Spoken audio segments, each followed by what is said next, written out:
Nigerians, they elect criminals. You know, a country celebrates corruption and crime when it is 99% corrupt, but never has any top government official ever been convicted and imprisoned. In Nigeria, communication is conducted through screaming, hand gestures, and sometimes the fist way. You'd see diplomats, police, and military men fighting in public. Tens of thousands of fist fights should be recorded in Nigeria every day. Every building has a generator, some with up to 10, all running at the same time, forging a megapoly of noise of epic proportions. Nigerian motorists communicate with their horns. An average Nigerian motorist beeps their horn 100 times per day. Imagine the noise pollution. In Nigeria, the pastor is corrupt, the doctor is corrupt, the engineer, the teacher, the professor, the custom officials, the police, the passport official, the teller, the banker, the ministers, the president, and everyone is corrupt. I'm not sure you understood. I will elaborate. You can get to the Nigerian border with explosives, bribe the officials, and they'll let you in. You can bribe your way through your professors to give you the best grade. Bribe the passport officials to delete your name from the system and create a new identity for you. Or pay the police to arrest someone who annoys you. Nigeria is a complete shithole. Now imagine people raised under such chaotic system coming into your country. From the day they were born, they bribed their way through the authorities, school, and even employment. When a government job opening becomes available, the person in charge sells it to the highest bidder. You see, this is not talked about enough. I have given this a serious thought before making this video, and it breaks my heart that I have to make it. A Nigerian have no sense of queue, keeping the street clean, respect authority, law and order, or the faintest idea of customer service. There is only one thing on the mind of a Nigerian: make money and buy respect. They have succeeded in creating nations within their country. The Hausa, Yoruba, and Igbo effectively have quasi-nations within Nigeria. You should see them bashing, fighting, hating, and disparaging each other instead of working together to fix up the world's greatest human shithole ever put together, called Nigeria. Let me take you around the world. There are Nigerian prisoners in South Africa, Namibia, Botswana, Kenya, Angola, Gabon, Cameroon, Ghana, Cote d'Ivoire, Senegal, Indonesia, the UAE, Qatar, Pakistan, India, Thailand, Malaysia, Singapore, Vietnam, China, Hong Kong, Japan, South Korea, Russia, Ukraine, Poland, Germany, Italy, Switzerland, Norway, the Netherlands, Spain, Canada, the USA, Colombia, Brazil, and even countries as poor as Chad, Congo, and Mali. Their conviction typically surrounds around drug trafficking, pimping or pandering, 419 fraud, which includes dating scams, credit card fraud, and other fraudulent activities. The world has every reason to scrutinize Nigerians 5 times more, or even ban them altogether. Nigerians give black Africans a bad name. I bet you Namibians, Botswana, Kenyans, Angolans, Senegalese, Burkinabes, South Sudanese, or South Africans commit the least crime of all Africans who live in the West, South America, and East Asia. Botswana, Namibians, South Africans, and Kenyans don't leave their countries like Nigerians do. When they do so legally, and when they are in your countries, they are 10 times more likely to abide by the law of the land and stay away from crimes. In contrast, Nigerians would fight in public at every opportunity. They have one of the lowest levels of etiquette in the world. 7 out of 10 Nigerians have been involved in public fighting in their lives, as this is our Nigerian way of resolving disputes. Now imagine letting someone who doesn't understand law and order not to litter, not to urinate in public, how to dialogue instead of yelling and using their fists in your country. What do you think will happen? They don't get along with their neighbors or other African countries. How do you think they'll get along with the world's most evolved and developed societies of the West and East Asia? The Nigerian sees the humane laws of your country as a weakness to exploit. As with everything, nothing is 100%. I know this. There are some good Nigerians, but almost every Nigerian is infested with that corrupt mindset. Living in Nigeria, I have tried to find something good to sell to the world, but unfortunately, there are scares. It is a land absent from progress. The Nigerian system is broken. Nigeria is not even a country. A Hausa person hates the Igbo person to the extent that they can wipe them out. The Igbo hate the Hausa in the same way. The Yoruba have a fundamental hatred for the Igbo that they'll rather die than elect an Igbo person, whilst the Igbo are the world's most arrogant, self-deluding, zero-etiquette people of Africa. These three major ethnic groups, Hausa, Igbo, and Yoruba, each have over 40 million people, with the Hausa nearing 65 million. Now imagine putting Spain, England, and Poland into one country. Do you know the type of chaos you'd be creating? This is how Nigeria is. The Spanish, English, and Polish are all European, but they cannot function as one country. So too do the Hausa, Yoruba, and Igbo. These people cannot function under one country. When government ministerial positions are declared, they often have to reflect the Hausa, Yoruba, and Igbo shares before the other minority ethnic groups receive their own share. If the sharing favors one ethnic group more than the other, they fight, yell, insult, and complain until the next appointment. The other ethnic group in charge will now retaliate by appointing their own ethnic group. The presidency has to go to that ethnic group, then that one, and this one, and those one. Then when the next one comes, they keep changing. You see, in short, the number of ministerial positions have to reflect the various ethnic groups. This is not a country, but a bunch of tribal, unevolved, mentally unstable, over 200 million stupid people. Why would any country let Nigerians into their country? I'm not sure, but if I were the Prime Minister of the United Kingdom, I would impose a total ban on Nigerians. The risk outweighs the benefit. There are 24 million homeless Nigerians, which is almost the same as the rest of sub-Saharan Africa combined. And over 70% of the country's population lives in poverty.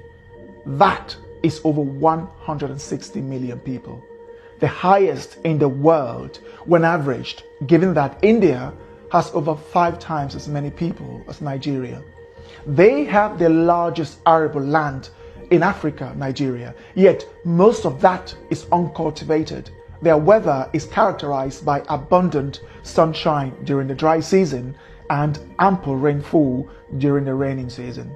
The north is the savanna, and the middle belt of Nigeria is level with abundant arable land suitable for farming. Still, 56% of Nigeria's 70 to 84 million hectares of arable land remains uncultivated or underutilized. You begin to ask yourself, why are these people hungry?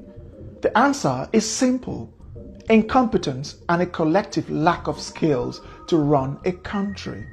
Nothing in Nigeria is properly managed, from the police to the immigration services, customs to the airport, traffic to the road network, schools to the national grid, and from the people to their own very homes. Nigeria is a chaotic society where people exhibit some of the lowest levels of etiquette and quality known to man. And most of these people are looking for ways to obtain visas to the various developed and semi-developed countries so that they can bring that chaotic upbringing from Nigeria to the world.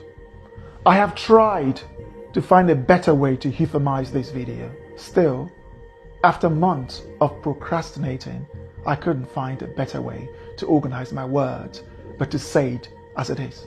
If you are a Nigerian watching with the slightest ounce of honesty, you'd agree with me. We have earned the badge of honor of being amongst the worst in the world. Poverty isn't why Nigerians are dishonest, criminal-minded, corrupt, and everything else. Nepal is a poor country. How many Nepalese have you seen committing crimes around the world? Chad, Burkina Faso, Mali, Myanmar, Tajikistan, and South Sudan are poor. You can't see them going around the world committing crimes. Of the world's 195 countries, there is a Nigerian prisoner in 60% of them, the highest of any country on earth. That is not an accident.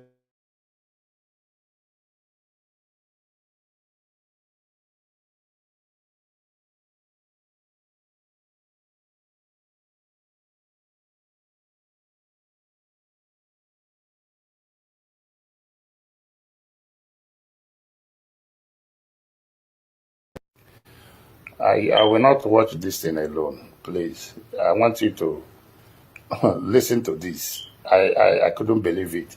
Please listen to this. Pay attention to it. Thank you. Are Nigerians parasites? In almost every country on earth, there is a Nigerian prisoner. However, no one wants to go to Nigeria. Moving abroad is the top 5 career categories in Nigeria. They have ruined their country so terribly that it has become uninhabitable. Police stations look like pigsties, whilst government buildings look like building sites. Corruption in Nigeria is no longer frowned upon. Instead, it is praised. Criminality is celebrated in every echelon of society.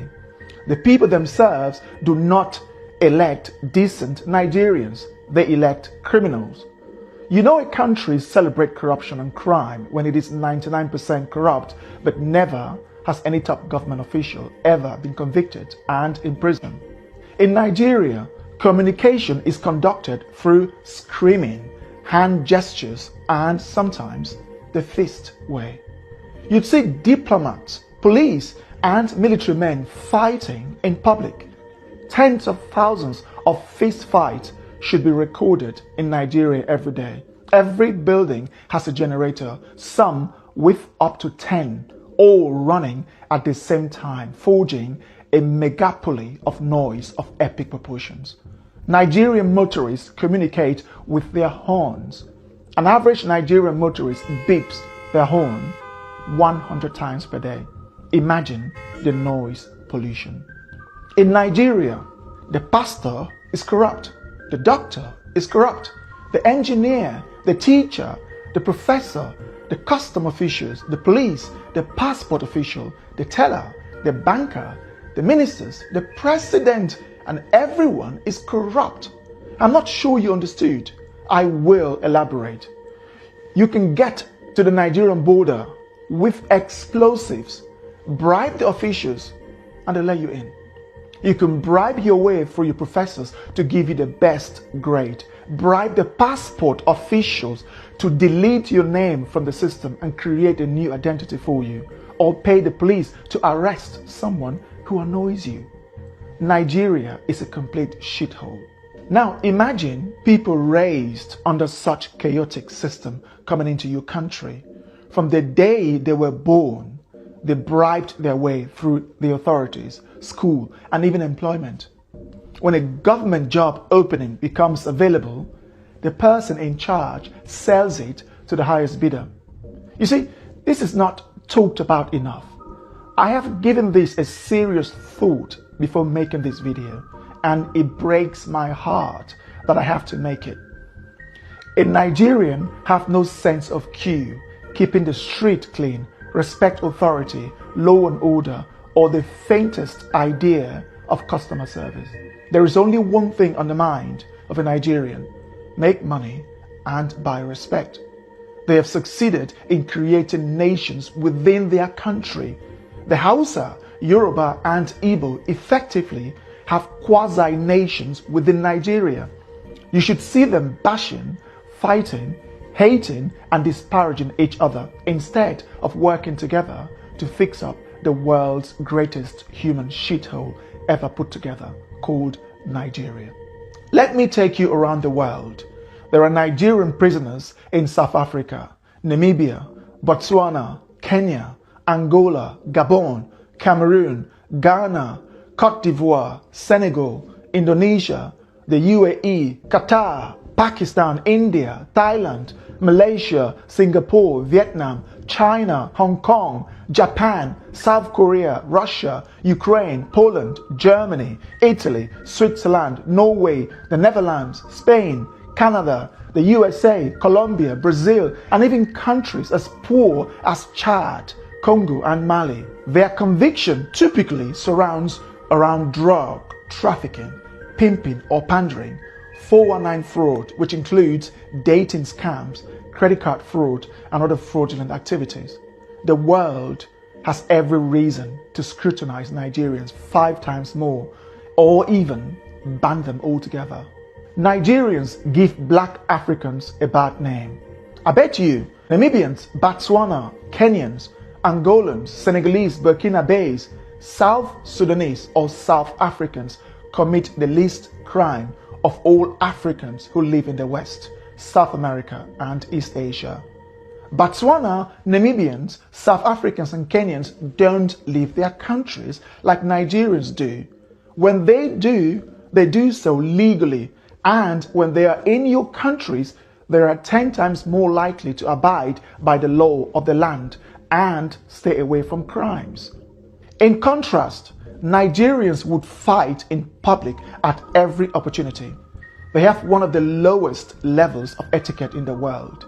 7 out of 10 Nigerians have been involved in public fighting in their lives, as this is our Nigerian way of resolving dispute. Now imagine letting someone who doesn't understand law and order not to litter, not to urinate in public, how to dialogue instead of yelling and using their fists in your country. What do you think will happen? They don't get along with their neighbors or other African countries. How do you think they'll get along with the world's most evolved and developed societies of the West and East Asia? The Nigerian sees the humane laws of your country as a weakness to exploit. As with everything, nothing is 100%. I know this. There are some good Nigerians, but almost every Nigerian is infested with that corrupt mindset.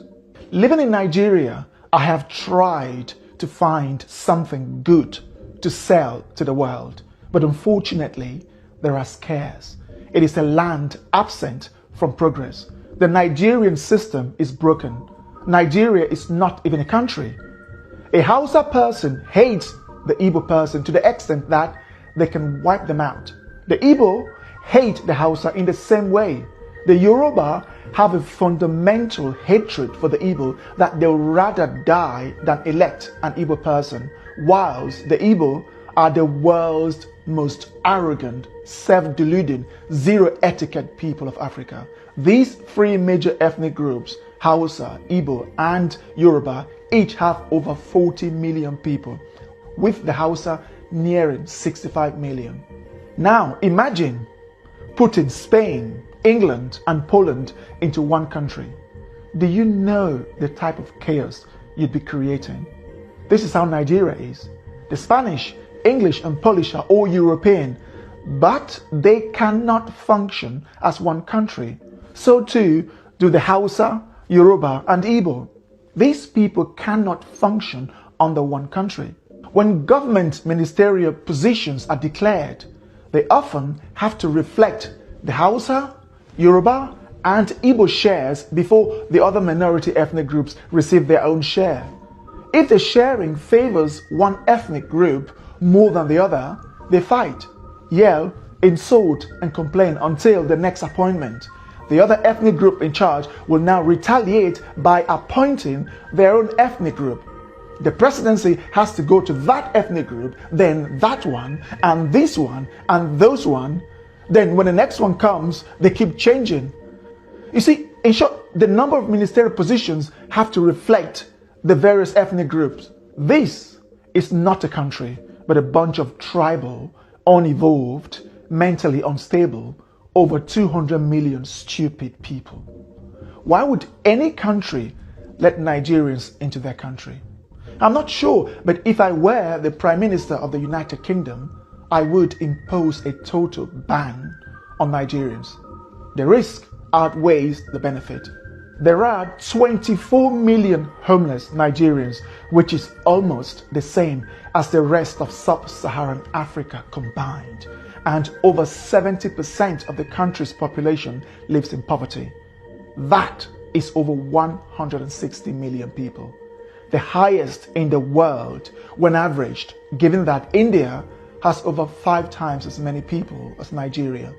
They have the largest arable land in Africa, Nigeria, yet most of that is uncultivated. Their weather is characterized by abundant sunshine during the dry season and ample rainfall during the raining season.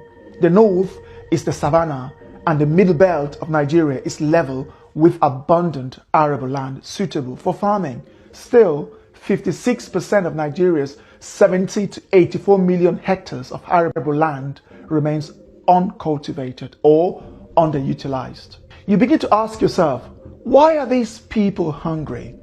The answer is simple: incompetence and a collective lack of skills to run a country. Nothing in Nigeria is properly managed, from the police to the immigration services, customs to the airport, traffic to the road network, schools to the national grid, and from the people to their own very homes. Nigeria is a chaotic society where people exhibit some of the lowest levels of etiquette and quality known to man. And most of these people are looking for ways to obtain visas to the various developed and semi-developed countries so that they can bring that chaotic upbringing from Nigeria to the world.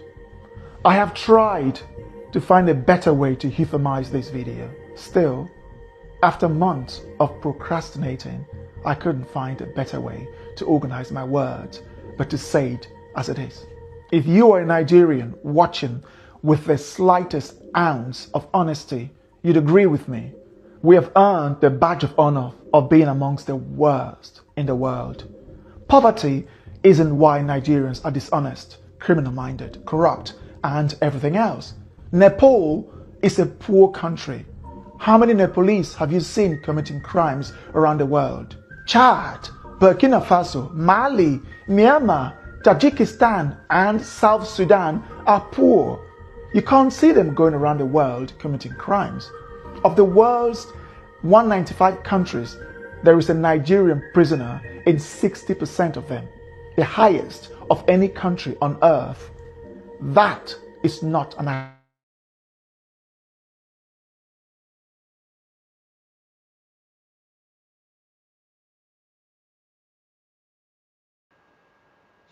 Hello, good evening, Biafrans and lovers of freedom all over the world. I want to welcome you to this wonderful edition of our BTV live program. I want to welcome the global community. I want to welcome the world.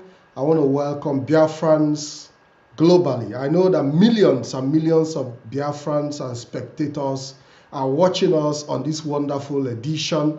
And I can guarantee you that we'll be delivering as usual. I want to say welcome once again. We are live on multiple platforms. We are live on Biafra Television Europe. We are live on Radio Biafra. We are live on Rapture Media. We are live on Biafra Echo.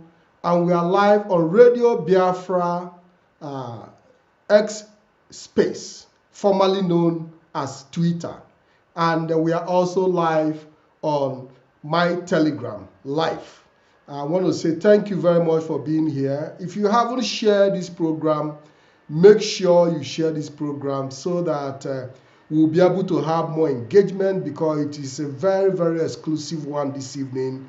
And as you all know, for the past 1 week, we've been advertising this program. So we'll be able to encourage each and every one of us to be part of it. You share this program on different platforms, including your WhatsApp groups and on other Telegram channels, where we can have people hook up to be able to listen and engage with us this evening. And you know my guest already, Mazi Chinasa Nworu, who will be joining us in a very short while. My name is Ikem Patrick DK. It is my pleasure to have you, Biafrans, lovers of freedom, and our global community, lovers of Biafra, haters of Biafra, and whoever that might be concerned. We are bringing you this live program because it is very, very imperative for us to make this presentation and also make very, very important clarifications. And I'm getting notification that my voice is very, very low. I don't know how low my voice is, but I will try as much as possible to see how I can improve on that audio. I just hope to also get signal from my director to give me confirmation, and also from the comment section as well, because I can also read your comments. I can read your comments. So if I'm not coming clear, you can also drop comment on the comment section so we can be able to resolve whatever technical issues we have at this moment. I want to say thank you very much once again. I want to thank Biafrans in Ireland. I want to thank them for their performance in these few days in the St. Patrick's Day, the St. Patrick's Day celebration. As usual, they've already bagged another award. We want to say thank you very much to the Deputy European Representative who took Biafrans to that event. I also want to say thank you to Biafrans in the United Kingdom who demonstrated boldly before the Prince of England and made their presentation as regards to the quest for Biafra and the clear demand for the unconditional release of the leader of the indigenous people of Biafra, Mazi Nnamdi Kanu, who is illegally detained. I would still continue to use the word detained and illegally imprisoned to life without any law backing such charges. I want to say, Biafrans, thank you very much for the boldness you've exhibited. And I want to say welcome once again to this program. While we wait for Mazi Chinasa Nworu, who will be joining us shortly, it's going to be an interactive program. It's going to be an interactive moment with Mazi Chinasa Nworu. And I can guarantee you that he is here with us already, and I want to welcome him. Hello, good evening, Mazi Chinasa Nworu. You are welcome to the program.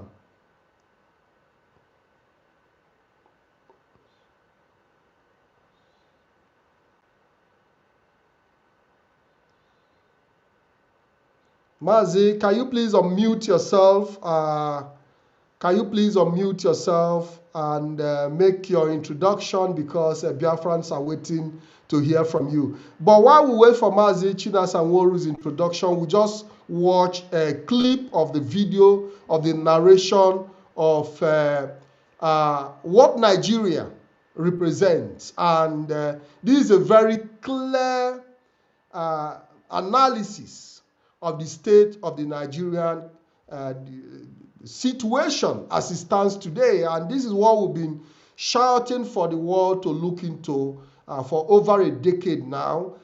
We fought a very brutal civil war between 1967 to 70 because we already saw the future that Nigeria is not going to give humanity what it deserved. And we decided that we were going to opt out of that union. And after 3 years of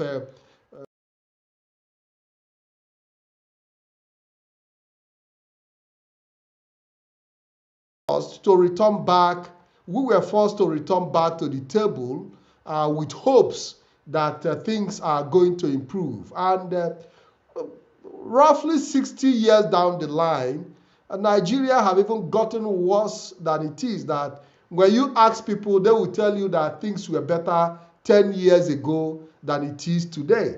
And any country or any society that lives in retrogression, a country that hasn't shown any sign of improvement existing. And I can guarantee you that Nigeria have already imploded, but it's being managed for the interest of the few. A country where the past administration is always better than present administration. When you hear people, they will tell you that Buhari was better than Tinubu, and Jonathan was better than Buhari, and Yar'Adua was better than Jonathan. You see the level of retrogression where there is no improvement from the day of amalgamation of Nigeria. Nigeria have not experienced any meaningful development. Nigeria have not been able to provide basic needs for its citizens. Nigeria have not been able to provide electricity. Even with the modern revolutionary technology that we have today, Nigeria have not been able to meet the need for regular power supply to be able to fill the gap and sustain its citizens and also propel development and growth. Nigeria have not been able to provide potable water for its citizens. Nigeria have not been able to provide good roads for its citizens. And this is a country that have so much mineral resources, so much natural resources, that is even more than what is required for development. But for the fact that Nigeria is not created for development, Nigeria cannot develop, because when the foundation is bad, there is nothing the righteous can do. We have Mazi Chinasa Nworu here with us. Mazi, can you please unmute yourself? Let the conversation begin, please. Mazi Patrick, Ndewo, can you hear me very clearly? Absolutely. You're welcome to the program, Mazi. It is my pleasure to have you. Can you please introduce yourself to Biafrans and the world at large? Because everybody is standing by to hear your voice after a very long time in great anticipation. Go ahead, Mazi. Thank you, Mazi Patrick Ikem, Biafrans and all the lovers of freedom. My name is Mazi Chinasa Nworu. Mazi Chinasa Nworu, I serve the indigenous people of Biafra as a member of the Directorate of State. I come from Obingwa. Obingwa is in Aba province. And this evening, I have come on air to do what we normally do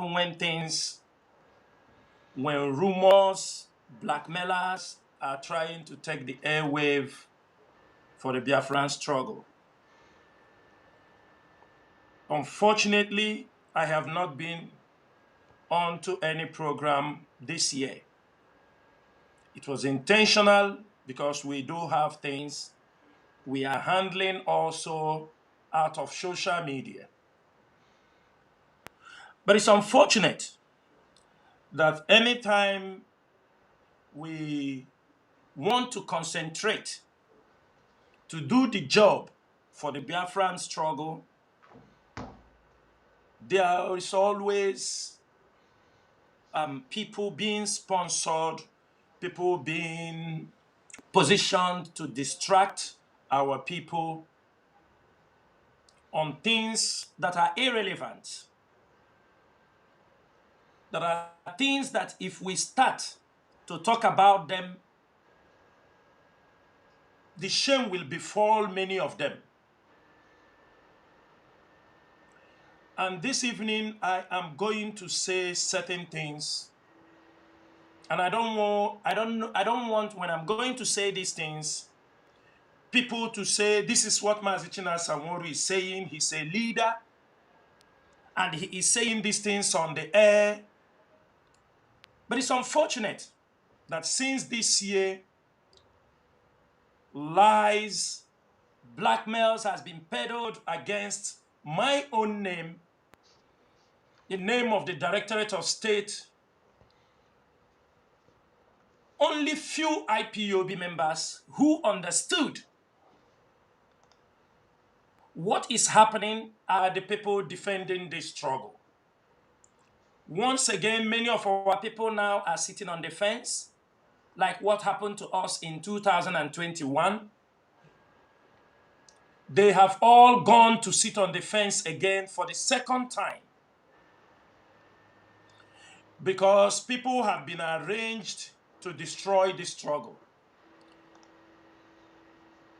But it's unfortunate that we spend our life, we spend our time, we sacrifice, people die, people do all they can to protect this struggle and protect the leader of this struggle.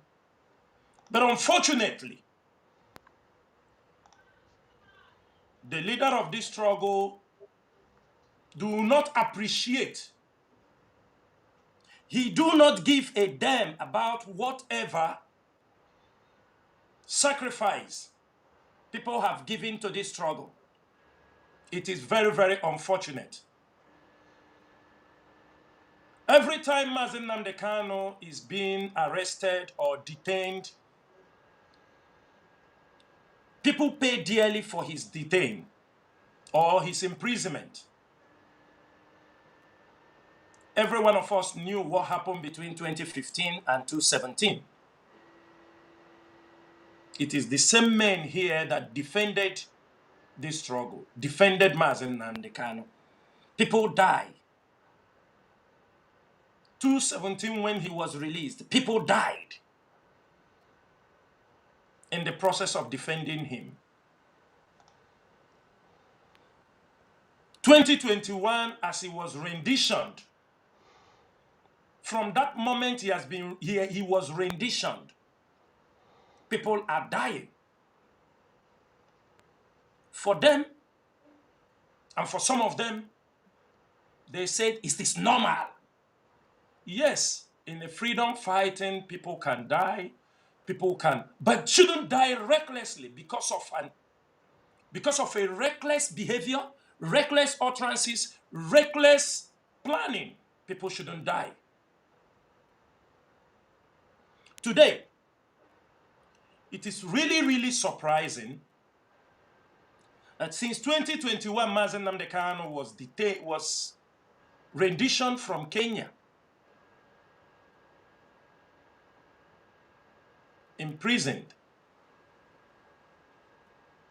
finally sentenced to jail, to life imprisonment. And the assignment given to people is to come and attack Chinasa Nworu, attack the DOS.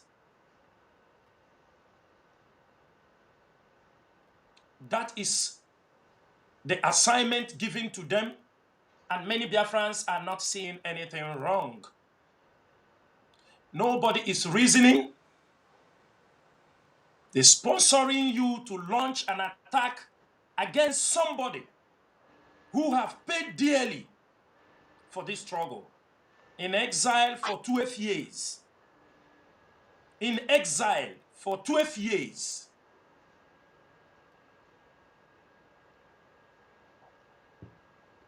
To be frank, I'm going to try my best this evening to explain and clarify certain issues. I do not want to do this. But you know, when you keep silent, when people lied against you, try to blackmail you, and you keep silent over it, people will say, yes, it's true, that is what you did. Chinasa Nworu is not the one who asked Mazi Nnamdi Kanu to move to Kenya. Chinasa Nworu is not the one.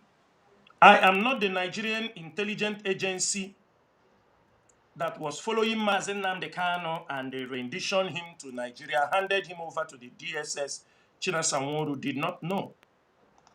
Neither do the DOS have knowledge of it.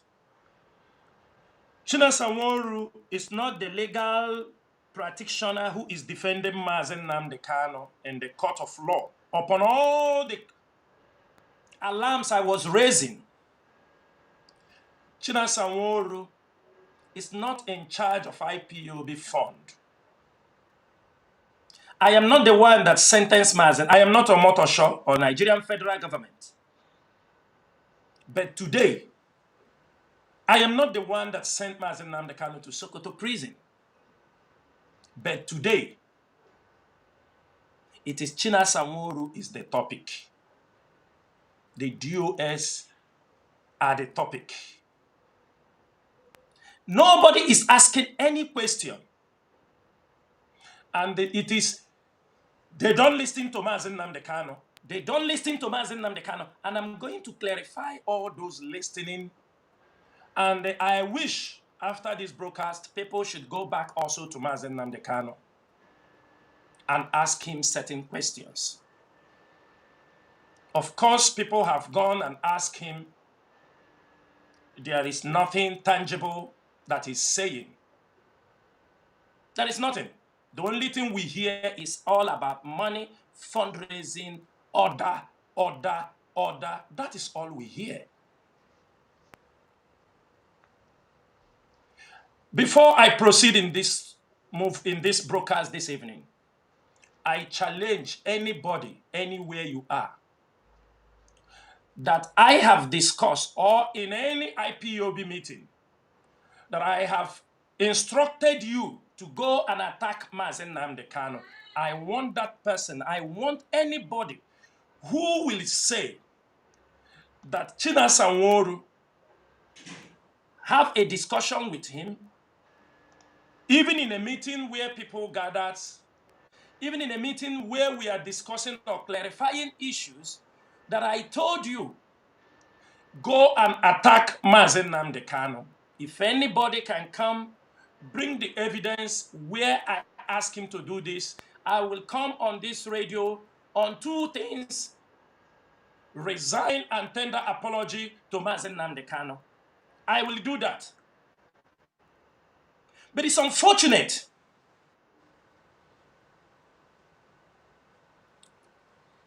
that all these things started by one man. Whatever you are seeing today started by one man. This second stage of the fight you see in IPOB today started by one man inflaming all these things, causing all these problems. It started by one man called Benjamin Madbugu. That is where all the problems started. This second phase. I'm going to talk about the first phase, but what you're seeing now is the second phase of the problem.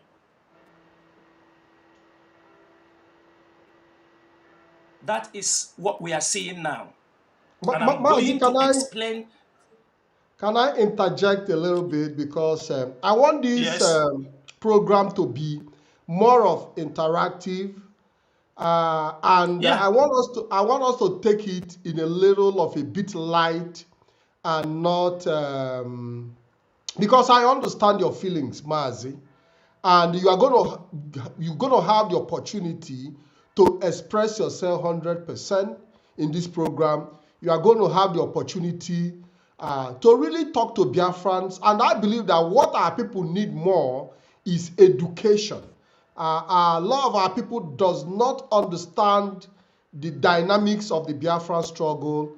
A lot of people does not understand the dimension that things move on a daily basis. We've seen each time that Mazi Nnamdi Kanu have issues with the law, each time Mazi Nnamdi Kanu have issues with arrest, maybe in Nigeria or extraordinary rendition, whatever, and he's in detention, there are always issues, and issues lie most especially from this impression that his position as a leader is being threatened.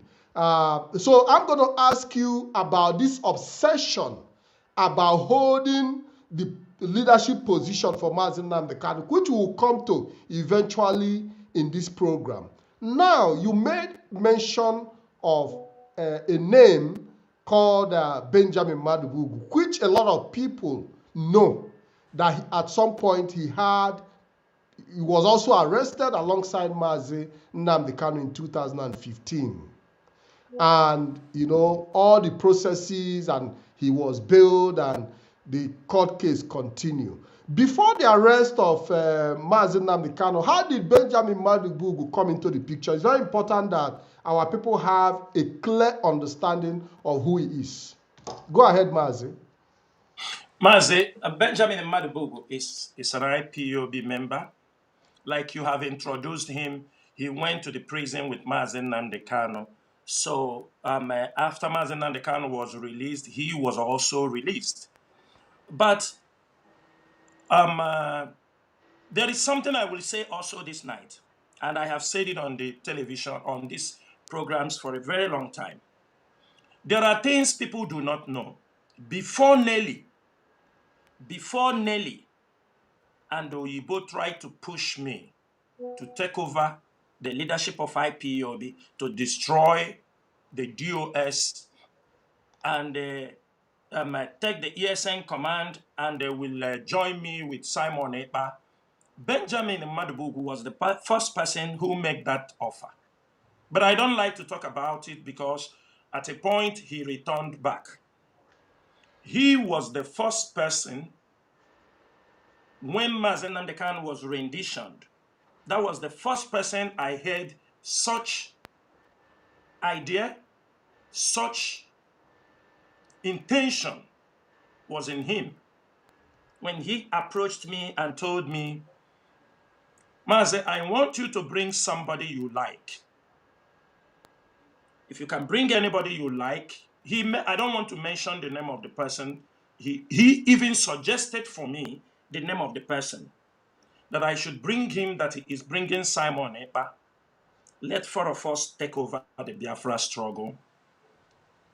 Abandon these DOS people. And I told him, I said, if you know what the DOS represents or what it means, you won't say this. You won't. Because the DOS are members who control regions from South America to North America to Asia, Africa, Middle East, everywhere, Australia. Somebody from those continents or regions are representing the Biafran people. So it is not easy for you to say that we can do away with the DOS. He said, I am bringing Simon Ekpa.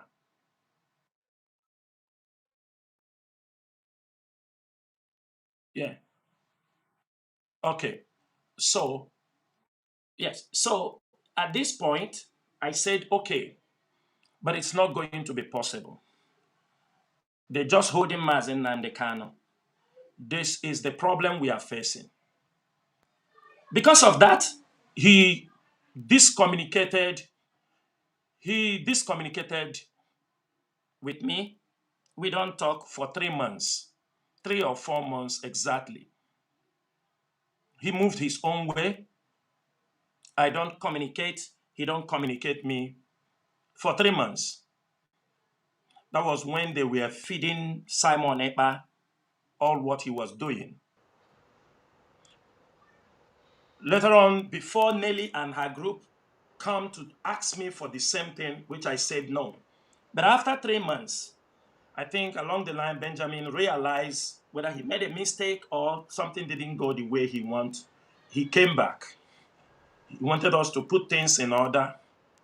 And, for the sake of the struggle and for the sake of Mazi Nnamdi Kanu, I said, no problem. We continue to move. That is how he came into this issue. That is how these issues, we do be in communication from time to time. And to be frank, I do say certain things to him. If we go for any diplomatic message, I do say some certain, you know why I mentioned his name this night? It's because there are certain utterances There are certain things people are using to do programs on the social media. People draw my attention. There are certain languages I do hear from Mazi Nnamdi Kanu when people go there to visit him. And I know there is no other person that have a privilege of those conversations apart from him. For me, any information that is not my private life that pertains to this struggle, it is my obligation to share some information with some people because we're in a struggle. You can die tomorrow, anything can happen, but at least there is somebody in possession of some information. But it's unfortunate that some of them who have some information use it for misleading Mazi Nnamdi Kanu, use it to mislead the public, because I refuse, because some of these informations are very sensitive. And it is not good. It is for the detriment of this struggle and also for the detriment of Mazi Nnamdi Kanu. So that is how he came into this subject. And what is happening now started, I think, early last year. We have all been working together, talk from time to time. Then something happened. We got a message when Mazi Nnamdi Kanu was in the DSS custody. We got a message that Mazi Nnamdi Kanu said we must put Benjamin, we should make a space to put for Benjamin in the DOS. These things I'm saying is so that people will understand the genesis of certain things and educate our people. That Mazi Nnamdi Kanu said he should be in the DOS. I am not the only member of the DOS. There are people in the DOS, men of integrity, men that irrespective of you don't hear them speaking, they have their point. In the DOS is depending who you are in constant communication with, you can bring the issue on table. When this issue was brought to me, I forwarded it to Mazi Edoziem. I also asked the barrister who brought this message to forward it to Mazi Edoziem by himself. When this issue happened, there was a meeting called in the DOS, generally, in the DOS. They asked me, what is why did Onyendu say this? I said, I don't know, but they told me that Onyendu said he wants him to be getting information, what is happening in the DOS, and pass it to him. We say, fine. We came in the DOS. Some people in the DOS, it was argued and debated. People said, okay. Just like the way we handle with the lawyers, people gave some excuses. Some said that Benjamin still have a case with the Nigerian government. He's still going to court. That's number one. That there is no way bringing him inside the DOS while he is still going to the court, that it have its own implications. That these things, if there is anything, Mazi Nnamdi Kanu, a message is sent for him, that he can easily relay since I am in constant communication with him. That I am in constant communication with him. That is one of the reasons. Irrespective that it is an order. Some people will say, but this is an order. Mazi Nnamdi Kanu said it is an order. Then, there was something that happened. When we talk about how people use the name of IPOB to do certain things, the leadership is not aware. Before this issue, before the issue of asking Madubugu to be in the DOS, there was a document sent to one of the governors. Actually, we heard, I think, 3 or 4, the document was sprayed, requesting for a 40 million naira business he want to push. And in that presentation, he presented himself that is into the farming, and he is one of the leadership of IPOD. Are you understanding me? Mazi, go Now, ahead. when this document gets to the HOD called me and asked me, Mazi Nworu, are you aware of this document? I said, I am not aware. I called, he asked me also, can you check with Ofoma? Do you understand me? Is anybody aware of this particular issue? I said, I doubt. If I am not aware, I doubt if Ofoma will be aware. But I went ahead and asked Mazofoma. Mazofoma said he don't have. He said, it's long time I haven't communicated with this guy. He said, okay. HOD told me, okay. He sent me the document. I said, I am not aware of this. I did not have any pre-information about this. This is exactly. Now, everybody in the DOS, we created one channel to communicate, especially on the legal matters. The DOS said, we don't want too many channels. This person will send a message. This person will bring a message. They said, we need one channel. And they designated one person to be doing that communication. So, through the same channel, who brought that message? Mazi Doziem sent a message to Mazi Nnamdi Kanu through that channel. Told him, that is after the DOS have already had a meeting. People brought up, there are other ones, I don't want to talk about it. Now, the members of the DOS, we said, we are in a very tight corner. We are in a corner where people are being accusing us of all sorts of accusation. Accusation of this, of that, of politicians, which we are not even aware. So we said the best thing to do is this. Let us send this document to Mazi Nnamdi Kanu, so that Mazi Nnamdi Kanu will see the reason why the DOS is not. They said if there is any message, that he has a channel to communicate any message he wants to communicate. That there is no problem. Any information he needs is be given to him. I think the guy in question realized like that document have leaked along the line. When we sent that message, that document to Mazi Nnamdi Kanu to have a look, Mazi Nnamdi Kanu, after going through that document, Mazi Nnamdi Kanu said, I have seen this document. It is not right, but I have forgiven him. I have forgiven him. You people should go ahead, bring it in the DOS. I want him inside the DOS. People complained. They said, if this guy who is not yet a member of the DOS, I don't want to go the questions that follow those documents, but the members of DOS said, if this man who is not yet a member of the DOS can use the name of the leadership to go to seek for fund, not from one person, not from two persons, with a written document, that it is, we are risking this leadership. That we are risking this leadership. And we should be very careful.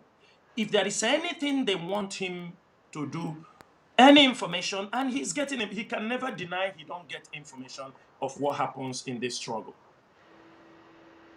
Mazi, that's exactly what happened. He came to me.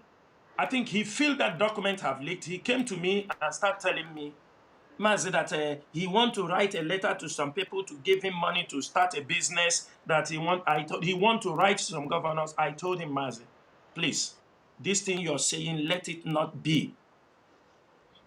There should be no third ear to hear this. Do not put me inside this discussion. Do not say that you informed me. And I told him, why must he be the governors?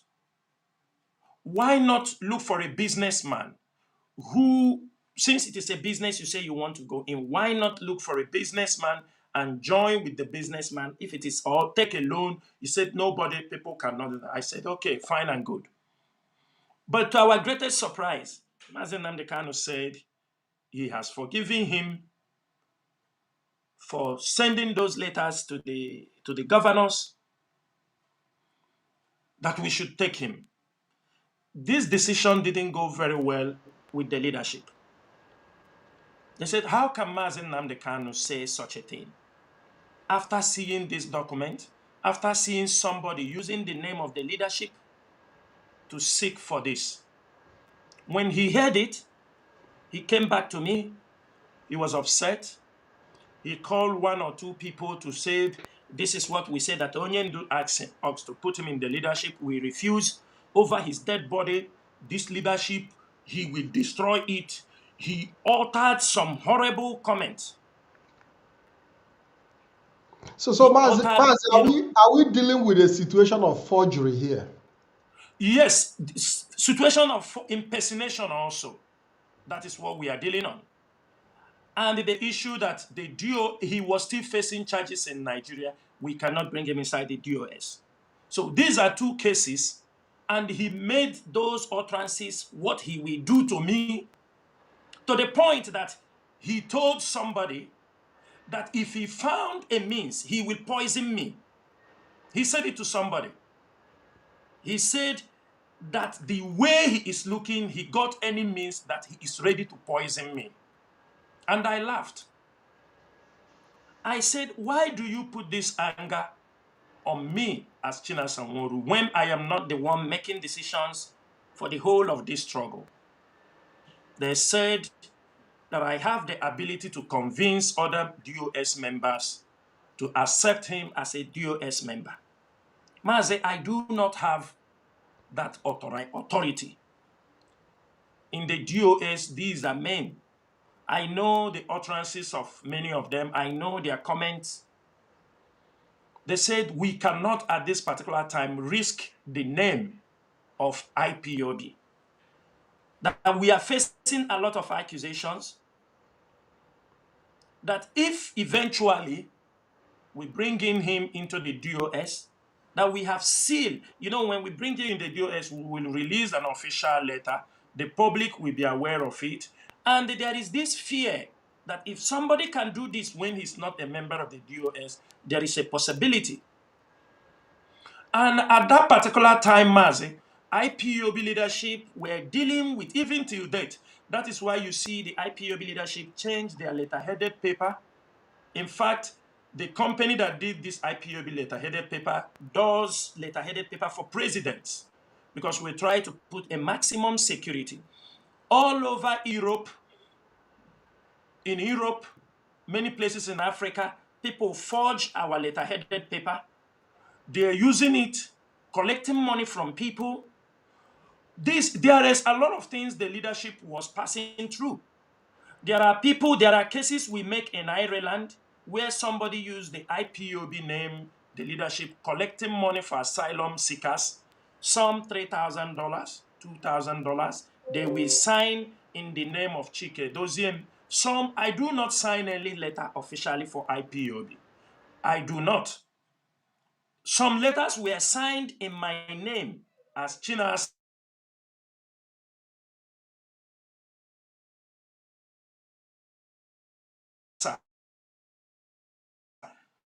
As it used, people using my name of this. There are a lot of, to the point, Mazi Azayoba went to the city to make a case of this impersonation. We have these cases all over Europe, where people in South Africa, in all these places, where people are forging the letter-headed paper of IPOB, using it to seek one thing or the other.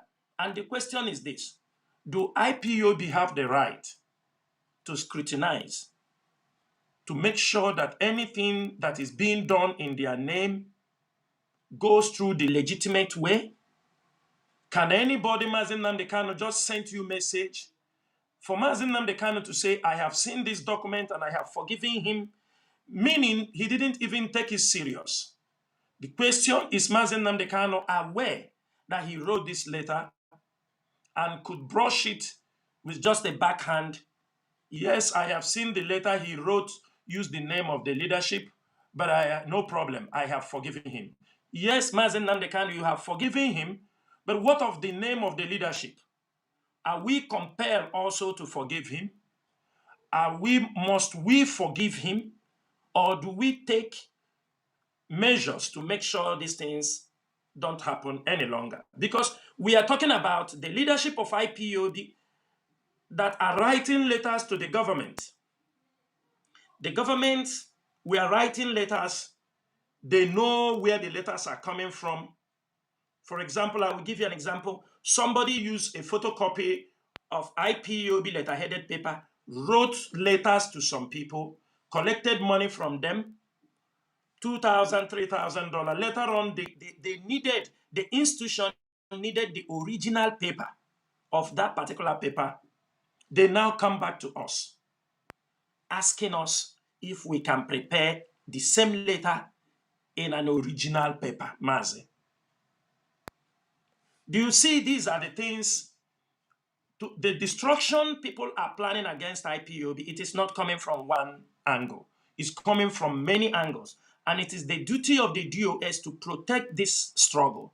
Because we saw what happened with the name of ESN. We saw what people did with the name of ESN. From that day, where he spit the venom in him, the anger for not being the member of the DOS, that is where everything, whatever discussion I might have with him, the time everything was in order, is now being transmitted to Mazi Nnamdi Kanu in a negative form, in a negative way to attack Chinasa, because he made it very clear he will destroy me, destroy the DOS. But the Biafra land will bear me witness that all I do is the protection of this global family, that people have died, imprisoned, continue to die, and there is nothing. Their threats, their blackmail can never deter me in this divine mission we are all called to participate. That is where the whole issue started. And since that time, I hear some comments from Mazi Nnamdi Kanu, messages that is unbelievable. But we will come to that. Thank you, Mazi. Mazi, there is a question I want to ask you because you made a very, very important point. At the beginning, I've seen on the comment section, I want to make this very strong remark. A lot of people are asking me, allow Mazi Chinasa Nworu to flow, allow him to flow. Because you came in at the beginning with some very strong energy and people felt I cut you off. You know, I didn't cut you off, Mazi. What I actually try to do is to moderate the program and make sure that you give your best, because it is a kind of interactive program, and I would want us to deal with the issue in a way that people will understand the basis of today's program. I don't want emotions to run too high because I know that a lot of our people are waiting in anticipation to hear you spill the beans, according to many on the comment section, saying, Mazi, spill the beans, spill the beans. Now, there is a question I want to ask you. You said that Mazi got this information of Benjamin Madubugu getting involved in forgery of IPOB document. Is that right? Yes. And when Mazi got not IPOB document. That is what I'm saying. The head of the in the name of IPOB leadership. Yes. Oh, yeah, okay. It still boils down to forgery of using the name of IPOB impersonation. Yes. The right. Okay, using the name of IPOB leadership to seek contract from a state government. Is that right?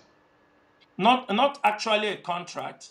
It was a kind of a loan, a financing loan. Not loan, request, to fund him in his agricultural project. Okay, so it's a kind of business proposal. business proposal. He begged them money to support him. Do you understand me too? He pleaded for fund from them Okay. as one of the Okay. leaders of IPOB. Yeah, there is Which nothing which wrong, Mazi. which is Mazi, which is Mazi, that is what I was there is about to nothing say. wrong. I'm That coming. is There what is I was nothing about to wrong. say. Yeah, there is nothing wrong for him to. He can write anybody he likes. Do you understand me over business proposals? IPOB leadership have no problem with that. But while in that proposal, when he mentioned as one of the leaders of IPOB, do you understand me? This is where we had a problem with that. And that is because he mentioned as one of the leaders of IPOB, he would have gone ahead, do his business proposal directly. But when he mentioned that, that was when one of the people that was given that document want to verify from IPOB. Are you people aware of this? We said we are not aware. So there is nothing wrong if anybody want to make a business proposal to anybody. We don't have problem. But also, there is also a problem. Everybody, like you see them making accusations, all kind of, which we are going to treat here. But for us, it is one of the governors. There is one of the governors whom we know what he has done to IPOB. For us, seeing him written to that particular person, that the same governor whom have killed IPOB members, blackmailed this struggle, who is also part of those that rendition Mazi Nnamdi Kanu, for him or for all the people to include that person among the people he want to source fund from, it also downgraded his integrity. Go ahead, Matt. Yes, in because Mazi, there is a way we rush issues. People might not be able to get a clear concept of our discussion. So that is why I would like us to take it bit by bit, even if we're going to spend longer Yes, hours, so that people will have a clear yes, picture. And I also see in the comment section somebody saying that we are only hearing one side of the story, that Madubugu is not here to defend himself. So the platform is open. If Madubugu would want to come on BTV, the platform is open for him. As long as his name has been mentioned here, the platform is open for him to come for clarification, and making that possibility open for him to contact us on BTV and make his. Because I'm going to dive into deeper issues as regards to the role of our leader Mazi Nnamdi Kanu in automatic exoneration of Madubugu in this case. And because we know that in IPOB there are guiding rules and regulations, and would you say that Mazi Nnamdi Kanu lowered the IPOB standard by that exoneration of Madubugu? Is it because of the personal relationship that the two enjoy? Or maybe he saw reason to forgive him, and forgiveness is different. When you forgive us, okay, you go and sin no more. But now promoting the person to now go into leadership position is a different ball game, after offense and the crime is possibly have been committed. Do we say that Mazi Nnamdi Kanu, to a very large extent, lowered and compromised with, based on the relationship that he has with Benjamin Madubugu? I don't know if you are in a better position to respond to that question. Mazi, I do understand you. I don't think that question is supposed to go to me, or the answer should not come from me. They say a man's mind, it is difficult to found a man's mind through construction of his face. I think it is Mazi Nnamdi Kanu that question should answer, why he makes such decision. Knowing quite well what we are going through. But there is also another part of the story which there is no need to talk about. But that particular question, I cannot say he lowered. He is the one who have the reason why he said, I have forgiven him, which it didn't all go well with the members of the DOS because of what happened. I have told you what happened now, and that is why some of them said that Mazi Nnamdi Kanu the message sent back to him was, we have heard you, there is no problem, but we would prefer things will be moving. If there is any message you're supposed to send to him, you can also send it to him. You will get the response. And at the same time, he should exercise patience as soon as he comes in, since this is not a life-threatening issue. After he have gone through things that have happened, then he can be able to, if he want to appoint him, after he have heard everything, that he have his own reason to appoint him. But Mazi, I want to also point out one thing. There are things people see the DOS, they see this DOS as just Chinasa Nworu, Chike Doziemu, Mazayoba, and all these things. And I can authoritatively tell you that these few men and others, Mazo Form and all these things, these few men have built this institution. And I know when Mazi Nnamdi Kanu was there, you know, in his absence, it have sharpened the DOS. If the DOS of today can be contacted by foreign bodies on intelligent gathering, can be contacted by intelligence agencies around the world based on what they see, how we have been able to carry this struggle at this crucial time, that means you will find that there is a need to protect this institution. Because any one of you can also be a member of this Directorate of State tomorrow or next. If we cannot be able to project this body, what we are projecting is building an institution that governments, international bodies can rely on what we are saying, can be able to approve, and when we speak, they know an authority is speaking, not an individual. For example, if Mazi Austin Abanyem can give you a letter in the whole of Europe for asylum paper under IPOB, signed as a member of the Directorate of State, Mazi, 95% of the letter Mazi Abanyem have written in Europe are all approved by European countries. Are you aware of this? In Ireland, if Azayoba writes a letter as the deputy rep, there is 100% chances the Irish government will offer you an asylum. Now, we have built this institution to this level. When people were faking our documents, our properties, we try to inform the government. We are in the process of building a very strong institution. And knowing quite well how corrupt, how fraudulent our people are, I think that is the first thing we have to do, to show the world what we are capable of.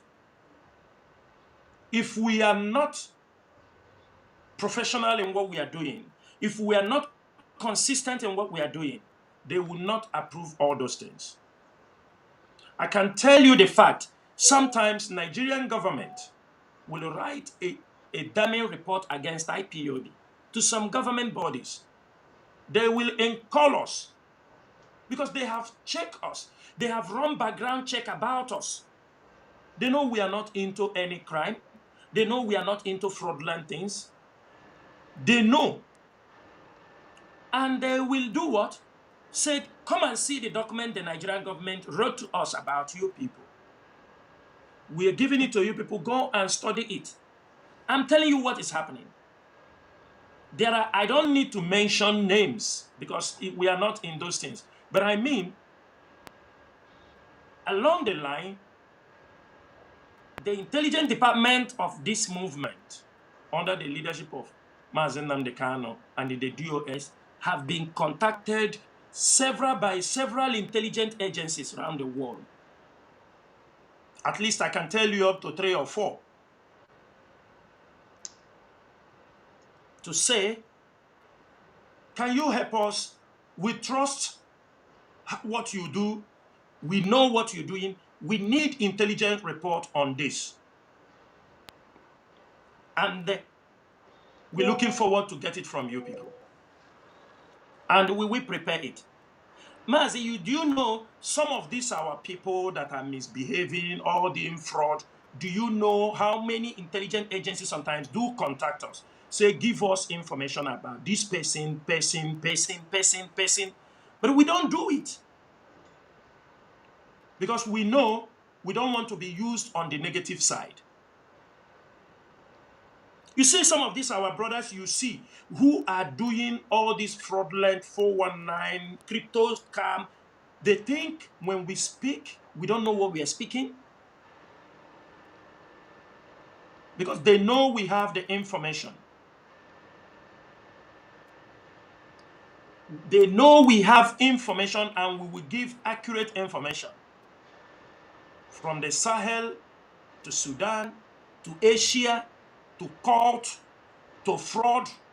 The IPOB leadership, the intelligence departments have the ability. And these are the things we are protecting, Mazi. We know many people are hungry in this struggle. Not only they are hungry, they are fraudulent in nature. All their life, they haven't done anything than doing fraud.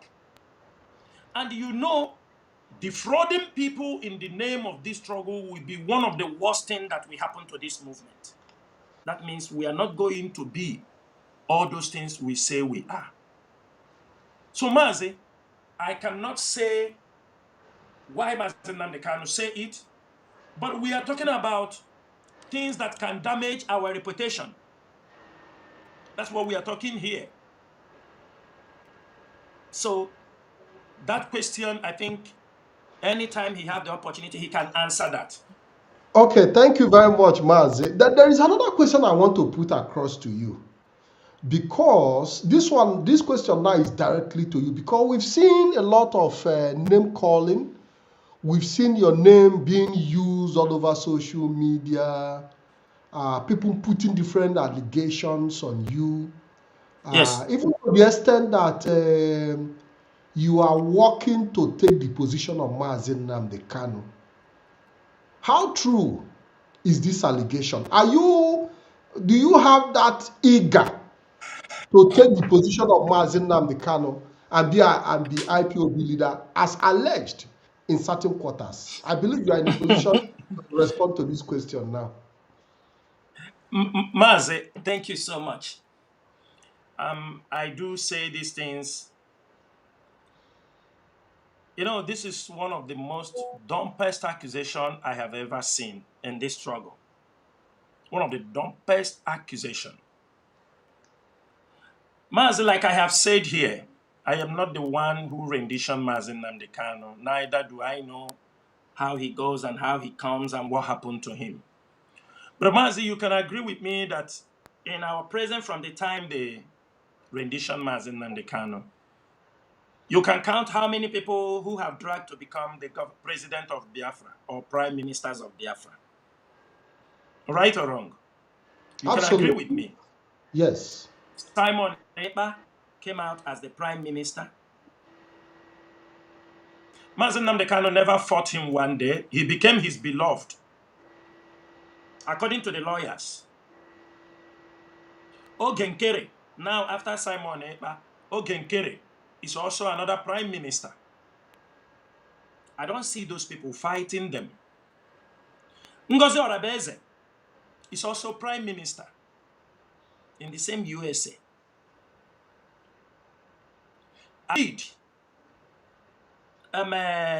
What do they call it? Something Onya, Sylvester Onya, is also a president of Biafra. I have when they launched to be president of Biafra, I was sent an invitation. I have it here in my phone. That group was before with IPOB Media. Colonel Obon na Iche Soronnade. They were in IPOB Media, the office. Immediately Mazi Nnamdi Kanu was renditioned. They divided.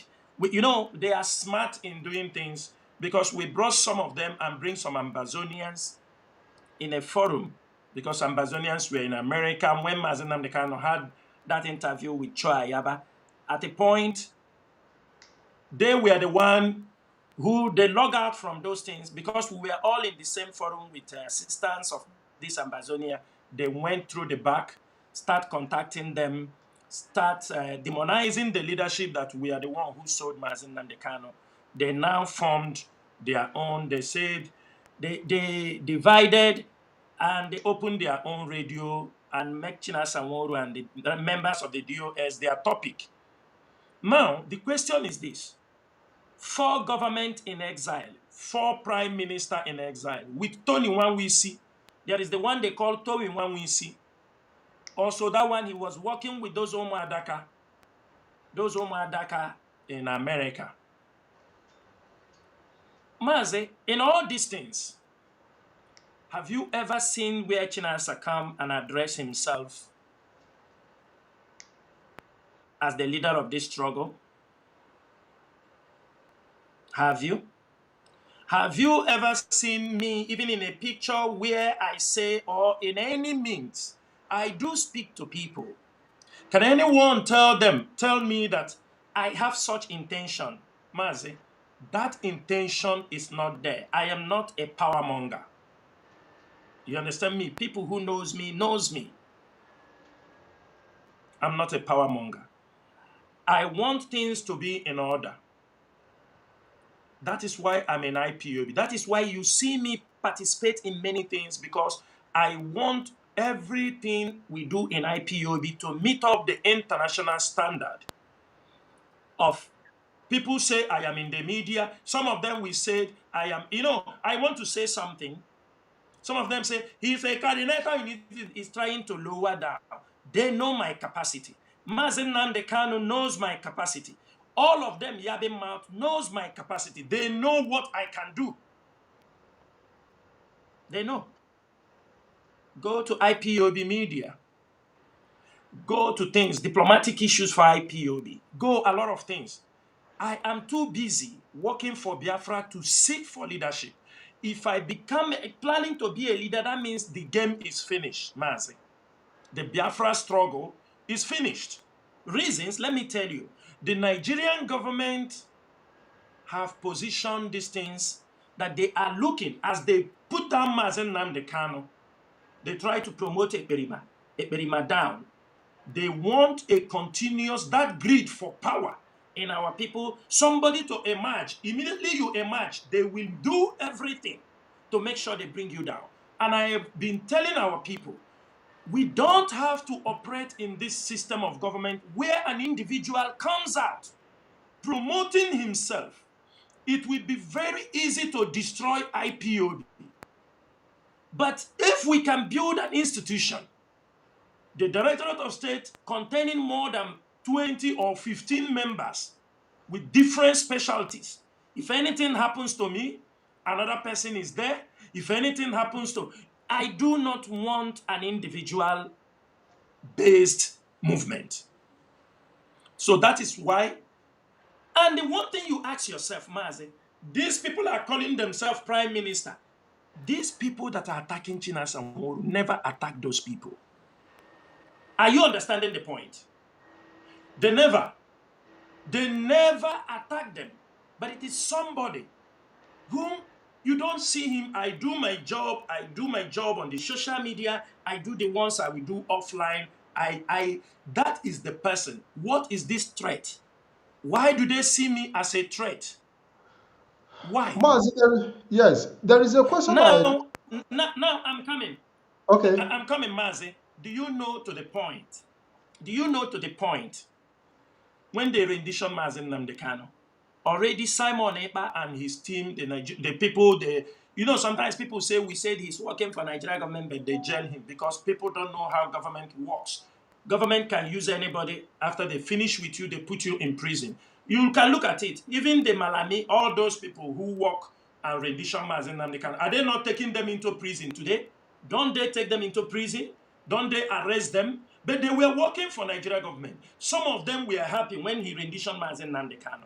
But today, the same people, do you understand me, put him in prison also. So people don't understand how government works. When they rendition Mazi Nnamdi Kanu, they have already prepared the website, prepared pictures. Immediately his picture, they dominate everywhere. That at a point, people said you people are leaders. Where is, you people gave this guy opportunity because none of you want to be present. We say Mazi Chike Doziem, your picture will be in the public. You are the head of the directorate in the absence of Mazi Nnamdi Kanu. Do you know how we have fought for putting picture of Chike Doziem out there? Because sometimes we do go to diplomatic issue. Do you understand me? You think the world is not watching. They are watching. Because I can tell you there was a place we want, the people, some people went there, the government, the Minister of Interior, he asked them. He said, some people will come here with the one you call Simon Ekpa. Some people will come here with Nnamdi Kanu. He said, Nnamdi Kanu is your leader. We know, but he's in prison. Who do you project to run the day and day? Where is them? Even to the point, they mention names. That is when we know the international, listen, they are following what we are doing. We put the picture of Chike Doziem, all kind of accusation came. Imagine that the people call Chike Doziem a leader. It used to be a problem. They will inform Mazi Nnamdi Kanu.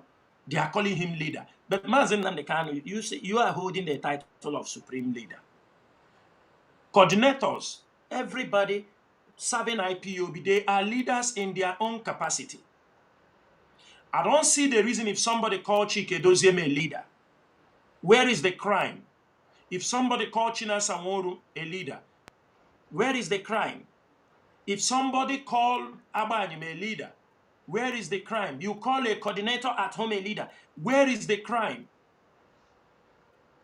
Mas, this is to show you, sometimes I begin to wonder, are we really in a Biafra struggle, or have we come to build an individual empire? Ndewo Mazi. Yes, Mazi, there is a question I want to, I like asking questions. And when I come with questions, people will say you are interrupting. But I would have to interject at some point because it's very, very important that when you raise certain points, I'm going to pick from the point you've raised to bring up new questions. Now, the question I want to ask you, in the early days of Mazi Nnamdi Kanu's rendition, I remember that you were approached to alter the IPOB institutional leadership structure where you can possibly become the head of directorate of trades. Yes. Why did you reject such an offer? Mazi, number one, Mazi Nnamdi Kanu was renditioned. Are you understanding me? Among our people, to be a leader, you must be, let me say, selected. Are you understanding me? Among our people. It is our people that we said you will lead them. We are not doing politics here. We are not doing elections where I have to campaign to lead myself or to make myself available. Mazi, we are in a freedom fighting that before people will accept you to become their leader, that means there is no other option. Are you understand me? They said, we want you to lead us. It must be something our people agreed. That is how I see the leadership in this movement. Number two, Mazi Nnamdi Kanu was in detention. He was just renditioned. And I know from the word go that as soon as Mazi Nnamdi Kanu was rendition, that the next thing the Nigerian government will do is to destroy IPOB. So in my mind, they will come in different ways. Are you understanding me? They will come. At that particular time, I do not see any offer coming to me as being genuine. I do not. There was no offer anybody can make to me at that particular moment. I have a suspicion. Suspicion of what? Either they want to set me up, either they want to, because Mazi Nnamdi Kanu was already down, either they were also looking for a way to bring me down. Are you understanding me? Because at that time, the rendition Mazi Nnamdi Kanu, there was some of our principal officers that was also having problem at that time. Some of them were also arrested, about to be deported to Nigeria,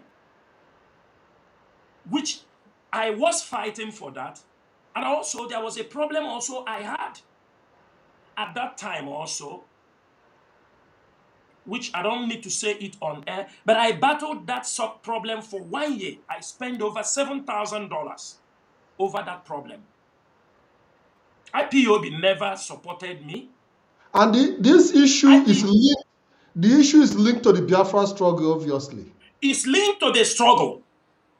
It's linked. I'm coming to those ones. I spent over $7,000. The only person that supported me, it is my deputy, who gave me some money. It took me 1 year from when they hold Mazi Nnamdi Kanu to go up. That was when I knew that when they hold Mazi Nnamdi Kanu, already there was a network spread to get down many IPOB leaders. There was already a network. Because 2 weeks they carried Mazi Nnamdi Kanu. Are you understanding me? Those people, one of the people, they said they wanted to contact Nigerian government to bring their Air Force aeroplane to come and evacuate. They were looking for 2 people. 2. And after I realized that it was like a wrong information. There was one of our coordinator from the Middle East. He went to that country. There was somebody inside who thought that guy was me also. Do you understand me? The guy, I'm not bet. The guy was also inside. Then after 6 months, our coordinator also in Israel was also picking. Mazi, a lot of things happened during that time. So there was nothing, and finally on that, I know the IPOB structure. I know it is not somebody from outside IPOB that will appoint. I know how Mazi Nnamdi Kanu emerged as a leader of the indigenous people. He was not appointed from outside. Because you must know what you are doing for you to be appointed within the IPOB struggle. Some of us who become members of the DOS, we didn't become it by lip service. We were doing something. We were doing something for this struggle excellently well. We were mobilizing for this struggle. We were mobilizing for this struggle, seriously. So, Mazi, I am not that power monger. Those people that say, because I know the principles and basic in IPOB, so I cannot be, swindled or carried along because you want to offer me anything. I am not that type of man. I do come on this radio and I tell people on many occasions, I don't do lip service. I am a man of self-accountability and deep-rooted in morality. If you don't know about me, this is who I am.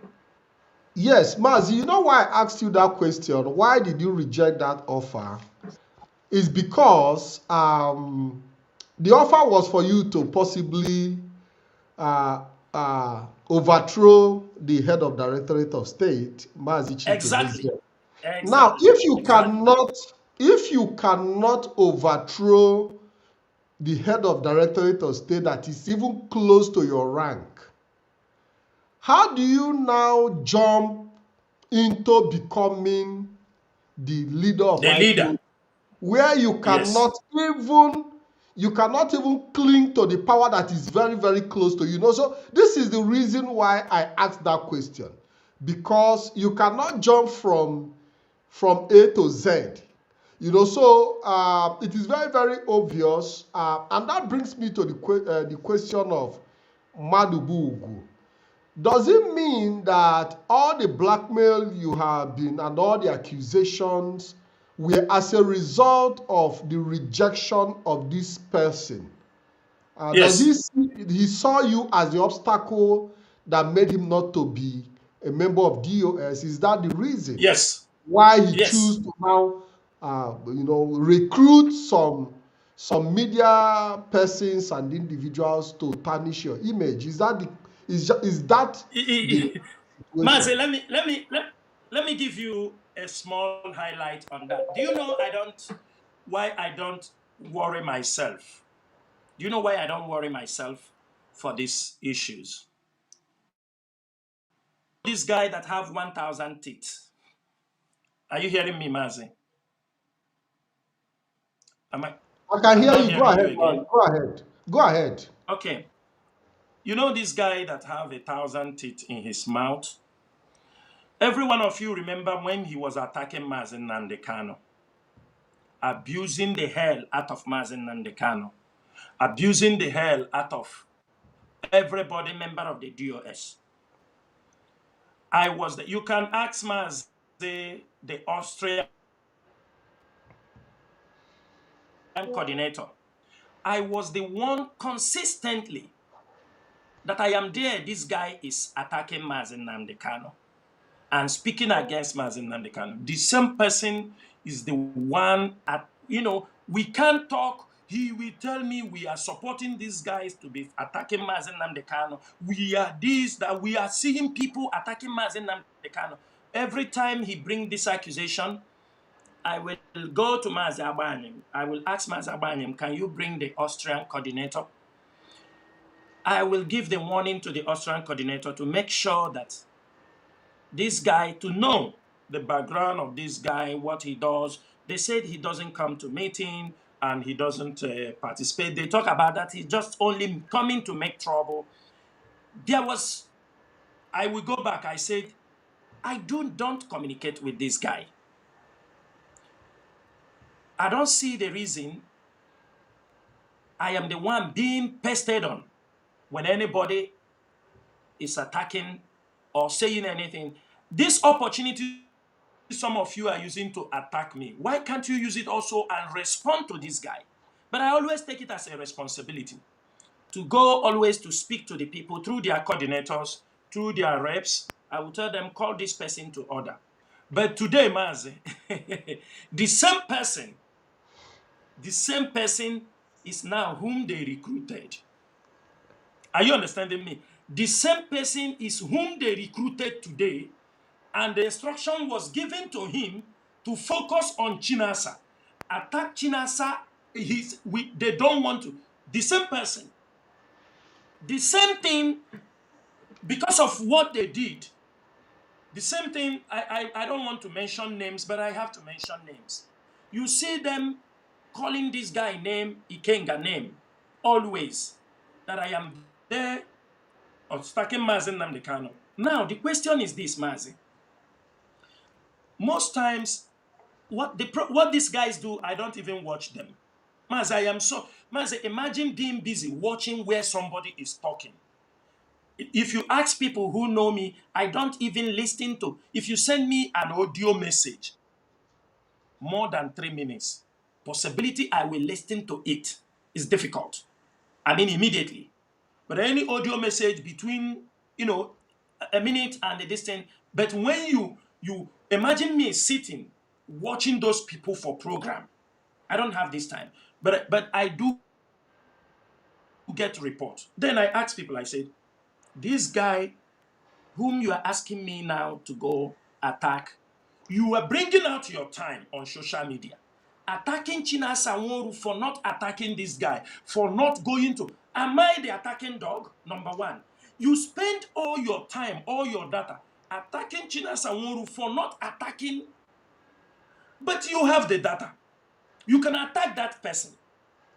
I don't know, Mazi, you understand my point. You can also go to clarify the person. It's very simple. Uchemefo he talks down on Mazi Nnamdi Kanu every now and then. The siblings of Mazi Nnamdi Kanu never responded him one day. Are you understanding me? Ikenga, if you come to this blue app, Ikenga was one of the people who defended Mazi Nnamdi Kanu and defended this struggle when he was an IPOB member. He fought for Mazi Nnamdi Kanu. When he was fighting for Mazi Nnamdi Kanu, he was being mocked on this blue app by the siblings of Mazi Nnamdi Kanu, by their in-law, and some group of people in UK under the family, controlled by his siblings. Ikenga will, after, there is nothing they did not accuse that guy. When he decided that he don't want to be IPOB any longer, Mazi make investigation at a point that guy, when autopilot people were, that guy was to be shot in South Africa. Ask people. Defended Mazi Nnamdi Kanu. It was after that he said, I am gone. I don't know, I think he went home, I don't know what he heard. He came back and said, all of us we don't know what we are doing. He started misbehaving. You know, my own thing I always call, when the things getting out of hand, report was too much, I called somebody. I said, can you bring this guy? I asked him, Mazi, if you have a personal problem with Mazi Nnamdi Kanu or IPOB, I said, you are no more a member of IPOB. Remember that we are under oath. And this oath, it can kill right, I kill left. You voluntarily joined IPOB, and you said you are no more in IPOB. I think what you're supposed to do is you move your way. He explained bitterness, how he was treated. And I told him, I do understand all your bitterness. But why I brought in this person, I tell this person to bring you, I want people to bear me witness. I am not coming to fight in social media. We have a lot of fight. But I'm talking to you as somebody. Why I did it was because I know how this guy fought for Mazi Nnamdi Kanu and fought for this IPOB. Everybody can bear witness. I said, I feel the sacrifice you made, the mockery you made, that is why I don't ask him, I don't speak with him. I don't have communication with him. When all this while, the only time I know even this guy have his number was when the mother died. I saw a flyer of somebody, the mother died. I didn't know. I have not communicated with him before. All these things you see they do on social media. That was when I contacted. I say, Mazi, are you the one? You say, yes. He collected my number and sent me that the mother died. I said, Mazi, okay. So sorry. I gave my condolence. I said, I will see if I will have something, for condolence from. Unfortunately, till now, I didn't do that thing. I didn't give him anything, maybe for drink or anything. I did not. Because it was not easy. Mazi, that is now. Look at the way the person they were asking me to kill, to do him this, I am there, he's attacking Mazi Nnamdi Kanu, is the same person they collected. They started romancing. Now they're sending me to go attack this person, knowing quite well they are setting trap for us. When you come and attack that person, they go in the back, they make friendship with them because they are looking for people to attack the leadership. Mazi, I don't know if you understand the game. Then I told them, Mazi, absolutely.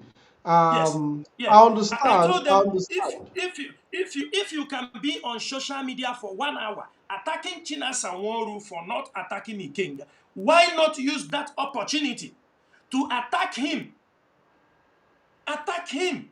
If there is something he said that is lie, attack him. If there is something he said against Mazi Nnamdi Kanu, you people have information from Mazi Nnamdi Kanu. You are communicating with him. He will give you some materials, what you can use and attack him. Why Chinasa? I want to understand the question. No other person in the DOS. Why Chinasa? This is the question. Number 3. The other one, the one that is looking, the ostrich neck. Because they don't want for me to mention their names here. This guy, he is from a lawyer. We know them. We follow them. We follow everybody. We may not talk about anybody, but if you are coming to this struggle, we will follow you to some point to know the basic. Whether you tell us or you didn't tell us. We will. We will. It's our duty. It's our duty. Due diligence is very, very important in this struggle we are doing. This guy have never been in IPOB. Was not a member of IPOB. He only joined the family writers. Because of insubordination, he want to be on his own. He's left. Of course, in social media, people can talk about IPOB. You don't kick anybody. You don't talk about IPOB. You must not be an IPOB member. But he was joined the family writers before. They have some issues. He decided to be on his own, his writing. Suddenly, when the wife of Mazi Nnamdi Kanu, she's there. She come and told us that Mazi Nnamdi Kanu won this guy. That's why when I look at all of them, I laugh. That he won this guy to become the current spokesperson. Onyendu gave this information. I told him, this guy is not IPOB member. We are not going to do the mistake we did with Eberima.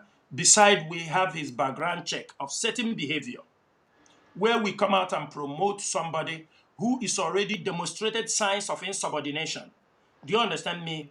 And if you cannot align with ordinary, writers group, it is difficult for us to even come to be.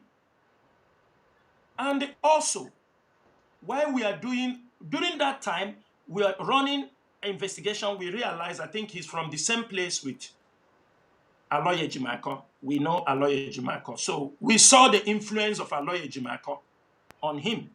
Though he's somebody, today he will be white, tomorrow he will be red. Because of his inconsistency, we said, that was the person they said he will be disposed to. They want to buy him suit. Suit should be bought for him to be to come and start speaking for IPOB. I told them, this guy may write. He may write, and most of the things he writes is more of a theology, because I know his background. You understanding me? He went to the father, this theology school, which they kick him out because of also some bad behaviors. So sometimes insubordination as insubordination. Yes. He was in the Catholic theology school to become a father. He was kicked out because of the same behavior. So Mazi, in this movement, we can bring in somebody. Do you understand me? When we check a little bit of background, we see all those elements of. So the same thing we complained about Eberima. I said to them, this guy, let him continue doing the work he's doing. Are you understanding me? All these people that I commented, one thing or the other, because of the information we have in our disposal, this is all the people they gathered together to be attacking Chinasa Nworu. Are you understanding me? This is the people they gathered together to be attacking Chinasa Nworu. You ask them, what did Chinasa Nworu did to you? I said, this guy have a character of insubordination right from Catholic Church. Do you understand me? He was kicked out. I think he spent 4 years. He was kicked out, and he tried to go again. They refused him. You understand me? They refused him. So we see those things. This kind of person to come to start speaking for IPOB, who don't accept, and you know some of them are power drunk. When you told them Mazi Nnamdi Kanu said, the word Mazi Nnamdi Kanu said overrules IPOB code of conduct, overrules everything, overrules every observation. Mazi, that is not an organization we are building. That is a cult.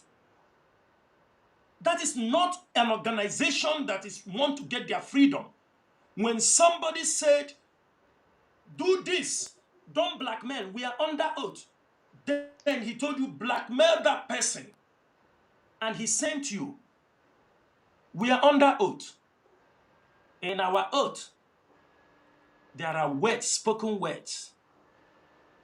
There are. But from the back, you are asked to go and attack somebody who did you nothing. You blackmail. And let me say it here. In this struggle, we have different faiths. Sometimes people say, allow, God will. No, at a point you won't allow. And I can tell you here, I am researching some of the biggest oracle in Igbo land, because some of them, I must place them in those places because of their lies.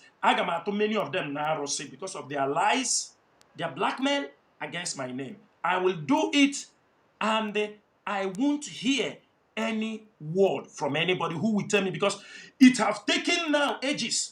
I became their topic. They said, destroy Chinasa Nworu. You know, they come out, they say these things.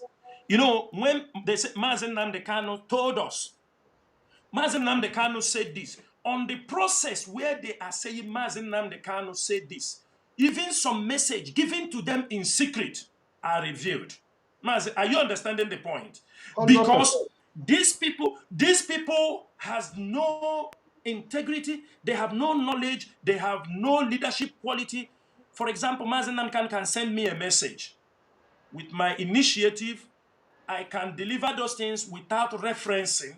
He sent me an appointment. But anybody who comes to you and said, Mazi Nnamdi Kanu said you should do this, he don't want to know the consequences. He don't want to know anything. He wants to say, he said, even if it will kill you, you must do it. Now, it is being abused. The command and control, those issues are being abused. Seriously being abused.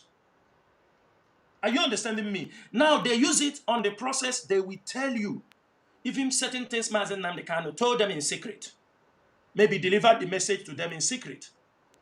They will, where they are proving to you that Mazi Nnamdi Kanu told you this. You hear some of them on their TikTok, on their program, when they will come out and tell you that Mazi Nnamdi Kanu instructed them to be attacking Chinasa Nworu, that this is the major problem he has.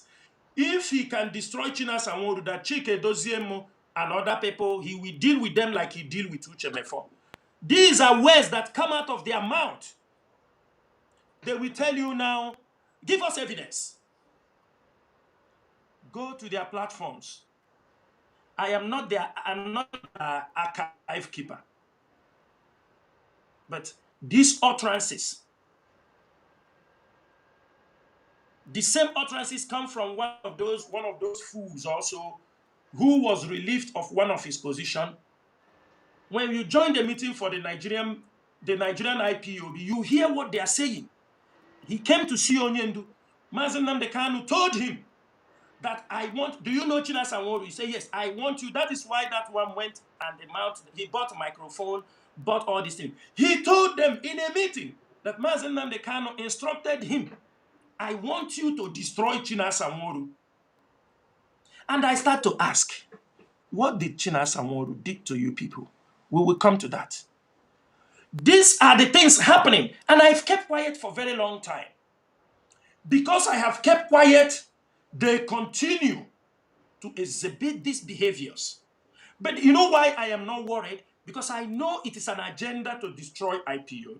So attacks can come from anybody. The Nigerian government have made it very clear for Mazi Nnamdi Kanu. It happened, Mazi, did it happen on our Biafran regional, the DSS officer who came to the program? What did he say? He never hid himself. Can you tell the world what that man said on the program? Please, I leave it to you to say. What did he say? Yes, absolutely.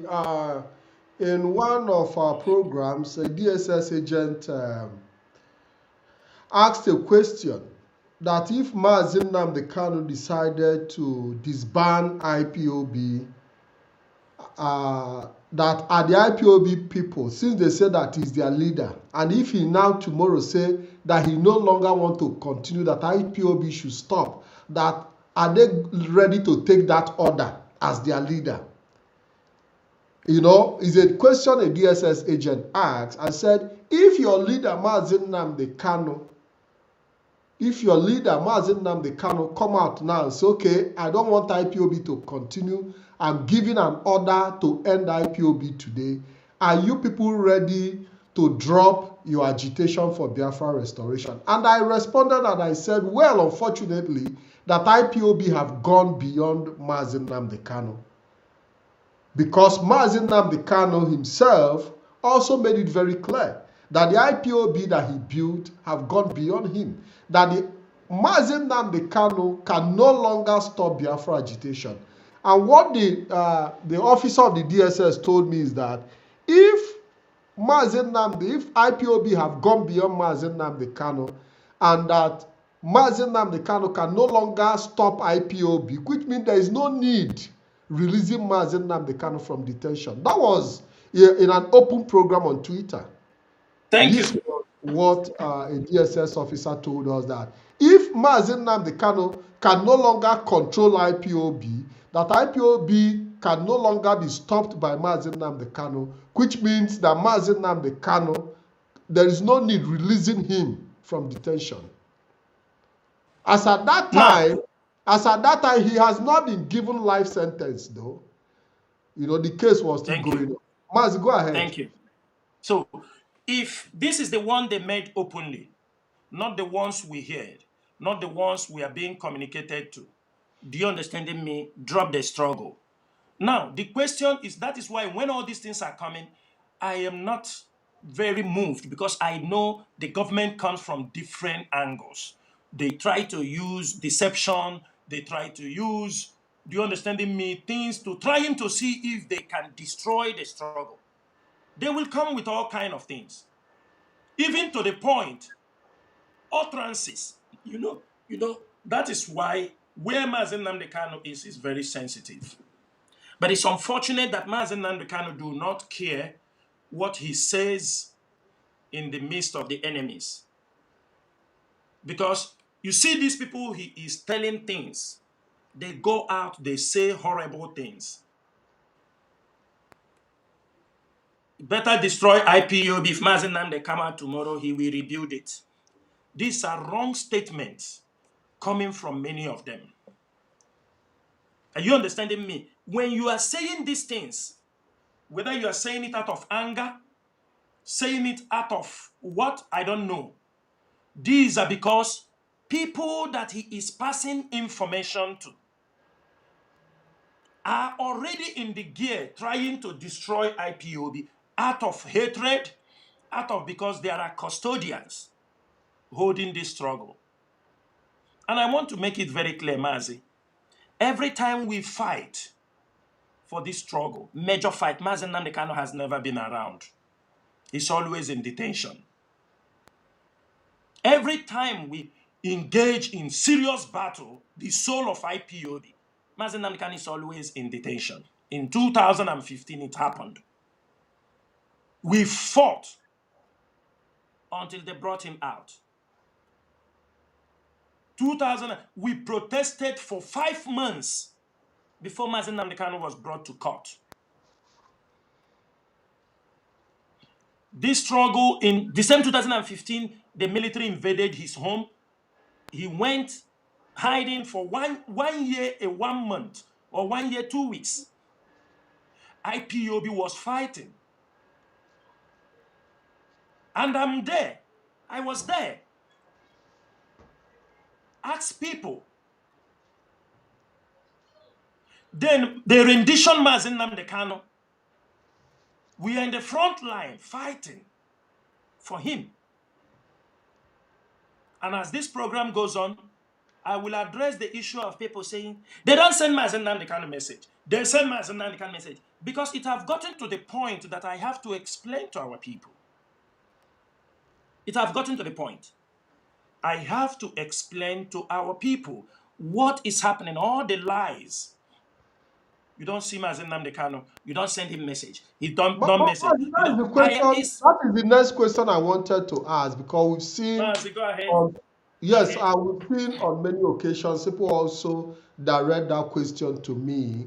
Why haven't the Directorate of State sent delegates or sent somebody to visit Mazi Nnamdi Kanu and hear from him directly, or have a conversation, or relate to him things that are happening out there? Have the Directorate of State made attempt to send delegates, individuals, or members of the DOS in one way or the other, directly or indirectly, to Mazi Nnamdi Kanu in Sokoto prison since he was sentenced? That is a question. Have the DOS made that attempt? Mazi, I will not say from Sokoto prison. I want to start it from the time Mazi Nnamdi Kanu was renditioned from Kenya. Are you understanding me? I will take it from there. Mazi, the moment Mazi Nnamdi Kanu was renditioned from Kenya to Nigeria, it was 2 weeks. I don't think it's up to 2 weeks. A J4 was. Mazi, are you hearing me? Am I coming out clear? Go ahead. When Mazi Nnamdi Kanu was renditioned, of course, we moved into action, calling, protesting, calling for even for the sit at home that was cancelled. If we have to be sincere, because I don't want to say something I will say now, people will say, Mazi Chinasa, you have come here, why did you say like this? But because I keep silent, and members of the DOS kept silent, for me, I saw it, that the moment they rendition Mazi Nnamdi Kanu, the next step was to destroy IPOB. Are you understanding me? So, we do pass information. We will send information to the lawyer. Some information will come at those early days when we make that, what they call it, that sit-at-home issue. Until when we cancel it, information was, to ask. But I can tell you there was no any concrete information, response coming from Mazi Nnamdi Kanu. There was none. When we send message, we have a way to send message, and we are very careful. At a point, I asked Ejiofor.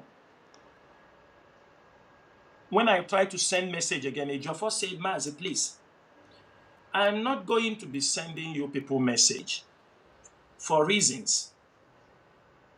He don't want to be doing a job, do you understand me, more than his legal, that I know this case is very sensitive. That he don't want to be doing like, become a medium, passing message between IPOB and Mazi Nnamdi Kanu. That if there is anything we can do, or we feel it's not getting us any response, that we should put it down and send to him. That he will find a way so that he will know it is a word said by us. And during that time, we tried to, once, we wrote, and there was no response. Then, in many occasions, Mazi Nnamdi Kanu is alive. He's still in Kuje prison. People are visiting him. On many occasions, because I can say I'm one of the people who send messages always, because I was asked to be, coordinating, corresponding with the lawyers and all these things. So I do get in touch. Other members of the DOS also do.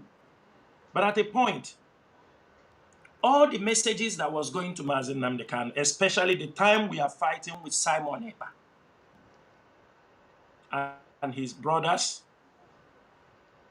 Mazi Nnamdi Kanu don't respond to any message. Instead, he responds with threats.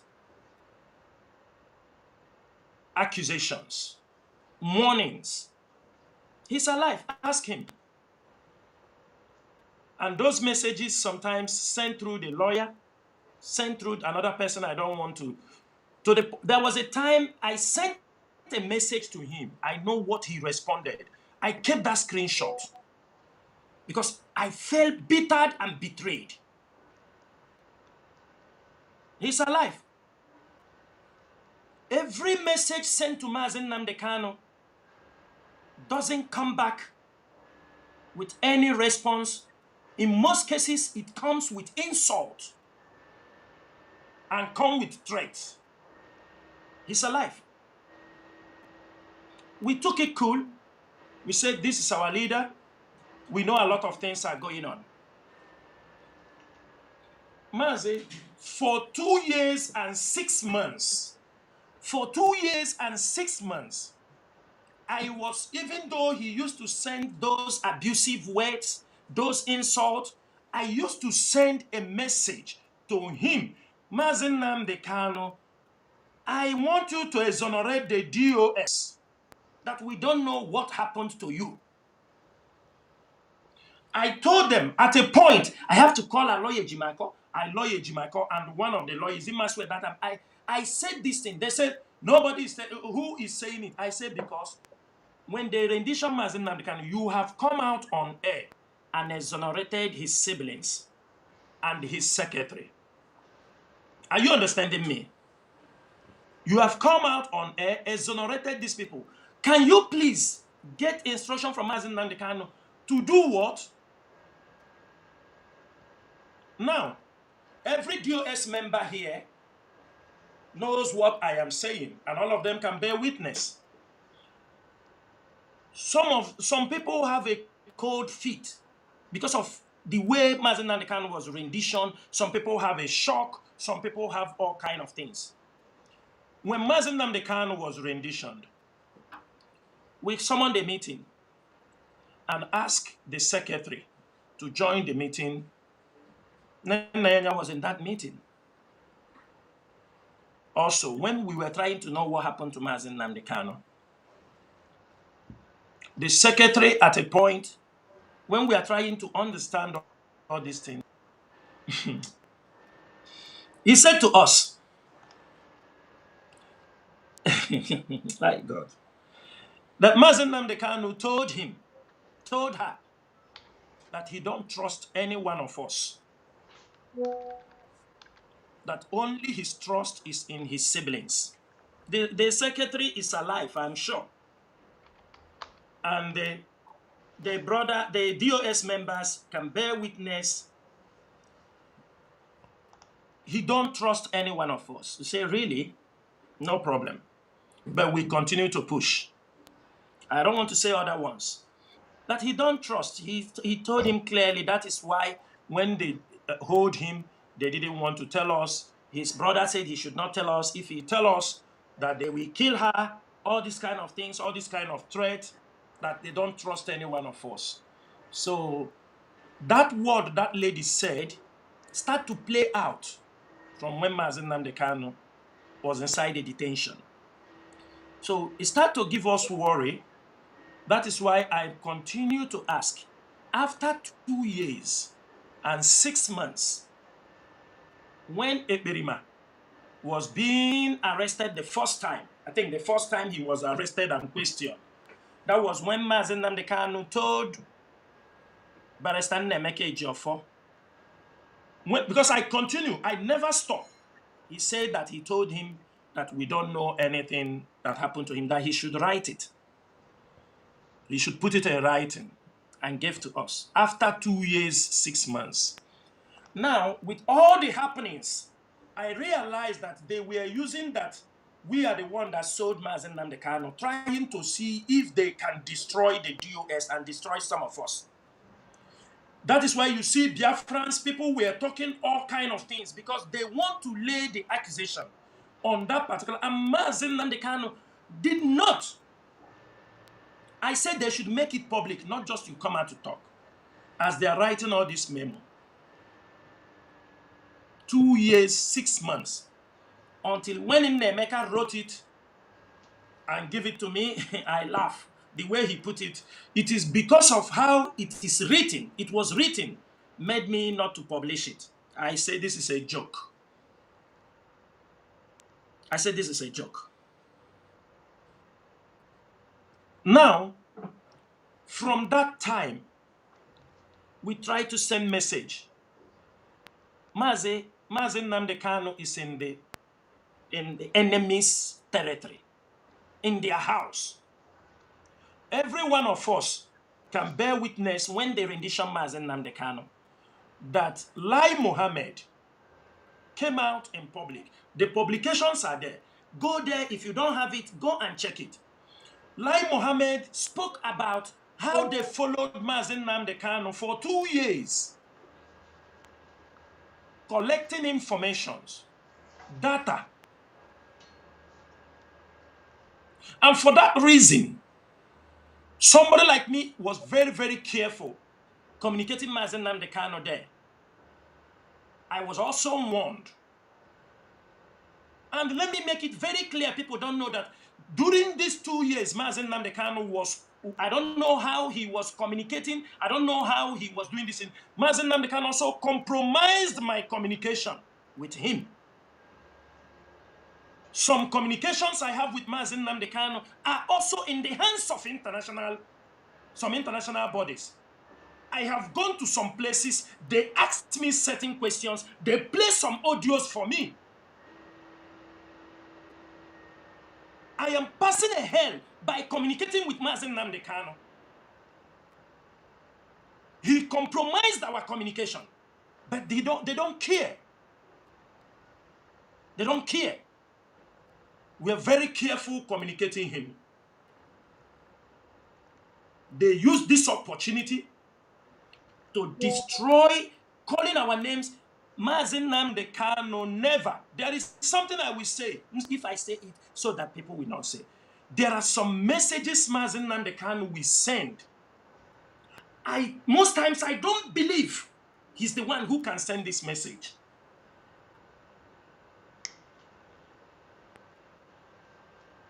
I cannot believe that he's the one who sent that message to us, especially to me, Chinasa Nworu.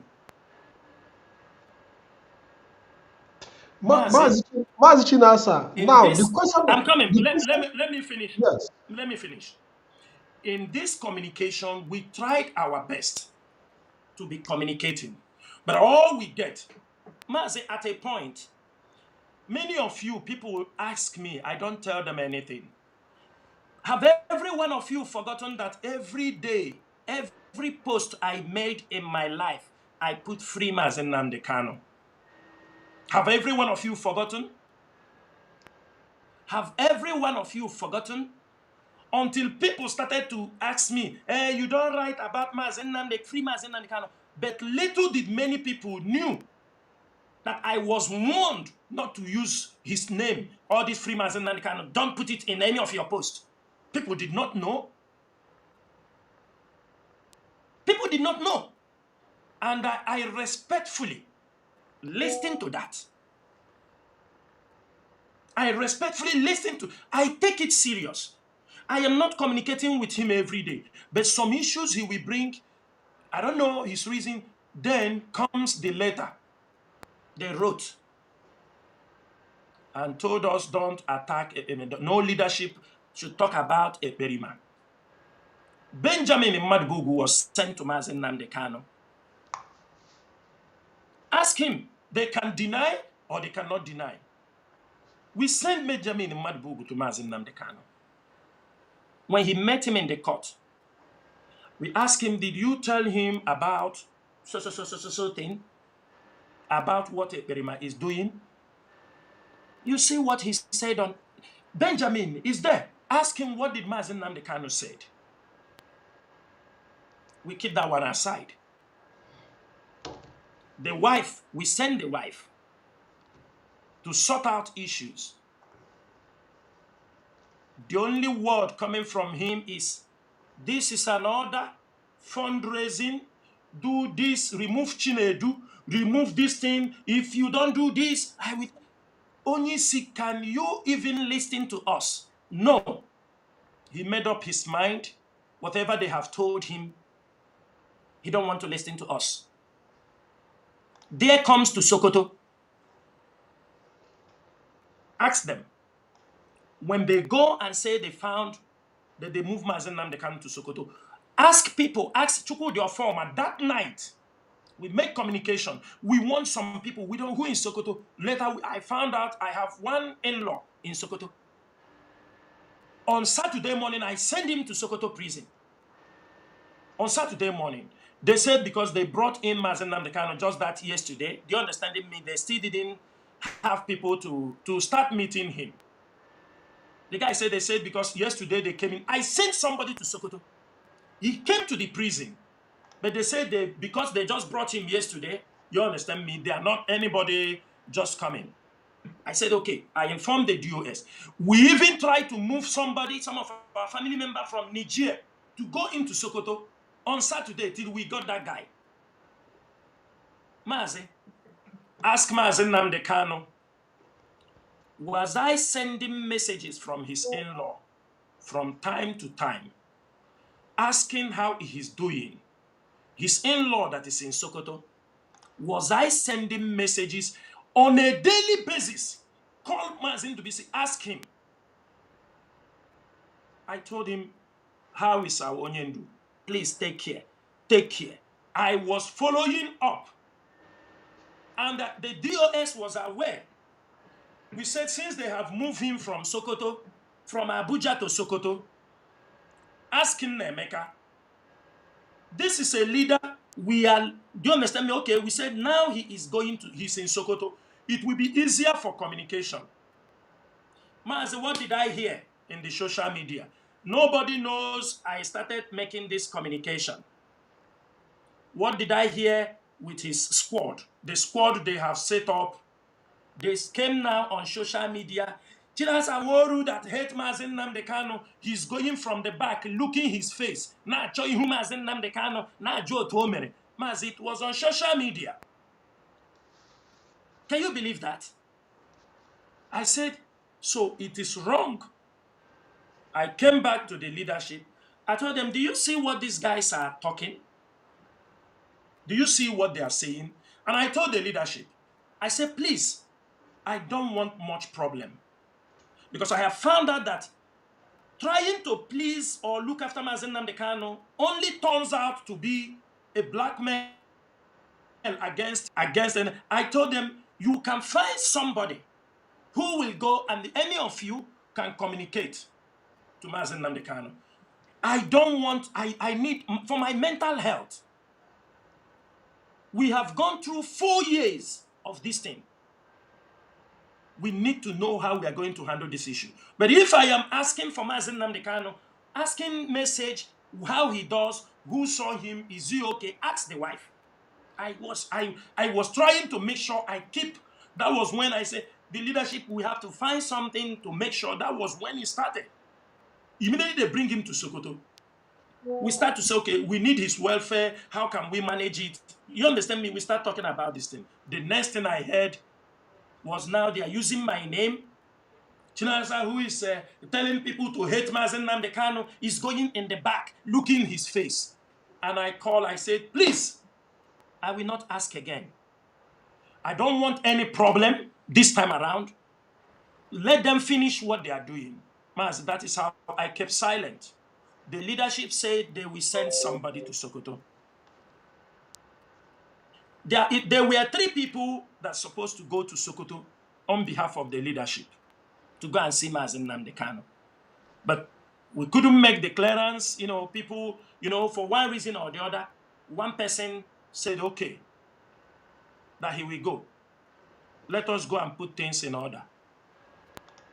And this person traveled. He went to Sokoto to see Mazi Nnamdi Kanu on behalf of the DOS. But I'm not going to. The person saw him. There was no even concrete message. But I take the ones that was directed to me. The message is order. I give command. What are the command? Do you understand me? I ask you people to make fundraising for me. You don't make the fundraising. I say remove this person. You don't remove. There is nothing more. And how Chinasa will be killed, how Chinasa will not enter Biafra land for disobeying me, for whoa. What did I do? I did nothing. This guy was still in Nigeria. A member of the DOS that went there secretly to see him, to explain things to him. The guy is there. People can ask him what happened. If there is other things, the message is that an opportunity Mazi Nnamdi Kanu will use to put everything in order because of the lies they are putting on him, because of anything they have said. Again, I will come to what also the hate, where they are going. And at the end of the day, this guy was, nobody knew till this guy came to Sokoto to see him. Because we're not supposed to say these things, but it is them that is causing it. Do you know that this guy was yet to leave Nigeria? The message was passed. Who passed the message? Who? Because this guy met Mazi Nnamdi Kanu without any other person, only one or two people there. This guy was still on transit. The people that are making program, they come and use it and start talking. That a DOS member, go and see him without minding the security of this man. And tomorrow, you want another DOS member to travel up to Sokoto again to go to see him. When the person that went was yet on transit, people that have nothing to do with his visit are using it to make program on social media. Mazi, is that a way to run a very risky and delicate movement like IPOB? Have you compromised this guy's security? It looks to me like everybody, they want everybody to drown. That is how it looks to me. They want everybody to drown. Now, when they can do that, tell me how another DOS member will go there with confidence that he will not be tipped off before he left Sokoto. Tell me. So Mazi, the response is that DOS have sent delegate to see Mazi Nnamdi Kanu in Sokoto. Yes. Okay, because that is the usual question we usually get. People say, have you people gone to see him? Have you heard from him? And things like that. Now that it is confirmed. Mazi, I am coming. Do you know how Go ahead. stupid some of them are? They will say, hey, Mazi Nnamdi Kanu is in Sokoto now. Chinasa, why not you go to Sokoto to see Mazi Nnamdi Kanu? Mazi, is it advisable? Anybody in this struggle to advise me to go to Sokoto? No, Mazi, it's not every dog. You do not throw stone to every dog that barks. Because if we go into all that, we might not be able to even round up the program. Go ahead. At the end of the day, whether you go to Sokoto by yourself or Mazi Chikedozie go to Sokoto, it doesn't make any difference. What is important? Mazi, let me tell you, don't say it doesn't make any difference. If the siblings of Mazi Nnamdi Kanu can come on social media and say that Chikedozie was in Nigeria, some people believe them also. That Chikedozie is in Nigeria, come to sign contract with Nigeria. I mean, the siblings of Mazi Nnamdi Kanu. I mean, somebody like Kalonta. Mazi, coming to write that Chinasa Nworu has been deported, that I am now hiding in the southeast, dealing with IPOB, some of them, they will write. Mazi, when people are saying these kind of things, can you tell me their mindset? Their mindset is that you will be destroyed. I know what they are doing, this communication, they don't know what I am passing through. It is them. It is the compromise of my communication with Mazi Nnamdi Kanu is what I am passing through today. Why I don't say these things is because not to give the enemies the opportunity to continue to haunt me from the same line. They don't know. Some of them that knew are using it to make caricature. They use it to make caricature. And these are the people, somebody want me, Mazi, let me make it very clear here. With what I am going through, with the situation we are inside, with what Mazi Nnamdi Kanu is doing now, even in DSS, I am saying it that any word coming out from the walls of Sokoto prison, I will verify it very well. I will look into it very well. And if it is putting people on security risk, me as a person will not be in support. Those who want to carry out the info, they can carry out. Because of what? Because along this program, I will tell you what is happening. Those things that are happening is where I am doubting now whether Mazi Nnamdi Kanu knows what he is doing, the lawyers around him. Could this be a plan to destroy IPOB members, the IPOB principal officers? I will explain it here. Because it has come to the point, if we don't speak out, people think we are fools. Go ahead. Yeah, that brings me to the question when you said the statement coming from the walls of Sokoto prison. That brings me to the question of the recent Nnemeka's social media address to, I don't know if he was addressing IPOB or if he was addressing the world about the message that Mazi Nnamdi Kanu passed to him as regard the 100-men committee. And we have seen series of backlash and outcry and reactions all over the place.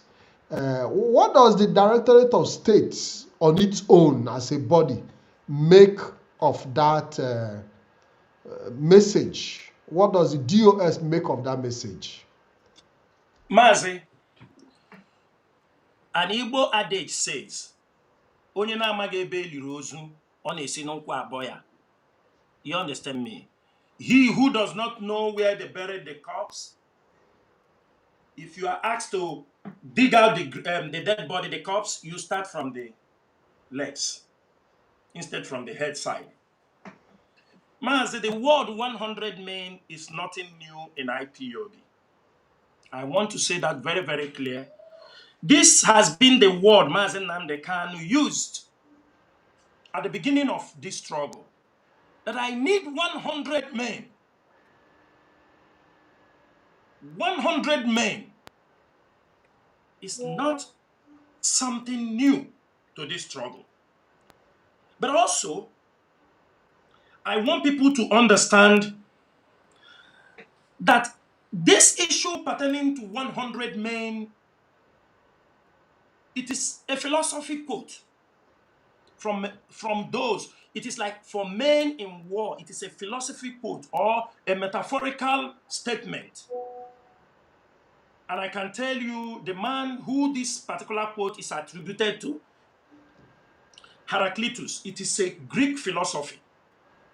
And this particular quote, in many modern military and leadership programs, this particular context has been used in many places. In this 100 men, they talk about always the 10% don't even know why they are in the group.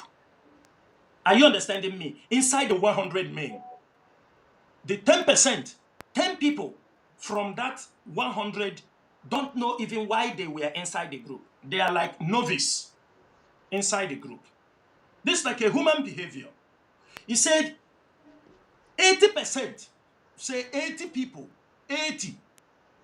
Inside this group, they are just passive participants. You see them, do you understand me? They are helping in the struggle. They are doing everything very possible to make sure that the struggle comes. They will contribute, they will do dues. Then he said 9%. 9%. 9 people out of this 100, they are the real fighters. They are the skilled and dedicated fighters. Then the 1%, which is one person, is the warrior, the leader, the elite that carries the burden on his shoulder. Mazi, that is the meaning of 100. Let us stop using words, bringing in words that people will be misused. And it's because when Mazi Nnamdi Kanu made this statement, it's just like when he said Biafra is our religion. People thought that we have started a church. They forget to know what religion means. Religion does not mean church, but it is what people believe in. Biafra, it is what we believe in. Now, you come to this 100 men in leadership contest, in a freedom fighting movement, meaning out of 100 people, you will find 9 people very skilled, dedicated, talented. If you want to translate it to IPOB, meaning Mazi Nnamdi Kanu, the leader, he is that warrior who is leading this struggle. 9 other people are the members of the DOS who are very, very dedicated, skilled, die-hard. The other 80 are people who are, do you understand me, trying their best, opening doors for IPOB, whatever they tell them to do, they are doing it. Then there is 10 people among these 100. They don't deserve to be there. They are fools, but they just found themselves there. That is the contest of 100 men in leadership or in any global movement for freedom fighting. Now, since Mazi Nnamdi Kanu pushed up this 100 men, some group of people in Biafra land and in diaspora formed and called themselves 100 men. Kalonta was in touch with them. Some of them are in America. They were having a WhatsApp group. You know, our people used to forget a lot of things. They used to forget a lot of things. These 100 men, they were in one WhatsApp group contributing money. Raising money, saying they want to take. When even Simon Ekperima was arrested, when Mazi Nnamdi Kanu was renditioned, they positioned themselves. Kalonta was in touch with them. These 100 men they are talking. Along the line, these 100 men joined the autopilot. You know, I don't want to call names because some of them are still in Wawa prison. Some of them are in prison in Enugu. One of them that joined autopilot, they found with him 25 AK-47 and he was killed. They joined, all of them become autopilot. These 100 men, the ones on the ground. I know, I am not somebody will come to, you call one name. They have abused all these things. If you go to Enugu, Ebonyi, if you talk about these 100 men in the ears of some security officers, they will catch you. You will be arrested. Because already this name has been bastardized. They have bastardized this name. If you want to join them, you bring money. Their audio was everywhere. Now, my question is this. Who is advising Mazi Nnamdi Kanu? Who is giving him these ideas? If he is the one bringing up these ideas, is he forgetting that he has spent many years inside detention? That many things he have lost information about them. He have lost track record of those things he talk about. It's just like there are many things they have tried to bastardize in IPOB. Do you understand my point? There are many things they try to bastardize in IPOB. If IPOB was not strong, they would have bastardized the ESN. You found out how they wanted to bastardize the DOS. They formed the Directorate of Emissary, and this Directorate of Emissary did everything possible to destroy this DOS. When they could not, they move away. So Mazi, anybody, I don't have anything to do with 100 men because I know the intelligence report behind them in the Southeast. Most of them join autopilot and most of them has been killed. Some of them in detention. They become champion the autopilot. So who is bringing this issue back? Things their names has dented. We are going there to defend what we don't know. When you form a new 100 men, they will come out and tell you we are the original 100 men. We have the WhatsApp group. This is when their WhatsApp group exists before now. So Mazi, I don't move. Let me ask you one question. What is the meaning of 100 men? I have No, explained sir, it I'm in the the leadership. interviewer. I'm the interviewer here. not, not the Yeah, other yeah. way I know. around. What is, for example, you set up 100 men to go for a diplomatic mission. When they arrive there, they said, we are 100 men. In Mazi Nnamdi Kanu commissioned us. Where is Mazi Nnamdi Kanu? In the DSS custody, in the prison. And the people forgot that Mazi Nnamdi Kanu, maybe himself forgot, that he's also putting people's life in danger. Mazi Nnamdi Kanu, for now, everybody know he's being sentenced, life imprisonment on terrorism charges.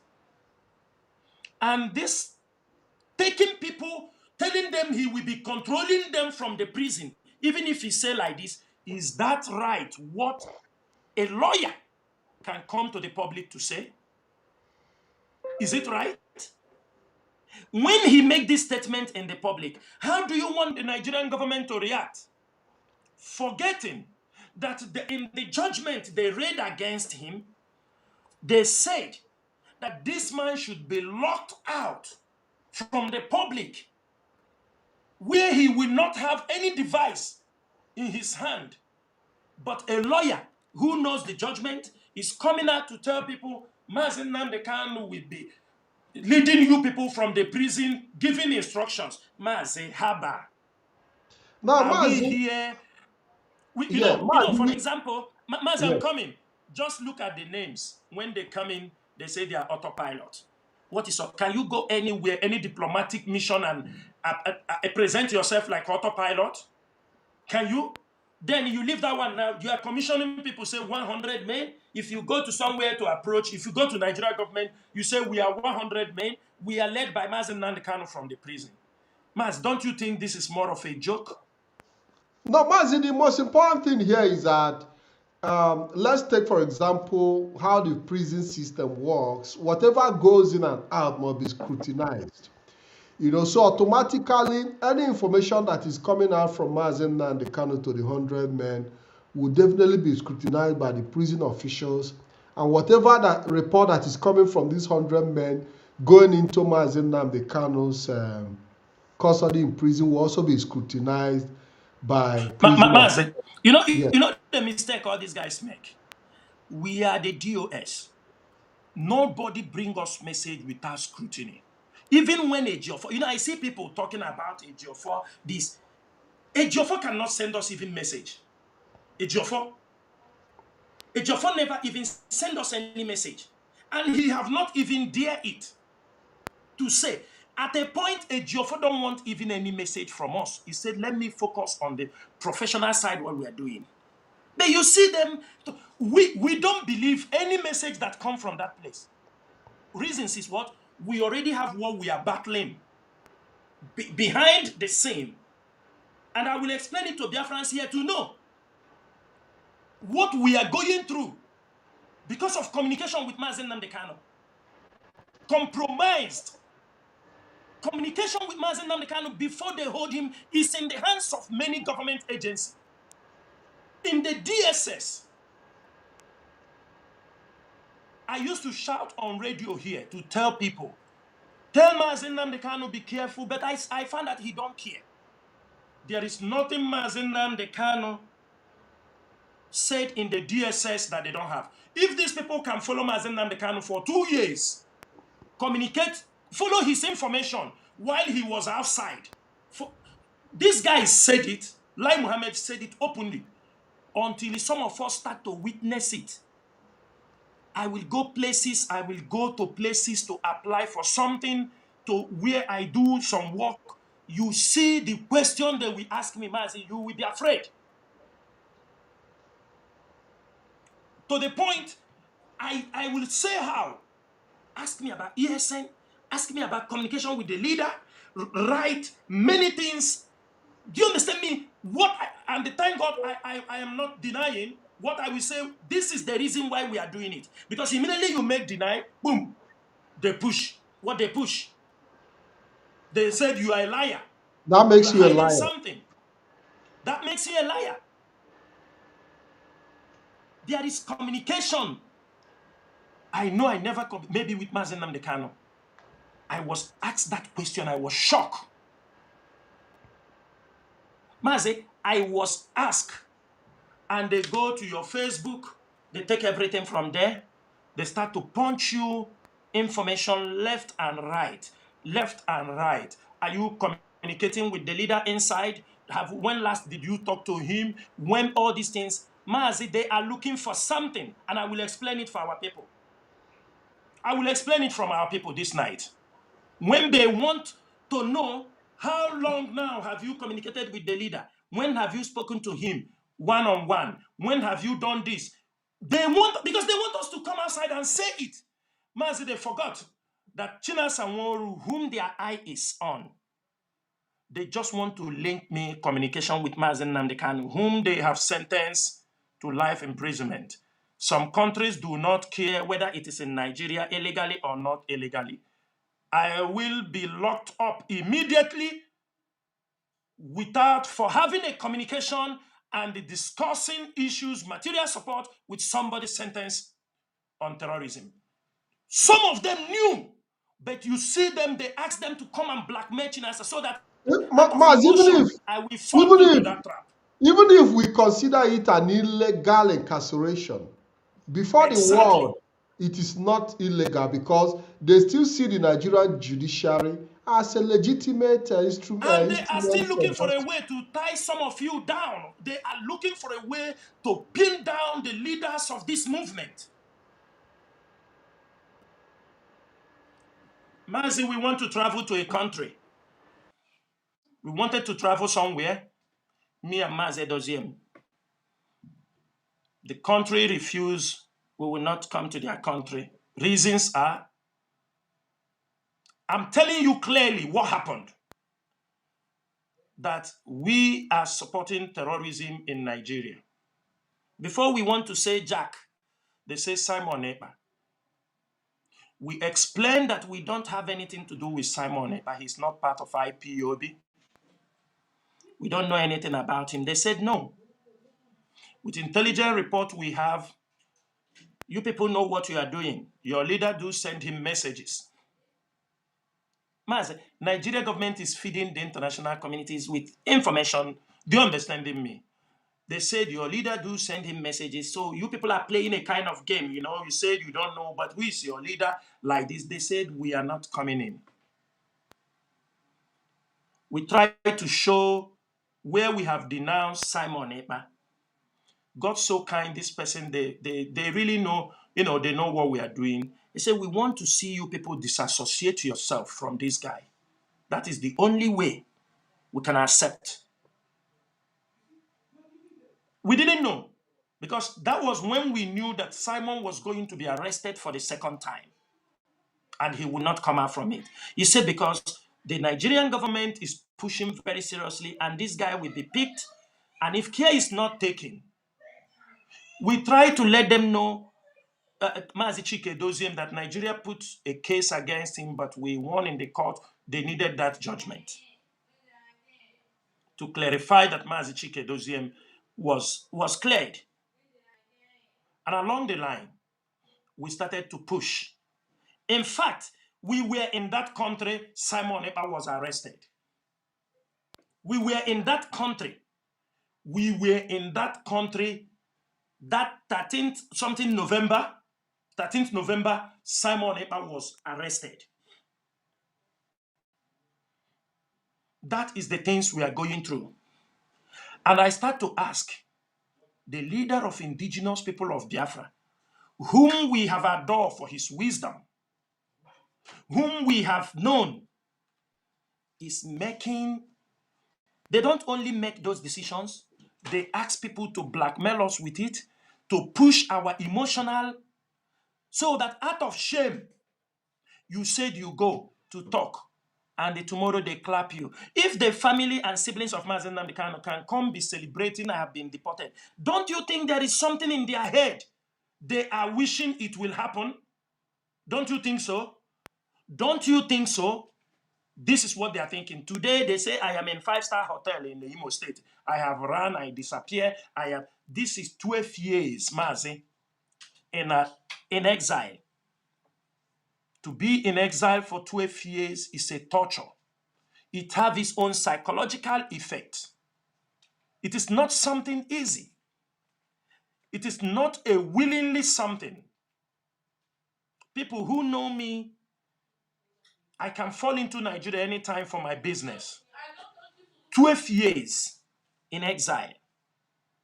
But the siblings of Mazi Nnamdi Kanu, they are moving around in Nigeria freely. My family is not moving. I was not part of those who did anything wrong to Mazi Nnamdi Kanu to be renditioned. We only came in because people who got stroke when Mazi Nnamdi Kanu was renditioned, some of them are still taking treatment till today. I know some people I do talk to give them hope. And suddenly, Chinasa Nworu have become the enemy of Mazi Nnamdi Kanu. To the point that, Mazi, these people go to see him, even some of them coming from America going to see him, go to some places.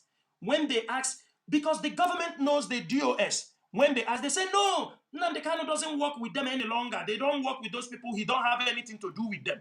Even Mazi Nnamdi Kanu does that. You know what we suffered in the hands of Mazi Nnamdi Kanu when in DSS custody? His in-law, the father of the wife.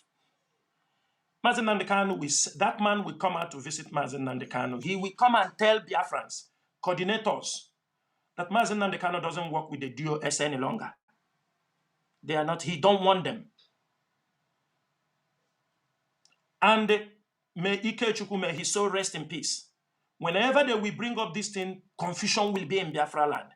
This is how the DOS will be having meeting, bringing you in to speak to them. There is no problem. There is nothing like that. Emma Powerful. Some of the lawyers do call him and tell him back off from the DOS. Onyendu don't work with the DOS any longer. These messages are coming from there when they go to see Mazi Nnamdi Kanu.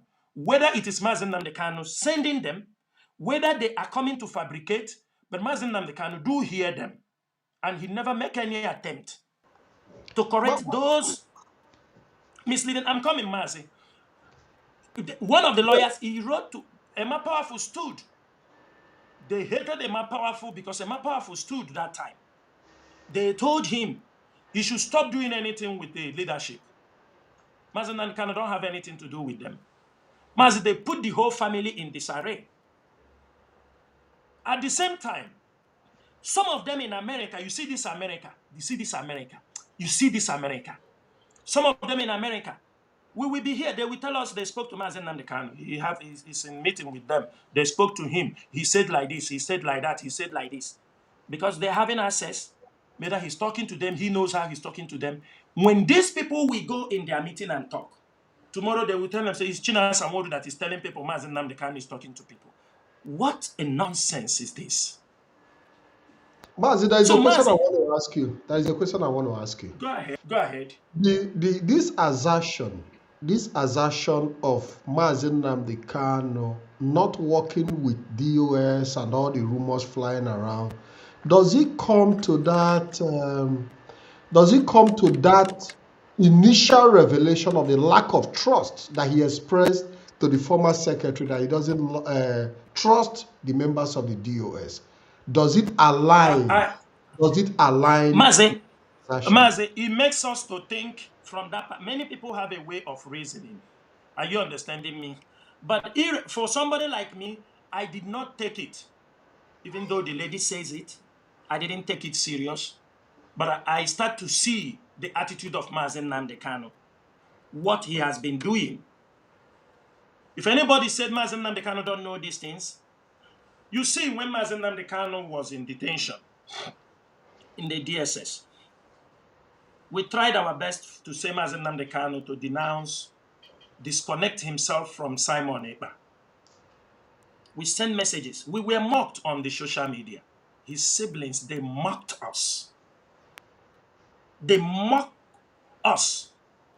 I think it's after, maybe, that's why I said, because the lawyers are seeing him differently. Ask Nemeka.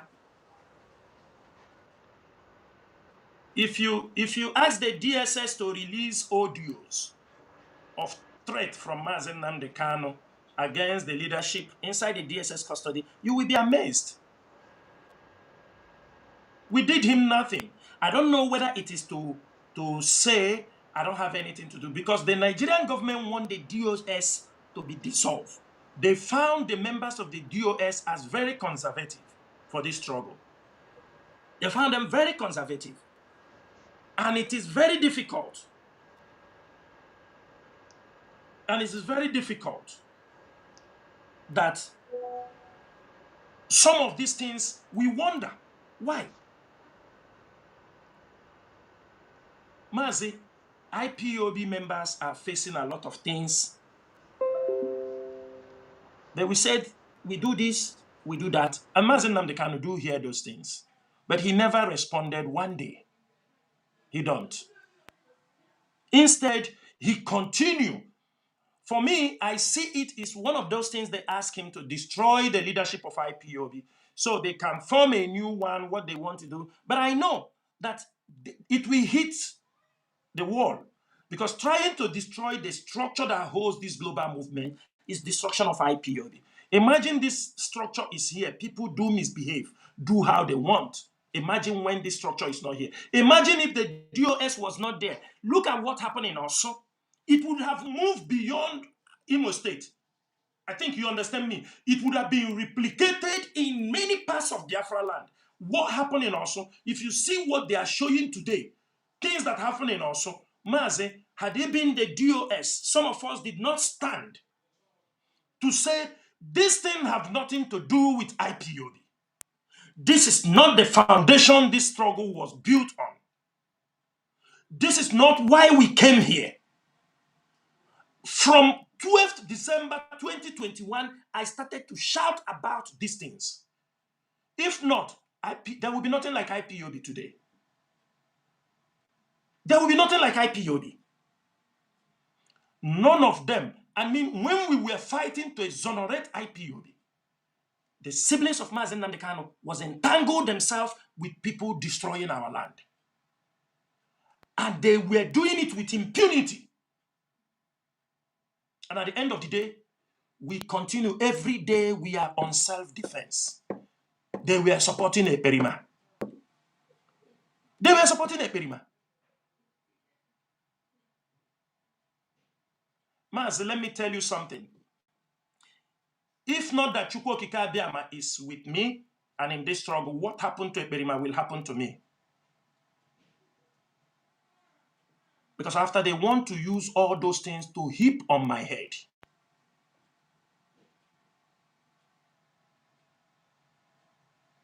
They want to use it. Because the federal government want the head of Chinasa Nworu.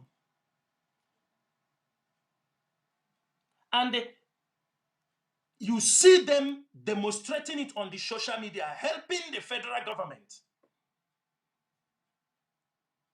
Helping the federal government. But Allah Biafra, we see them. So I do have we never decided to, Mazi, I will say Yes. something. I have never, in my mind, in the widest dream, decided to rebellion against Mazi Nnamdi Kanu. This is still a man I respect. For the fact that I respect Mazi Nnamdi Kanu, do everything for him, does not mean Mazi Nnamdi Kanu will come and tell me, take a shit and put in my mouth, and I will take it and eat, when I know that it is very, very wrong. And as a leader, he's supposed to also know. I cannot, because I am respecting Mazi Nnamdi Kanu. Mazi Nnamdi Kanu will ask me to kill my mother. And after first, kill my mother, and after I will come, he will tell me the reason why he asked me to kill my mother. This is not the struggle we are in. And that is not command and control. Command and control trickles down. Ideas are brought on, it is deliberated, and once he issued the order, that remains it. It is not him being inside the DSS custody. How it comes is in his head, without any consultation, without knowing who and who will be destroyed. He said, I said it, this is order, everybody. It doesn't work this way, dear friends. Please. Now, Mazi, there is a question I would like to ask you on the issue of trust. I know and I believe that the members of the Directorate of State are not above 15 number. I want to just put it at that number. If Mazi Nnamdi Kanu cannot trust and work with the few circle of Directorate of State that he set up, what is the possibility of him having trust for a whole 100 men to work with? What is that possibility? That question is supposed to go to our leader, Mazi Nnamdi Kanu, but I'm putting it But to Mazi, you. I don't know. Mazi, I don't know. Frankly, I don't know. I don't know. I don't know the possibility. Maybe he have his own way. There are the kind of people he want to gather. But I can tell you one thing. Anybody gathered, it will be bastardized by those he gathered. It will later turn out to fundraising group, and people will use that name 100 men to defraud people. Go and write it somewhere. We will come back on this platform and talk about it any day, the day the 100. I'm telling you, Mazi Nnamdi Kanu might know what he wants to use the 100 men to do, but I can tell you that the people I see campaigning, people I see jottering around, that the 100 men you are talking about will end in two things. Two things. It will end on fundraising. They will be gathered to raise fundraising, or people will be asked, those who are inside will bastardize it and said, if you want to join the 100 men, you pay $1,000, $2,000, I bring you inside the 100 men. Go and write it. I said it this night because I know the mindset of those who are championing these things. You understanding me? Whether it is an advice given without being taught very well, that is how it will end. The 100 men, the first one have ended in Abyss. This one, as long as I know the people championing this thing, it will be used. If it is not used for election purposes, it will be used to defraud or fundraising. That's all. People inside will use it. They will use it. And they're trying to, but because trying to use it to display the structure of IPOB, the Directorate of State, is impossible. They will write later and say, we are 100 men in the 100 men of IPOB. They ask them, what is 100 men? The world, the people they will address know the context of 100 men in freedom fighting. So how do they choose it to be the 100 men? Now, Mazi, let us yeah. not Let me now distort ask you the ourselves from let me this. now ask you the last question on the issue of the 100 men. Outside Barrister Nemeka coming on social media to announce the 100 men, have Mazi Nnamdi Kanu himself sent a direct message to the DOS regarding the issue of the 100 men that he No, needs?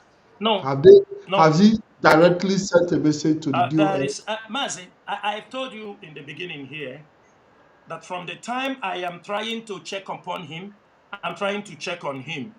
Are you understanding me? I am not the only members in the Directorate of State. Are you understanding me? From the time I start to check on him to know how he does when they move him to Sokoto, it was turned to another thing. Every time I am in, they are using my name in social media that I am. Whether it is Mazi Nnamdi Kanu told them that I am doing this.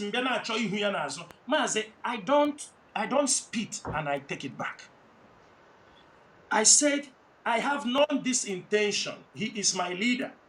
I have no any intention. So, But is there anything wrong in seeking Mazi Nnamdi Kanu's face as your leader? no, no, Mazi, Is there there anything is wrong with that? no, Mazi. The contest is being taken to. Do you understanding me? Everything I'm doing is also to protect myself and protect my mental health because we still have a long journey to go. I don't want to entangle myself in this thing. So I told them, I sent even message to somebody I said, please, I call even in America, I said, please, I cannot be able to check on and follow. There are other members of the DOS. Even I said, you can communicate to other people, they can do this job. Since whatever I do is now being misinterpreted, let me be. I am not the only members in the DOS they can do. So that message did not come from me because I already told them, please, any message, send it where you know who is the head of directorate. Chinasa is nobody. Do you understanding me? So for them, I don't want to be in that circle. Let them do whatever they want to do. I am here to make sure I protect this struggle, protect the blood of people who have done this thing with other hardcore members. We continue to protect this struggle. That's the most important thing. I know that with the protection of this struggle, Mazi Nnamdi Kanu will get his freedom. But destruction of this struggle, do you understand me? Hoping that the Nigerian government will release him after destruction of IPOB, I can tell you that is a dream taken too far. Now, thank you. Let's move into the politics of today, the discussion that surrounds the politics. We've seen the launching of the City Boy movement. Mazi, before we go there, I want to, because I talk about, they said, I think, let me use this one to wrap up that particular situation. Yeah, go ahead. You know the issue every time they tell you fundraising. Do you understand me? They talk about fundraising. Mazi, can you remember the last time IPOB stopped making fundraising in the public? I can't remember any longer. I can't even remember. You cannot remember, right? Yes. But it's a very long time that IPOB don't do fundraisings in the public any longer, right? But nobody, at the initial time, Chukwadem have a way to do things.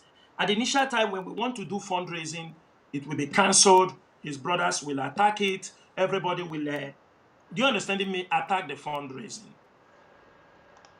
At a point, I let people to understand. I sent also this message to Mazi Nnamdi Kanu. I talked to people.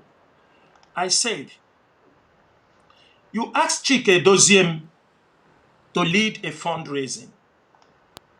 Mazi Chike Doziem, as the head of Directorate of State, he goes on, call people to raise money. He make out time and address Biafrans worldwide. And people started to make contribution. Maybe make contribution. He pleaded. After pleading and people made contributions, maybe along the meeting, he couldn't spend all the whole time there. Then he moves out. And now tell the fundraising to continue. Then after the fundraising, Mazi Chike Doziem will go to Nnenayanya to ask, can we know in this fundraising we did, can we know how much we raised? What is the money we raised in this particular fundraising for record purposes? The next thing is that Onyendu told you don't ask for money. You are they're talking about money, coming to ask for money. Onyendu want you. I have no this thing. You will see his siblings of Mazi Nnamdi Kanu come on social media, send their boys, their media racks. They will be attacking that man. So Chike Doziem, who is the head of directorate in your absence, cannot even have a record of how much money that was raised. Mazi, who on earth will accept this? Who on earth? Who on earth? A movement of how many countries? And this insult will be bundled on this man, both the siblings of, if you see where they insult that man, I told them they are lucky.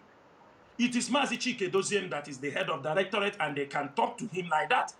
If they insult me that way, ask them. I will find them and come where they are. I will beat them up. If they are close, I will pull their tongue from their mouth. Who gave this opportunity? I blame Mazi Nnamdi Kanu. Mazi Nnamdi Kanu gave all these opportunities. Mazi Nnamdi Kanu is the one who educated and indoctrinated Nnenayanya and his siblings to treat Chike Doziem in that way. It's Mazi Nnamdi Kanu. In some places, there are comments he made. People out of anger recorded it. I feel ashamed of myself that a leader can do those things. Now, this issue of order, fundraising, Mazi, from the time we stopped fundraising was because some of us start to get. It's not everybody Nigeria government is looking for. Huh? I think you know that. There are people they are looking for to tie down. And have you ever seen me in fundraising? Since they hold Mazi Nnamdi Kanu, Have you ever seen Chinasa in any fundraising? I don't come to fundraising. Why I don't come is because I don't want to discourage anybody. But today, I will tell them the reason. I will tell them the reason because they don't like. You know, Mazi, if you come, you see this prison they sent to Mazi Nnamdi Kanu. From the time they hold Mazi Nnamdi Kanu, when you call people, say, can we look into this Mazi Nnamdi Kanu case? Can we look into it? This is a serious issue. No, leave it. Mazi Nnamdi Kanu is coming out tomorrow. He's coming out next tomorrow. He have finished it. We have discussed with this person. He's coming out. Mazi, when you come to see how we found a solution, knowing I used to tell some people, I said, this issue is not ordinary. It's a serious issue. This issue that Nigerian government went as far as Kenya, committed an international, do you understand me, offense, brought Mazi Nnamdi Kanu back. It is not going to be easy. But anytime you want to stir up a discussion that can lead to Mazi Nnamdi Kanu, I mean serious discussions, they will tell you, no, leave it, he's coming out tomorrow. When you tell them, I don't see the possibility, if we don't address these issues, now that time you don't want Mazi Nnamdi Kanu to come out. Immediately, they label you. They don't want me to come out. Am I the Nigerian government that sentenced Mazi Nnamdi Kanu? Have the Nigerian government said they are releasing Mazi Nnamdi Kanu? Chinasa, I refuse. Do I have even power to tell them not to release Mazi Nnamdi Kanu? Why should I be the person who don't want Mazi Nnamdi Kanu to release? Is it IPOB money that I am eating or what? And let me use this opportunity to say it. Chukwu Okikabiama knows on this platform, before the rendition of Mazi Nnamdi Kanu, in my life, I never believe IPOB have even $40,000. I have no access to IPOB money. Even till today, Chike Doziem is there. Anything we need, we request. When they talk about this fundraising, the first issue I have here, this issue were brought in. Yes, Mazi Nnamdi Kanu is facing terrorism charge, but do you know that conducting a fundraising for somebody on terrorism charges, it have a legal implication? And sometimes I do advise our people, can we make this fundraising in the name of Biafra Project? Because in the name of Biafra Project, we are not committing any crime. We are fighting for our freedom. If we raise money under Biafran Project, anything we want to do, Mazi, you understanding me, we can do. But no, because they want this money specifically, mention the name of Mazi Nnamdi Kanu. So that tomorrow when you ask, they will tell you, is it your money? Is it your money? This money was raised for Mazi Nnamdi Kanu. And Mazi, I can tell you this night, I am not saying it that our people should be afraid. I can tell you this night, we have more than 4 to 5 IPOB members whom participated in fundraising. Make a donation in that fundraising where it is being organized for Mazi Nnamdi Kanu and for our ESN. Somebody, it is also our people. Whether the people in America or who, you see all these people in America, most of them are agents. Mazi, do you know that somebody in that fundraising caught the audio of where those our people are making the donation, giving something for on behalf of Mazi Nnamdi Kanu? When they are being invited and interrogated, they were asked, have you made a fundraising for ESN or any terrorist, any person going through terrorist issue? The person said no, they have not done so. To the greatest surprise, Mazi, they played his audio in one of the fundraising raised for Mazi Nnamdi Kanu and ESN. They played his audio. They told him, so you are lying for us. In as much as this thing is very complicated, as I was battling my own subject, battling on issues of fundraising, one of the lawyers who handles issue, because you would think our people don't know that the world is not following, but there are people they are targeting. The people who are they targeting? The leadership of this movement. Do you know what this guy sent for me? This is he said, let me read it for Biafrans to know. You know, this thing, Mazi Nnamdi Kanu, we put his picture. They say it is for legal matter. And I asked myself, Mazi Nnamdi Kanu have lawyers beside him who can advise him better, who knows the implication of many things to protect the struggle. I am telling you, up to 4 IPOB, your 5 IPOB members are having query over this thing. I heard that one of them, his license was taken away from him. His license of 20-something years was taken away from him. I'm not saying it's for our people to be scared, but if they have jail Mazi Nnamdi Kanu, it is for us to change our pattern. But when you bring this pattern, tell them we change strategy. You hate Mazi Nnamdi Kanu. You don't want Mazi Nnamdi Kanu. There are people Nigerian government are targeting. Not everybody. They are targeting some people to come in. One of the charges Ekperima went to prison is raising fundraising and supporting terrorism. I think you are aware. Of course. I think every one of you is aware. It is one of the charges that Ekperima went to prison. It was one of that he raised fundraisings to carry out terrorist this thing. Now, Mazi Nnamdi Kanu is already in the jail, charged for this. Still, Mazi Nnamdi Kanu wants his name, his face, his picture. Not in Nigeria, in diaspora, in countries where laws are very, very strict. In countries where cybercrime, they take it very serious. Look at the war going on. People that just make video of a war and posted in many of these countries, they are giving them 5 years imprisonment.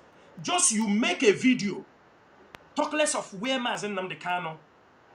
And when we are arguing about this over a case of people they are querying over fundraising, the lawyer, I was forwarded this thing by the lawyer.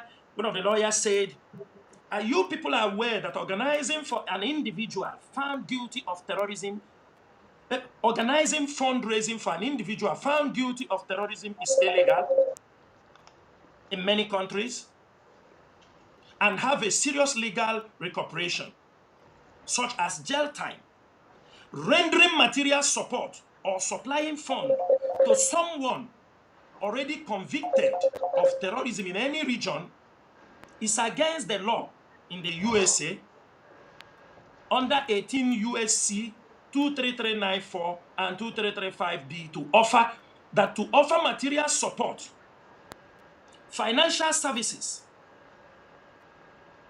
no matter the declared aim of the fund. Or say, collecting donations for a convicted terrorist. Why? I'm not saying Mazi, but we are talking about the law, what they want to use to nail us down. Or say, collecting donations for someone convicted of terrorism, either for charity or humanitarian aid, remains illegal. Consequences can be harsh. Even if the funds are intended for legal fees, they are still considered material support. They are deemed to be supporting an individual convicted of terror. Although it is very complex legal area, please seek legal advice. This was a message to us. We already having these challenges from beginning when Mazi Nnamdi Kanu was in the DSS custody. And today, when Mazi Nnamdi Kanu, they make all those flyers, Mazi Nnamdi Kanu will come out in the court to tell people, raise money. When somebody from the DOS go to see him, he talk about this raising fund. I don't know, the guy, I doubt he gave the guy the opportunity to explain much. The guy said he started, shouting, insulting for, the guy decided not to talk. Because these are the things to explain to Mazi Nnamdi Kanu.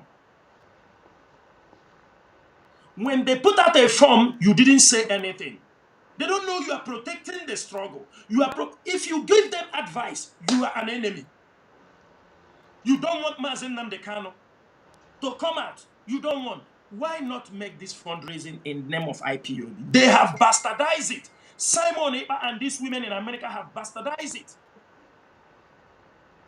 Cho Ayaba, I told Cho Ayaba. I told him before they arrested Cho Ayaba. I told him, I said, Cho, I don't know you in this behavior. But you see this guy, you have gone to join, you got to do this thing. I see you in jail because now you are no more thinking. Cho, you are no more thinking. He told me he doesn't give a shit. Who am I to advise him? I told him, we are doing freedom fighting. There is a line you are going to just to prove point. And now they have pushed you. It's the same American people. Because at the initial time, Cho was telling me, Honorable Azoka. I told him, I don't know all these people you are calling honorable. I told them, he said they want to have meeting with him. This is how they partner with him. They say, Mazi Chinasa, they give us in. Today, where is Cho Ayaba? Cho Ayaba have been campaigning for Ambazonia issue for many years. He started very young. Who destroyed him? It is Simon Ekpa. He started to have fundraisings with these people, committing crimes, things against the principles of freedom fighting. Now, when Mazi Chinasa is pushing out this flyer, and they're using it to blackmail the leadership, is for us to fall inside, to become a victim. Because there are tigers waiting to catch us. I'm telling you, people who deny they didn't participate in the fundraising, they play their audio. The people know, if they are listening this thing, they know what I am talking. Reports everywhere. Then you say, can we change strategy? No! He hates Mazi Chinasa. He don't want him to come out. Mazi, aka anoge, eburishi, eburumante. I will stop there.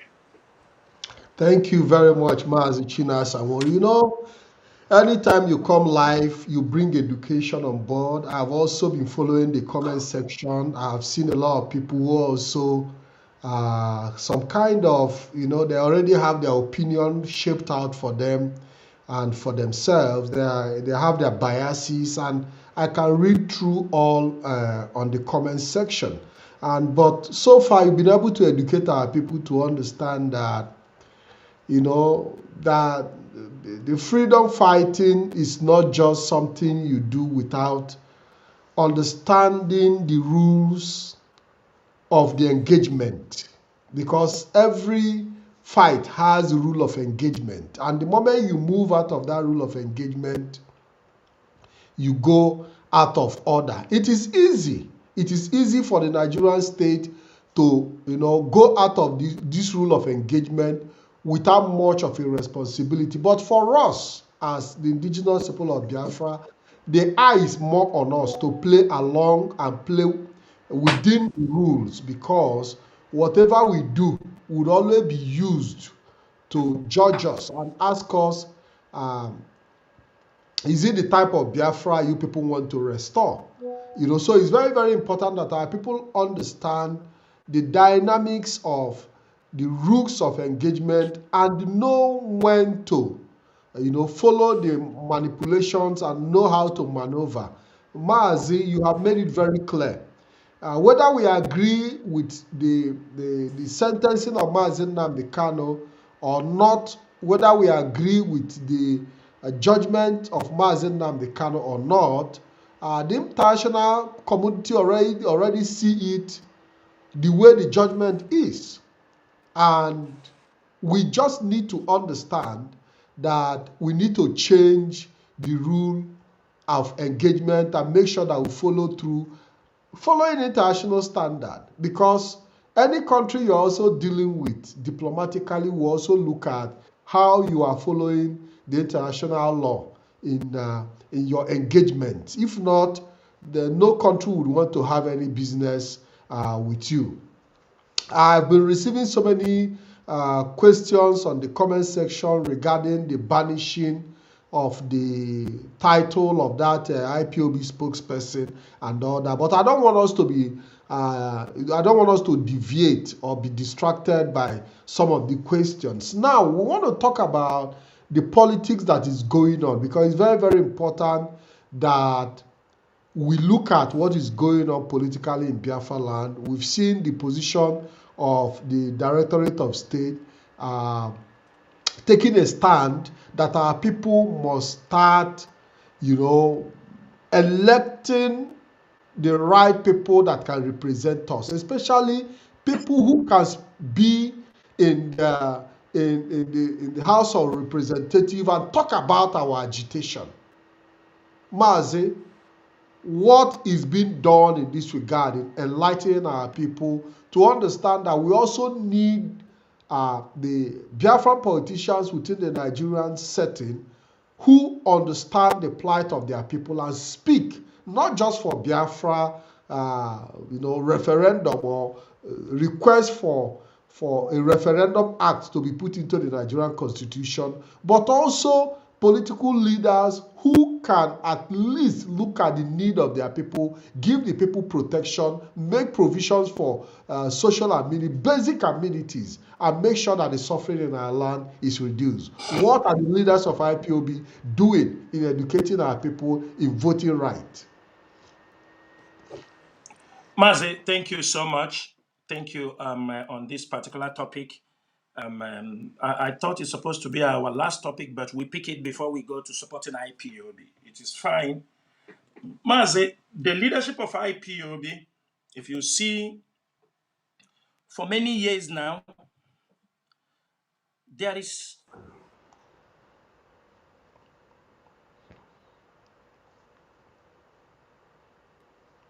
Mazi, go ahead.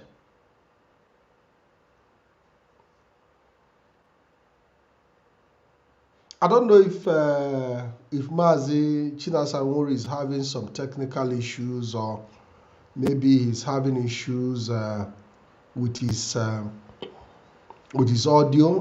While we wait for him to come back, I want to talk to our people that we have one of the smartest leadership as far as IPOB is concerned. We have one of the most intelligent men and women within the Directorate of State. Let me see. I don't know what the issues are. Mazi Chinasa Nworu is telling me that he cannot hear me. I don't know if the problem is from my end. But just hold on a minute. Let me see if I can get to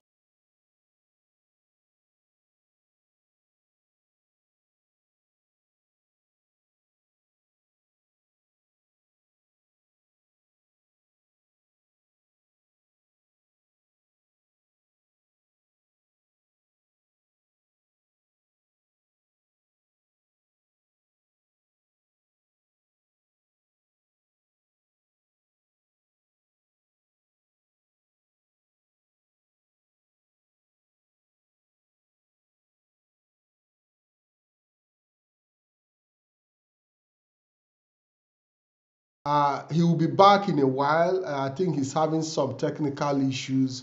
He will be back in a while, and we'll be waiting for him to be back. You see, when we talk about leadership, I've seen a lot of people who does not understand what leadership is, and they don't even know what institutional leadership is.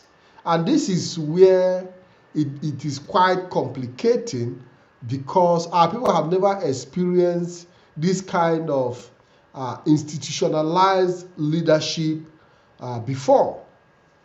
And that is why it's important that we continue to educate our people that they need to understand what institutionalized leadership is.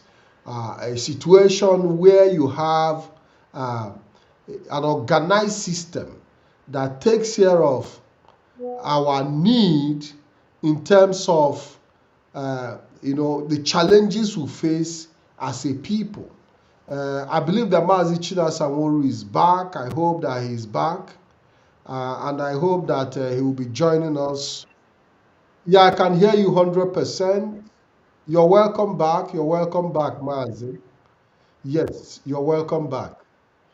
Yes. So back to the question I asked earlier, I'm trying to educate our people to make them understand what institutionalized leadership is. We've never had a situation where, as a people, we build an institution that can sustain our need as a people. Outside the struggle, we've never had a situation where we have an institution that runs the affair of our people. Outside, because what we've always known is the Nigerian government. We've never had that opportunity to have an institution that caters for the need, a grassroots institution that is focused on the need of our people. That institution we are talking about is supposed to be served by the Ohaneze Ndi Igbo and some other organs, but they haven't even been able to figure out what exactly their aims and their objectives are in the life of their people. And I believe that IPOB, under this structure of the Directorate of State, have been able to a very large extent, stand in the gap, and they need the support of our people to succeed. So, Mazi, let's go back to the question I asked, because we have over the years been, eluded with this possibility to understand that we need to fight this struggle from different fronts. When we see people talk about, the noise on social media, people think that we are going to get Biafra on social media. People do not understand that we also need that political angle where we can have the political class who can also agitate for us on the political front in making sure that they have influence on the Nigerian constitution and also influence on structural development of Biafra land. Mazi, go ahead, please. Mazi, thank you so Yes. much. Mazi, if you watch the video you played at the beginning of this program, you found out how that guy there was. We do talk about Nigeria from how decayed Nigeria is and how things are not working. But you see that guy, he put up the way he put up how Nigeria is. There is no other better way to describe Nigeria. There is no other better way. And we have been living in this way for a very long time. Even when we want to make changes, we run around, we do the same thing. Do you understand me? We want to make changes, we run around, we do the same thing. Now, 10 years down the line, IPOB have built a name. But at the time, people said we are building a name on social media. Do you understand me? On many things. They've never, because we don't have offices, some will come and ask you some stupid questions. Where is your office? Where do people come for you? They forgot what we are doing. But as time goes on, IPOB have started to display and show institutions. Presently, for 3 years, we were fighting for the soul of IPOB to make sure that IPOB did not destroy. And at the end of the day, when we survived, we have managed to set up some offices, both for trade and investment in Biafra land, administrative. Presently, we have 4 or 5 administrative offices lies in both. We have the one in Bremen, Germany, we have in Italy, we have in Malaga for Spain, then we have in Catalonia for that Catalonia region, we have in South Africa. We also have offices in the Sahel. We also have in the Russia. We also having one coming up in Asia. These things, they are working on. And these are the things people come, they want us to come and start talking on the social media. Do you understand me? They want us to come and start talking on social media over these things. knowing quite well that any serious organization, serious movement cannot display what they do on social media. You know, when people go to, they say they go for diplomacy and they come and show it on social media, they've come to con people some money. I can tell you that. Two things are involved. They want to display. Do you understand me? They will, when they display, they use it to rally around for money. They will tell you, you see what we are doing, we need money for this, and they're not doing anything. Another one is they will use it for personal ego, you know, to show I'm doing something. Mazi, I do travel for IPOB work. I do. I do travel with Mazi Doziem. Mazi Doziem do travel with other places. There are countries that if we show the pictures on the social media, for us, we will only get accolade on social media, but we can also at the same time, we jeopardize what we are pursuing. Because there are countries, on a serious note, even the way they welcome you, the way they talk to you, they don't want pictures.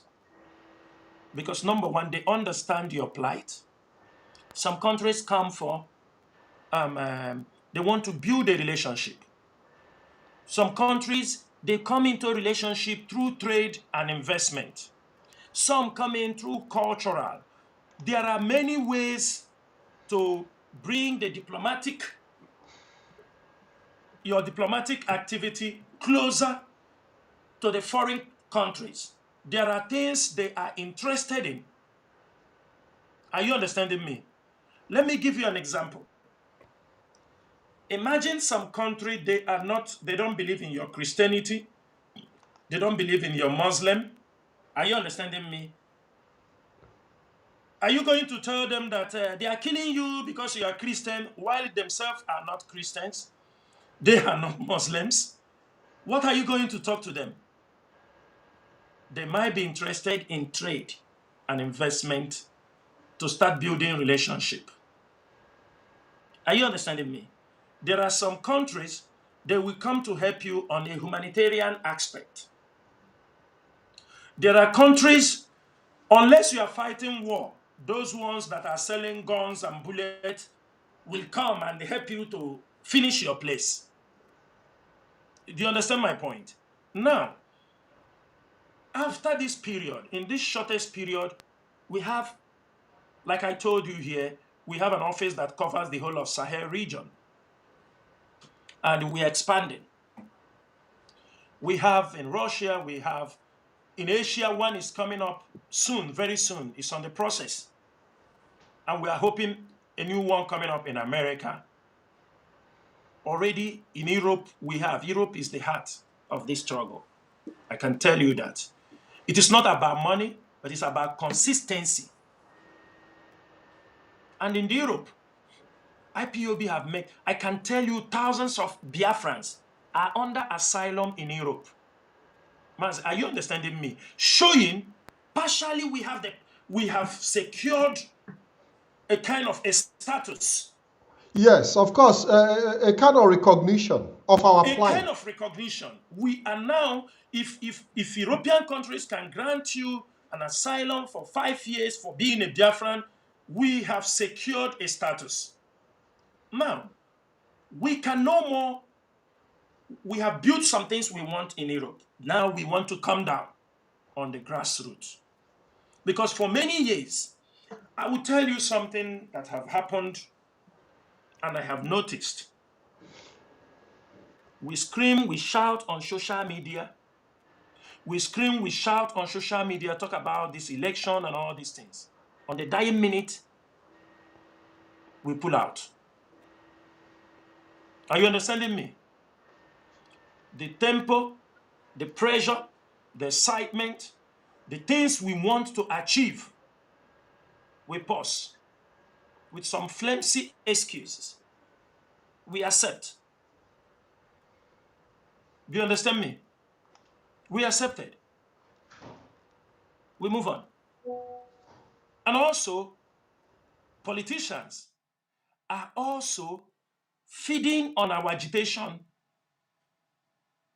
to put pressure on Nigerian government. I want to be there so that I can destroy these IPOB people. Are you understanding me? I need to be voted. You see some of them come out on social media, they talk what they are helping the government, pursuing IPOB members in their communities. Now they are using it to do what?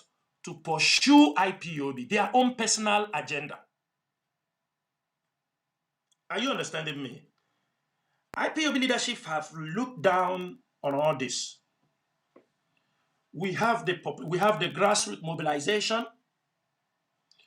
We have everything it takes to make sure that our people understand even what is happening around them.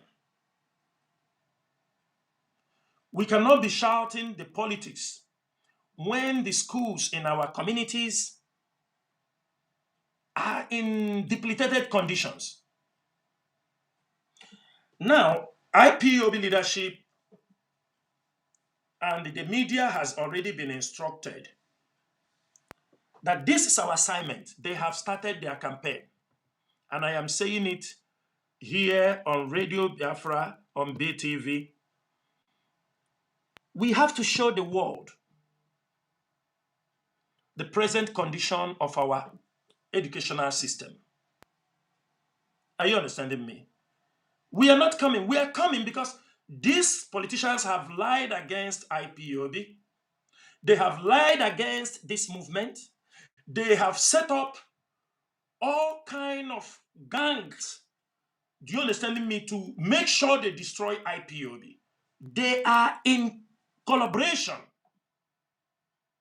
While we are shouting, they use what they are planning and they are getting new positions in the government house. And when they go there, there is nothing pertaining to this struggle that have lasted for over 10 years now. IPOB is championing it. They cannot be able to raise one topic for this struggle. For the protection of our people, they cannot. Our people are being taken from our place straight to the north. No politician can even say that this guy, if you want, you can label somebody an IPOB member and he will be taken straight to Abuja. Some families cannot even see them. Who is giving this nod is the politicians in our place. That is why we are going to review every one of them. And we are going to hold them accountable in many ways. And we are going to start. Our children from primary school must have a good place they are studying. Because if you watch that radio, that program, that video that man said, he said something. He said from beginning, everybody is in chaos. They brought up everybody. It has become a way in Nigeria. Are we going to allow that thing to continue in our place?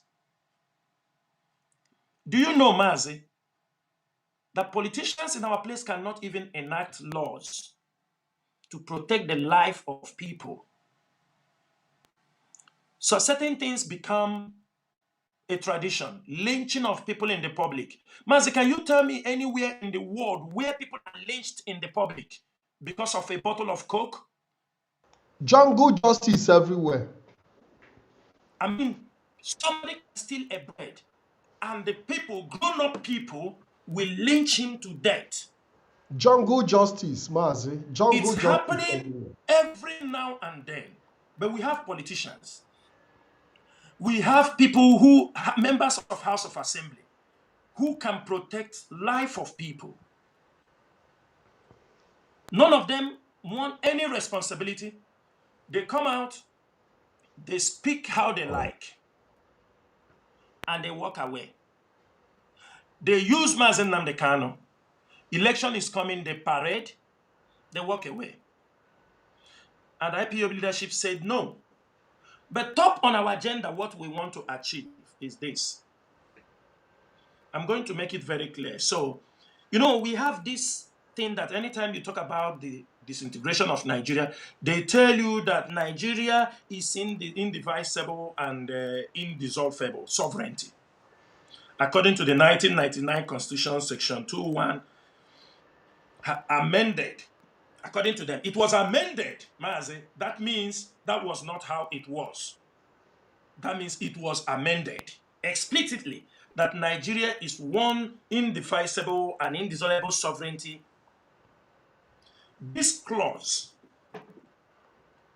since 1999, every politician you touch their mouth, they tell you, in the Constitution, there is no place you can divide Nigeria. But that does not mean politically we cannot disintegrate. But they have refused to do something.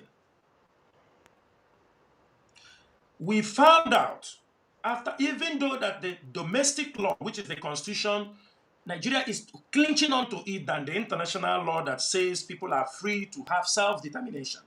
Now, Nigeria is clinching on the domestic law of that their amended Constitution. And for you to be able to do that, there will be 2/3 majority people in the National Assembly and 2/3 of all 36 states. With what is happening in Nigeria, we are going to elect people. We want people who will go there to represent us and talk about it. Is not impossible. Because in the first place, that particular constitution is amended. People who will go there to talk about a peaceful dissolution of Nigeria. That constitution must be amended. There are people also who are not comfortable in Nigeria, not only Biafrans. The Yorubas are also agitating. Presently, the Middle Belt are also agitating. That they are not. And there are people whom we peacefully accept. But is there any effort being made? No. So every politician going from our place, that is what we expect from them. If they are not going to do it, we will do everything possible to make sure they don't represent us. That is why there is a need for us to look into the political system, the election happening in our place. We don't want to hear, if I enter office, I will tell them to release Mazi Chinasa Nworu, because that is all what they are bringing to the table.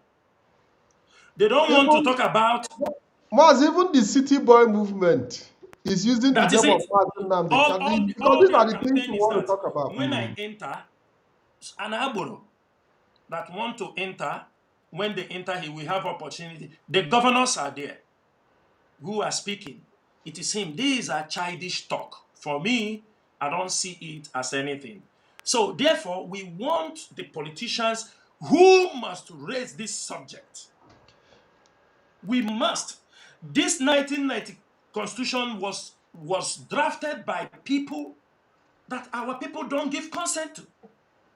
And this clause is not binding for us, because as long as we don't know about this amendment saying that Nigeria is indivisible, if Nigeria is indivisible, as they amended it in 1999, but to show you that every country is indivisible, that is why there was a military force when Ojukwu wanted to divide Nigeria.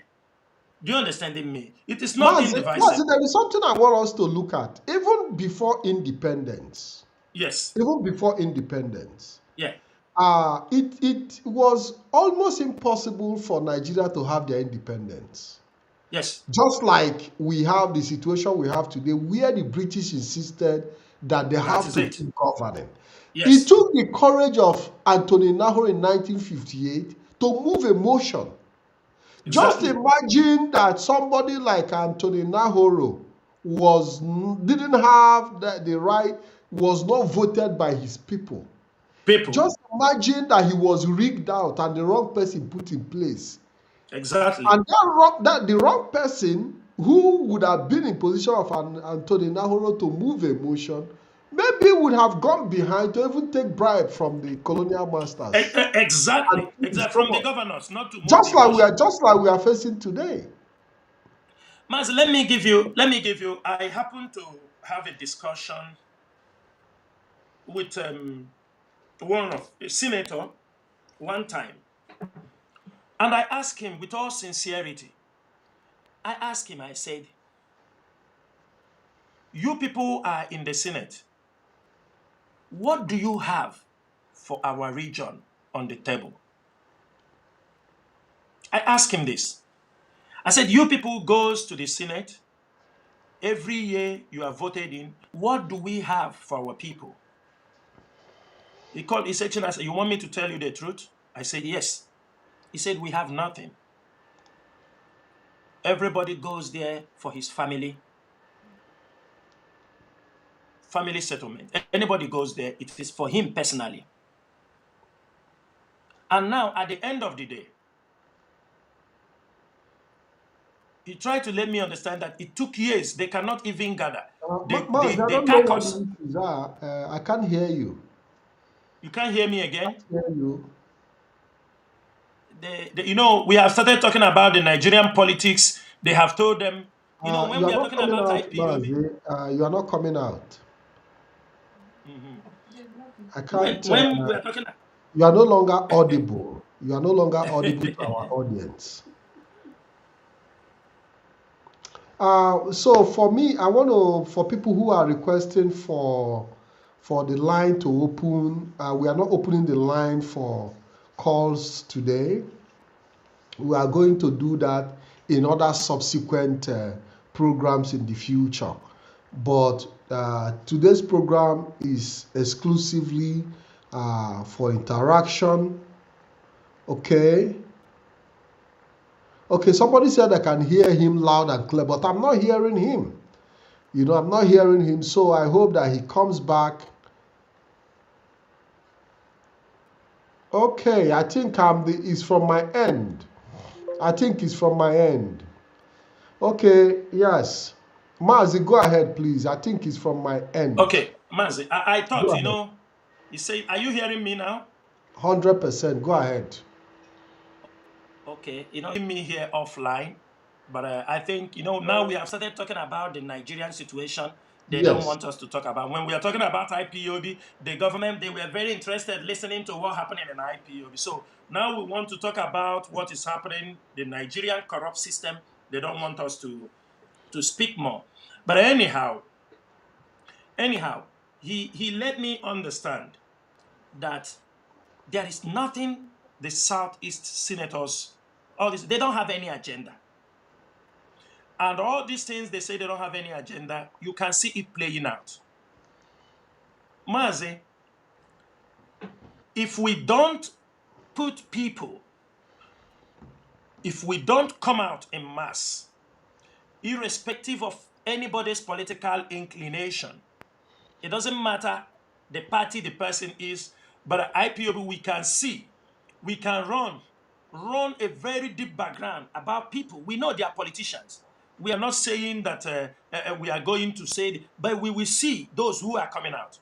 And we are waiting for the parties to select people before we launch the main counter attack on any criminal, all those people who have, in one way or the other, destroyed our land and they still want to represent us. This is what we are not going. For now, we are watching to know who is coming out, who is the party going to represent this party in any way. Mazi, for example, let me say something. I don't take it to be. Ojus Okalo have been in power for many years. Do you understand me? From governor to, I think he was a member of assembly or what, then become a governor, and he goes out. The same thing with Abaribe. Do you understand me? The same thing with Abaribe. Next year, Abaribe will be 20 years in the Senate. Ojus Okalo, from governor to do this thing. Can we go back and reflect? Or people are just using us? Do you understand me? You go to other senators in other places. If you doubt me, in our next program, I can show you all the bills they have passed. They haven't passed any bill. There is no bill. When you ask them, they said, We do. There is a difference that you initiated a bill, but it is not passed. The bills were not passed, but you just said, I initiated a bill. You come to the politicians, look at our primary schools. Within this week, we are going to show the world how our primary schools look like in all villages. In all villages. Our secondary schools, our health care. You know, it used to pain them whenever you show that thing to the world. And what we are going to do is this. When we go to the primary school, we will make a video of the present condition of that primary school. We will fix the picture of the local government chairman. We will put the picture of the House of Rep representing the same area and put the senator. We will flood the social media with how these people have left our land to be ruined and they are doing politics. What do we gain from them? I saw somebody was talking about, if you talk about insecurity, they give you rice. You talk about no job, they give you rice. You talk about to increase their salary, they give you rice. You say there is no good road, they give you rice. You say there is no good education, they give you rice. Everything you talk about, they know it is only rice that is going to solve the problem. And this is what we are saying.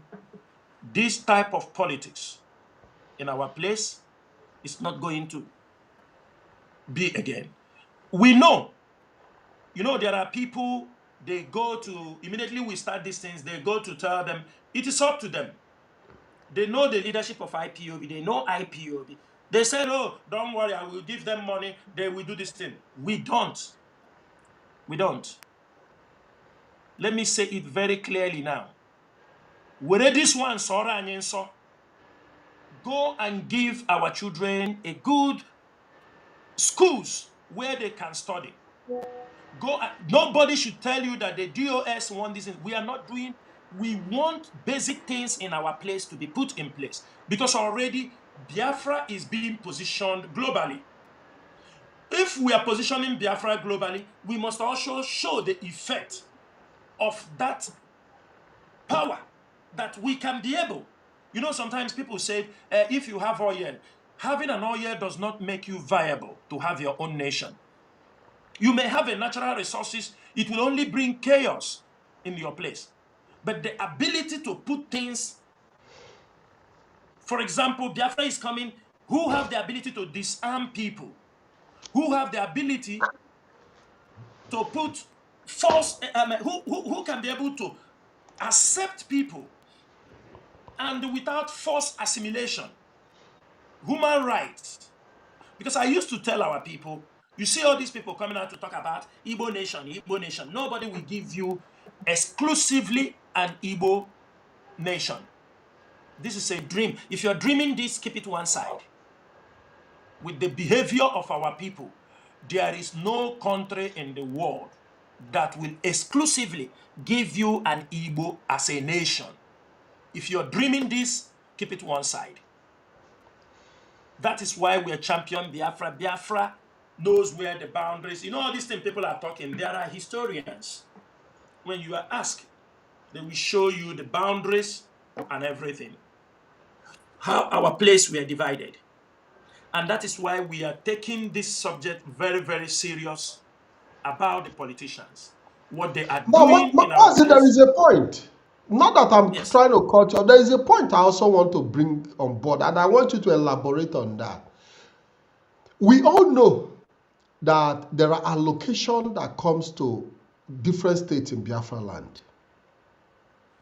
And these allocations are being paid on a monthly basis. Don't you think that the Nigerian government can also use this allocation, all these monies that are being remitted to states, especially to our governors in the Biafra region, as part of their defense too, that these people are receiving their monthly allocations, that the agitation for Biafra has nothing to do with the central government, but by the mismanagement of our own regional fund. Don't you think the Nigerian government can also use that against our agitation, making the world to ask us how we are holding our politicians responsible in Mazi, our... that is the particular point. Also, I would try to clarify. Nigeria do use that as a defense. And many people do use that. When you talk about representation, they will tell you, we have your people representing you. When you talk about, they will say, we release the fund for the development, you go and hold your politicians responsible. We know the corrupt practices. Mazi, can you agree with me that it is for the past 2 years now, or 3 years, Biafra land IPOB championed returning home for development, returning home for agricultural? There is a change in our region. Can you agree with me on that? Absolutely. There 100%. is Yes. a IPOB championed this thing. That's why I said people should understand the power IPOB have. It is now time for us to use it in our region.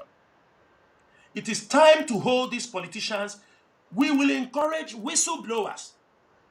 If you are caught, we expose. We don't mind. You run to abroad, we will follow you and make sure that you are being persecuted. Because what we found out is that most of these politicians, of course, they do have their godfathers, but at sometimes also, our politicians are mean and wicked. Mazi, they don't care. Mazi, let me tell you, if you check many of our politicians, most of them were former 419 people. Are you understanding me? And you know, those people that involve in fraud, in 419, there is a spirit that possesses some of them. Mazi, they steal everything. They don't care. For them, it's a game. For them, it's a game. They don't care. And that is what IPOB is coming to clear. We want development. We want our places because we know money are being released to them. We want a conducive environment for our people. And as our people are returning back, we also want the politicians to set up laws from the state assemblies, policies that will help our people to relocate. The problem is coming globally. You see what is happening in America today, what is happening in Europe. The world is coming, wars everywhere. Our people are returning back. It shouldn't be that when they are returning, they will come to complain. We want a change. And who can make that change? It is only IPOB. Mazi, I want to say something. For how many years have Christians been killed in Nigeria? For how many years? For over a decade. Have anybody put out the voice out there? There are many people from the Middle Belt, they have gone to the USA State Departments. After talking, they go home. After speaking, they go home. For decades. But when Intersociety make this report, I don't want to go deep how the report came about. When we lay our hands on those reports, we did wonders with that report. This is the power of IPOB. We took it personal. That report was everywhere. We submitted it in many foreign embassies. But if you look at that report was not only about the Christian genocide. The killings of Biafrans were also in that report. Blood flows in the East. But people pick the one they are interested in. Because for them, the Biafra issue is very sensitive. IPOB is everywhere. Some of us travel, take documents to go just to submit it. But at the end of the day, what did you see on social media? What did you see? The Nigerian government is telling them from our report, from the information's evidence, that it is IPOB. They went to the extent the cable run that investigative journalism, and the social media handles provide for them the IPOB medias that championed, that projected this particular Christian killing. According to them, not Chinasa Nworu, they said that IPOB, from the IPOB media coven, they said IPOB reached out. 2.83 billion people have access to this Christian genocide, Biafra exit, and the Biafra referendum. That it was manufactured in IPOB media. You know, they record everything we do is always on social media. And you see somebody who go to submit letter that IPOB have been submitting for more than 10 years, come out in the front of the Congress House talking down on IPOB. An Igbo person or somebody from the Middle Belt. This IPOB, because they are Nigerian politicians. Some are looking for something. They come out on social media. It's not IPOB. Everybody is running his mouth how they are the one who have done it. Maz, let me ask you something. Can all these guys in America speak to Russia? Because America and Russia they are not in good relationship, right or wrong. Can any of them speak to China? They hate. Can any of them speak to some European countries? No.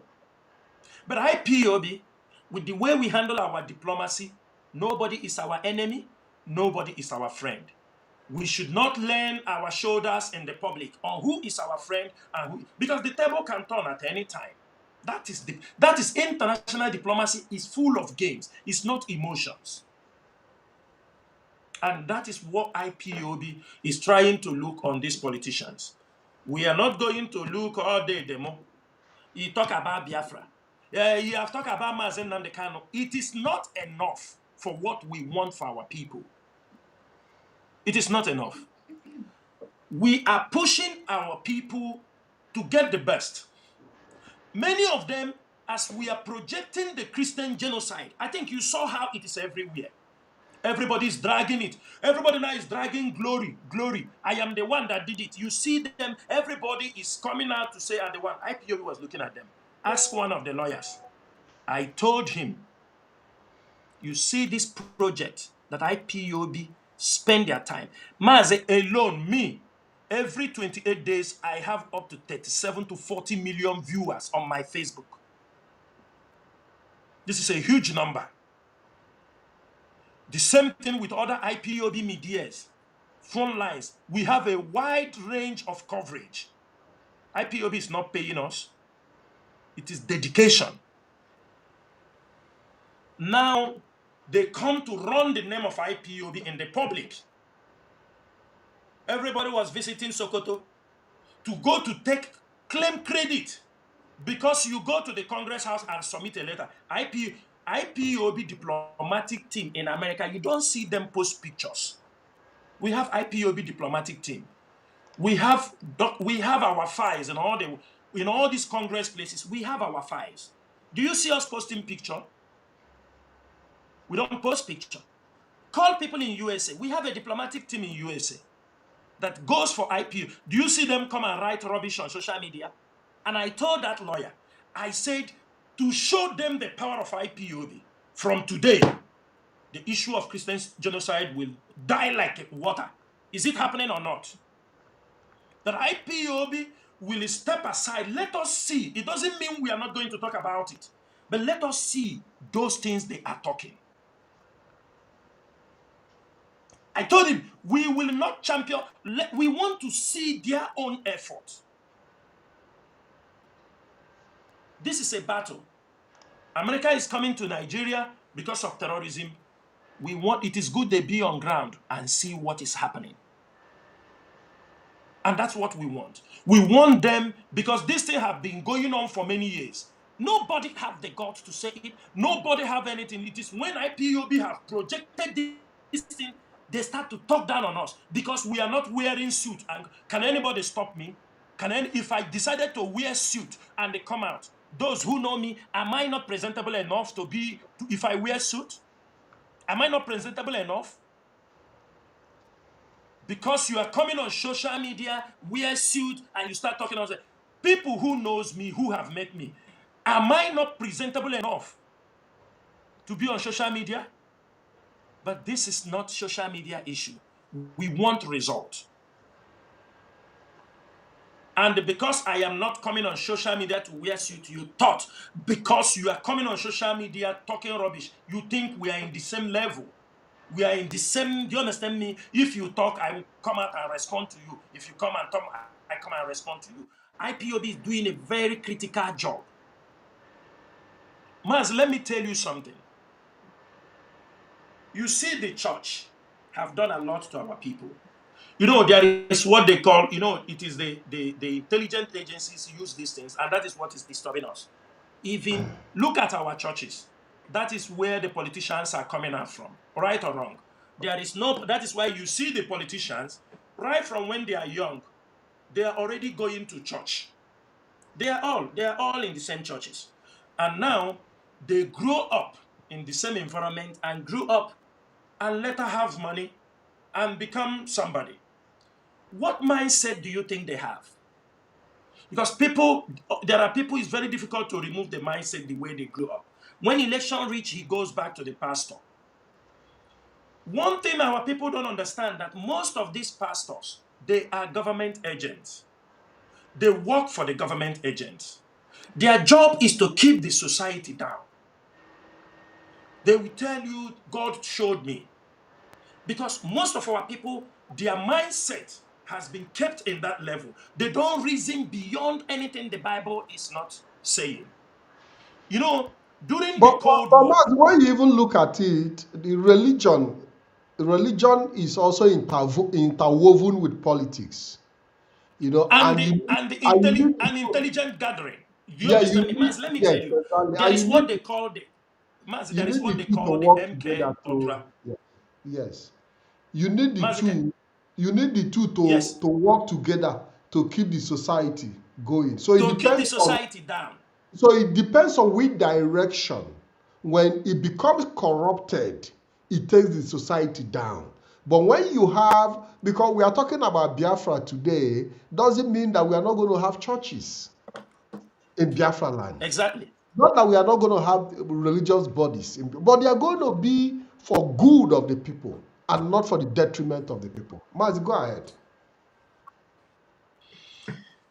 Mazi, you know why I'm telling you this? There is what they call the ultra, they call it the MK Ultra Based Mind Control. Are you hearing me? It is called MK Ultra Based Mind Control. This is a program introduced by the CIA during the Cold War between the 1950 something to 1940 something.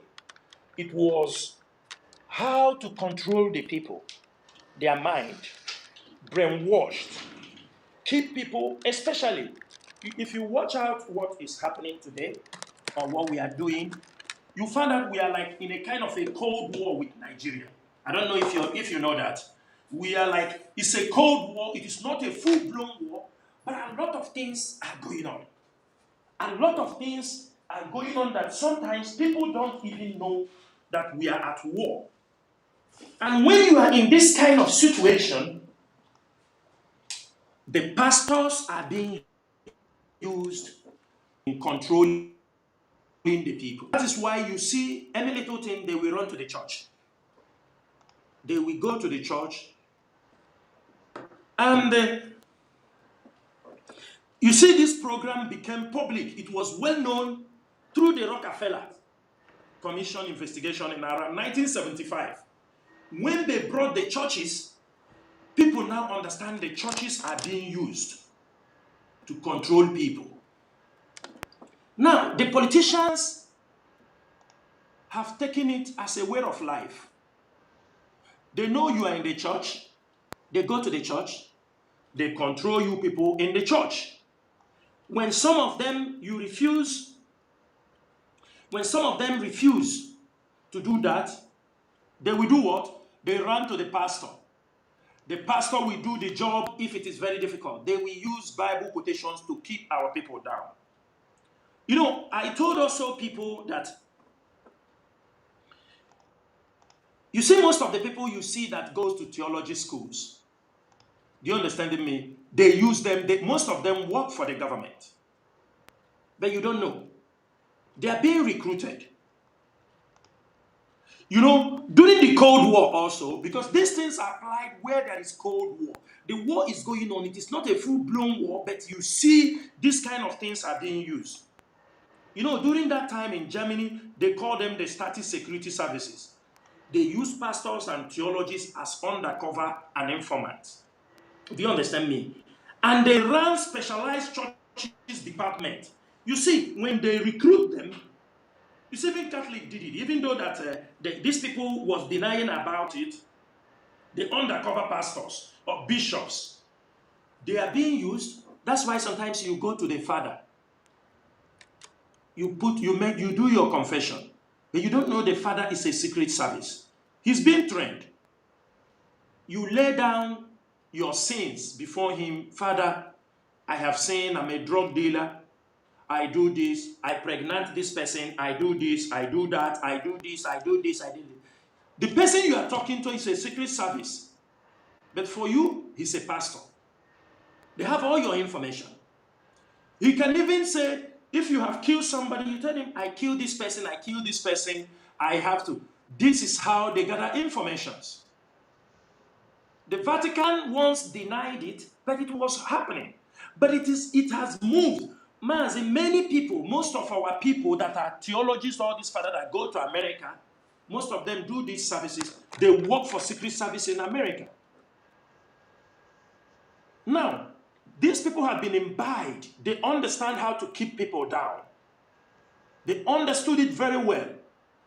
Look at Mbaka, how they used to dazzle the people. Look at Ebube Monso, how they will tell you that all is well. Look at all these mega, and the politicians who grew inside them, or one way or the other, will go down and kneel down for them because they know what they are doing for them. They even that is why Mbaka can boast. You know, the city movement is not yet complete because Mbaka is not yet inside. I think you know that. Until Mbaka is inside, then we will know it is complete. So these are the things, Mazi, that we all supposed to know. Know that the politicians we have, we need to make sure that they are held accountable. You know, for example, now, when you will hold a senator, he will tell you it is not my duty. My duty is to pass bill. You understand me? Then we go to the bill. How many bills have you passed? You ask House of Rep. He said, my duty is not to build secondary school. We ask him whose duty is to make the secondary school. He says the local government chairman. We go to the local government chairman.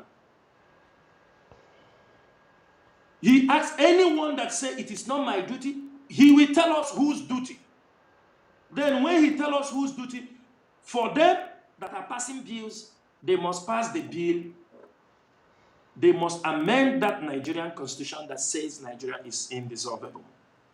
That is what I want to say. It is a campaign IPOB have kickstarted, and in the coming weeks, every politician, we're not going to wait. When you enter office, you will build schools for us. No, that money you will share the people. Don't share us the rice. Don't share the 1,000. Use it to go and renovate the primary schools we have. Use it to go and renovate the secondary schools we have. Build smart schools for our children and for our youth before we start talking about skills and the health. Because a lot of people, our background is very horrible. The way where we study, where we come up, it is time to look into it, and we must show the world that IPOB is capable to hold these people responsible and put that region in order. If we want Biafra, it shouldn't be to destroy our region, but it's to show our capacity, that what we can be able to do in our place. The world will see that we are capable, that we own the authority. that the authorities in our hand, that if you leave Biafra for us, we can manage it. That is why we encourage our people, come home and invest. We ask our people, food, agriculture, self-sufficient, very important. And let the governors, those who are there, not these roads they build, we need the roads in the communities. We need accessibility so that the farm produce will be in the city. We want people also not to concentrate so much on the city. We want people to move to the villages, have access to everything. They can easily come out in the town, take anything they want, and they go back. That is one of the things we want to happen in Biafra land this year. Thank you very much, Mazi. That was quite interesting. You know, we talked about this issue of religion and how some of the priests and the men of God are also being used by the government to, weaken the mind of the people, make sure that the temperature is dampened. And you talked about how some of them also, there was a story, a very short one. Something happened in this country, and there was a murder case that happened, and the police could not unravel that murder case for many years, for over 30 years. And the person that committed this murder went before the priest to confess about a crime he committed 30 years earlier. And after making the confession, before he stepped out of the cathedral, there was already the police waiting for him at the gate. Of course. So Yes. the father have to call the police. And what happened? Father said that as long as the confession had been made about murder, that his conscience cannot carry it, because if he does not cooperate with the law, that he too will be held accountable as a co-conspirator. Exactly. So it goes a long way to show you how religion shapes our society. Now, Mazi, let us talk about how our people can support this struggle and how the leadership is also doing the necessary to protect the Biafra struggle against all odds and against all the attacks and all the barrage of insult. And we know how difficult it is for your personality to be attacked, singled out. We understand the psychological effect. How are you encouraging one another, and how are you making sure that you galvanize the support of our people, which I know you are doing through the media, through enlightenment? Which other ways are you to make sure that the Biafra struggle is supported and protected? As we round up. Yeah, Mazi, one of the things the leadership does, and we do that from time to time. Number one is this.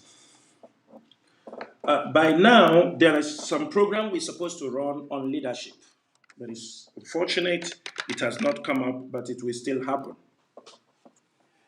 Mazi, we've come to realize the way our people reason and the way our people approach. Our people are so emotional in anything that is happening, and people with emotions is difficult to govern them. And what makes them this emotional is, I will also, religion also shapes the way they reason, the way they behave. Most times our people don't see beyond. That is why there is leadership. We have learned a lot of things all these years. And what do we learn? To keep the IPOB in check, I'm using this opportunity also to talk to all coordinators, all IPOB members. If, for example, in an IPOB family, like there was a time when autopilot people, they caused a lot of problem in IPOB. A memo came out, the leadership sent out this memo and asked our people to admit back people who in one way or the other was being misinformed, but didn't cause, things have, everybody have the gravity of what they did against IPOB. Mas, can you hear me?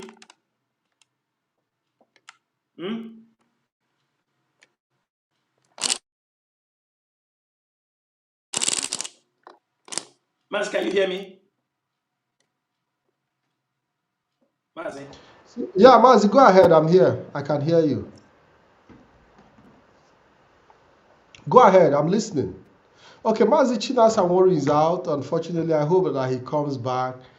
Maybe he felt I was having technical issues, but that is not the case. I hope that he returns back as we round up this program. Let's see how we can give this leadership the support that is needed. Very, very important. The leadership needs our support as a people, because without us, they cannot function. Without our support, they cannot function. And without them, we cannot function. So at the end of the day, we need a leadership that also need us to be able to function. So we can all function together in the journey that we have embarked upon. As we wait for Mazi Chinasa Nworu to return back to round up this. Yes. Okay, you're back. You're welcome back, Mazi. Yes. Yeah. So, Go ahead. Mazi, when we have the wave of the autopilots in IPOB, what the leadership make sure is that we send out. Mazi, am I still coming out clear? Just go ahead. You're coming out clear. Go Okay. ahead. Yeah. We sent out a memo to reincorporate and accept back. And many people, but we didn't do it like authoritatively from the DOS, because most of the people, what they committed is down in their IPOB family unit. We don't know the level of what they did, but we asked the family to go through what they did and found out if they can be returned back to the family. If he was a coordinator, the coordinator shouldn't be given the position of a coordinator. This is also a way to make sure that IPOB is back. But there are people, what they did. There are people who left the struggle, went very far away, joined criminals. They are not accepted back in IPOB because the movement is not for criminals. Now, and there are people also whom they committed some things, which is not what we come on social media to talk. We are not going to accept those people also, because reasons are, when somebody goes out there, commits certain things, and later on he comes back, and he's still being wanted, people are looking for him, and suddenly he comes back in IPOB and join the family. You know they are looking for him. You know you have committed some blunders. When they come, because what we realize, some of them who left IPOB, when they had problem, you ask them to call. When they are caught in one thing, you ask them, they are no more in IPOB. They have joined autopilot. Because in the autopilot, they don't even know themselves. Are you understanding me? They don't know themselves, because people come from everywhere. All of them, they join together. They have no information where people are coming from. So at the end of the day, when he's caught in that autopilot, you ask him, he tell you his IPOB. Who is he going to call? He start to mention the names of those people he was in IPOB before he left.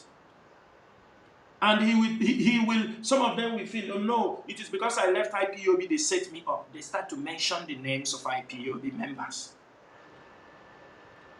So Mazi, this is very dangerous to what we are doing. And those people, we are not accepting them back. And we want our people to take information coming from the leadership serious, especially to protect our people. Because if people start having too much problem, Mazi, people will backslide from the struggle. Because what we realize is that since the rendition of Mazi Nnamdi Kanu, there is no one IPOB member that has been adopted or kidnapped that has been released.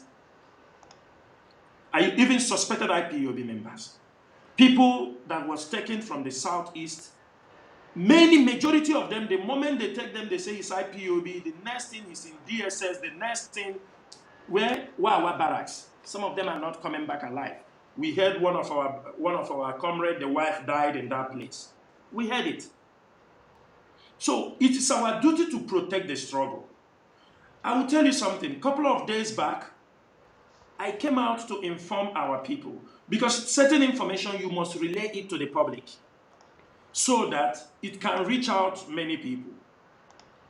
Few days ago, I came out and I alerted our people to be very, because some of our people have now relaxed, thinking things are over. But this is the most dangerous time in this struggle, because IPOB need to be uprooted. The Nigerian government want to uproot IPOB. I came out and I alerted our people. And as I am saying here, most of our people, the coordinators, some of these things, they know this thing that happened. And they know these people, we have been looking for them. And we know it is the government that picked them up. Mazi, we have up to maybe 5 or 6 coordinators picked within a space of, do you understand me, before they started, they want to do this protest they did in Aba. Are we going to, because of there is people going to make protests, if we see danger, we cannot alert our people? Because some people want to make protests. We found out that our members, coordinators are being, you understand me, being adopted by the DSS. And the people can come out, have the audacity to come. You are talking about the people they hold because you don't want people to go to protest. So these people that were kidnapped, they are nobody. We shouldn't raise alarm because some content creators want to make protests for Mazi Nnamdi Kanu. Did we stop anybody not to protest? Did we ask anybody not to protest? But we are talking about principal officers who are serving IPOB, were adopted. And anytime people are adopted, the burden hits on the leadership of this movement. They have families. They have children that goes to school. New expenses have occurred. You wake up in the morning, all you see on your telephone is problem.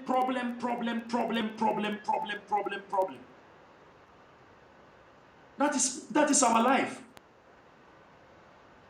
Now, the leadership is trying to advise our members. Be careful. Don't lose guard. That is how to protect IPOB. Do not lose guard.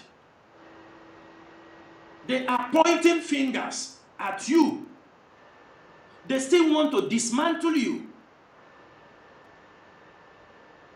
That is why when you see us talking to our people, when people are not getting it, the people, enemies start to use it to make caricature. We owe nobody any responsibility than to come out and educate our people to say, this is what is happening.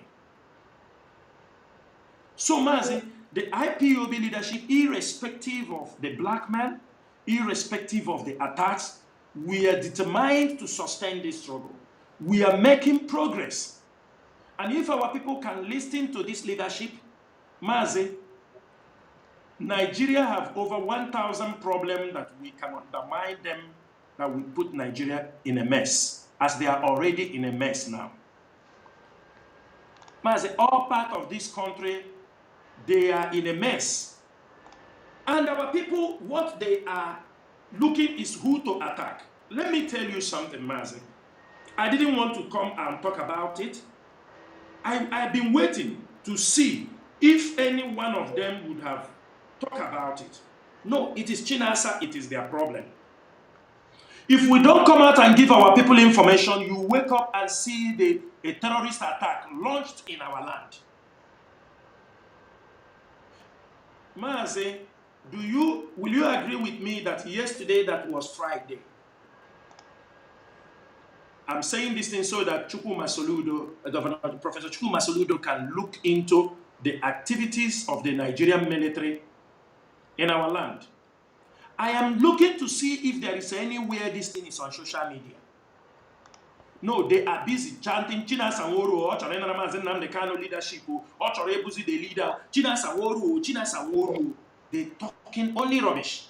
While yesterday, the military was chasing children that came to school to return back to their homes, that it was Salah. In Anambra,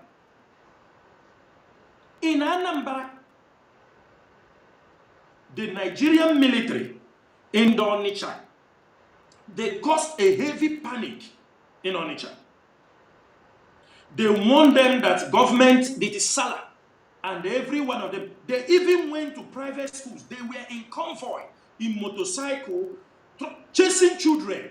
That is enforcing Salah holiday. Enforcing Salah holiday in Anambra. I have gone through the social media to see our people. All the people talking about IPOB, nobody has mentioned it. Even the people in IPOB, the people who claim they are fighting for this struggle, fighting for our people, they don't. It is Chinasa Nworu, many of them are fighting. I mean, in Anambra, I didn't tell you in the north.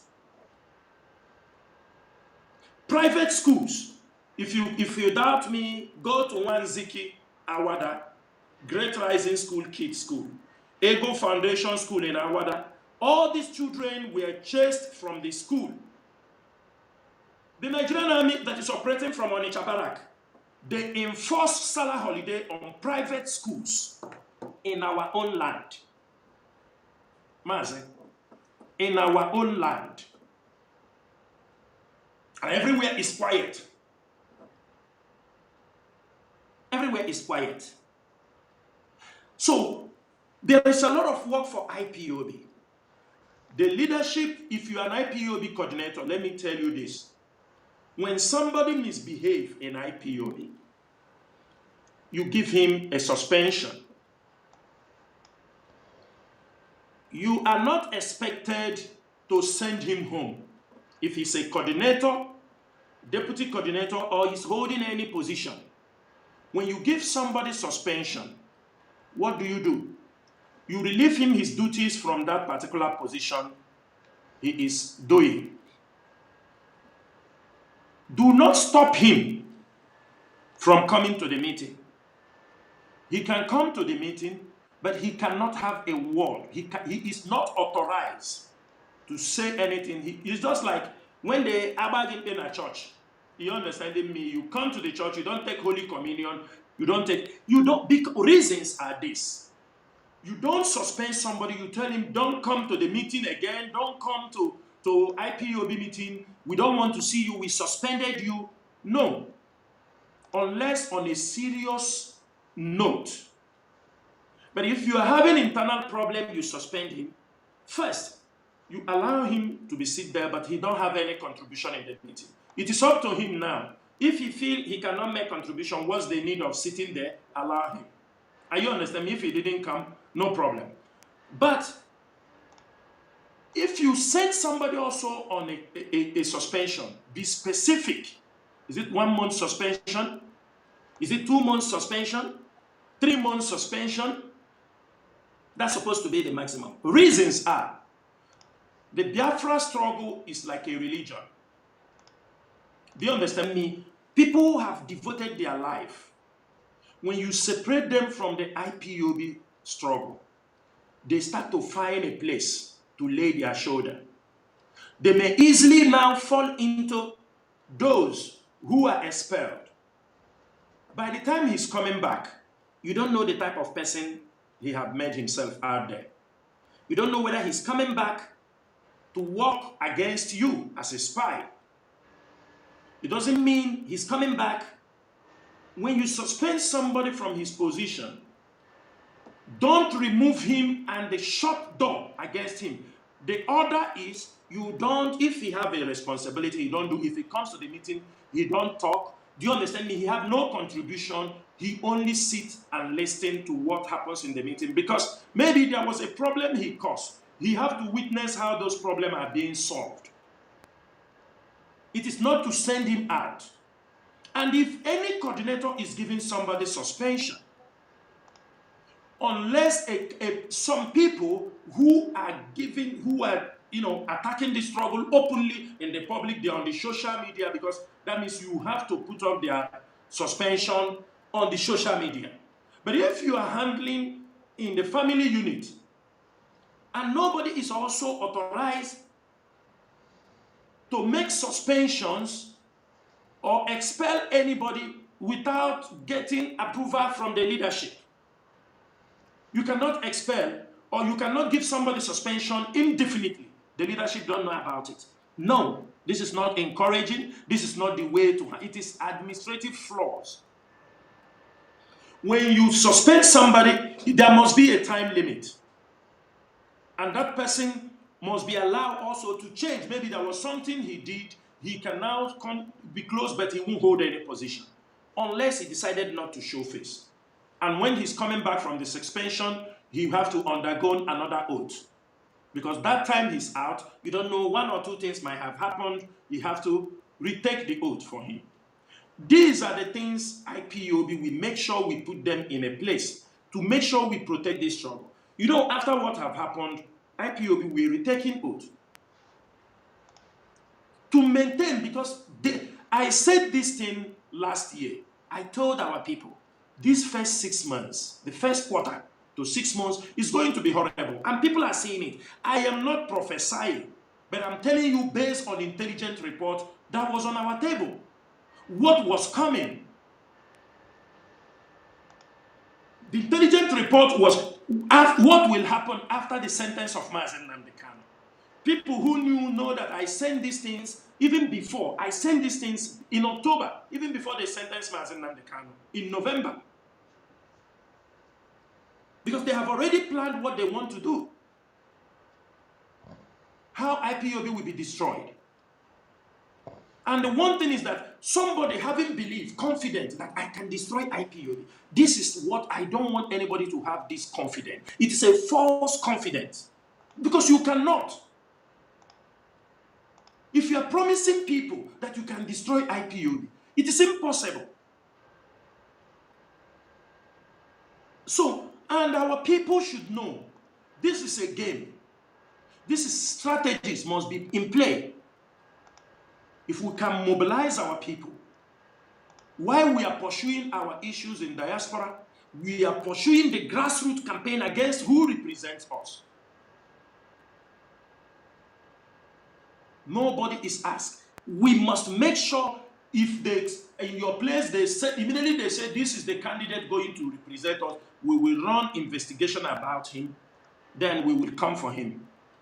We will tell him whether he's going to be re-elected or not going to be especially if he's going to be re-elected or he's coming new, we will tell him what we expect from him.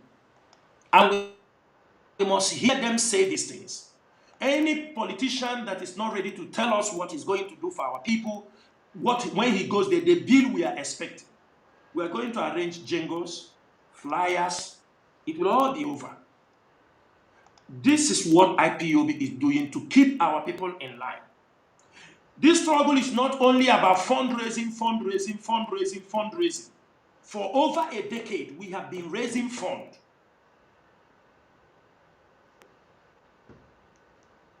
We have been raising funds. And what have we done? But people have and the people shouting this fundraising are people who have never paid any dues in IPOB before. They only bring and give to them from IPOB. They take from IPOB and give to them. You take from IPOB, you give to them. And when you are no more giving them, you have become the enemy.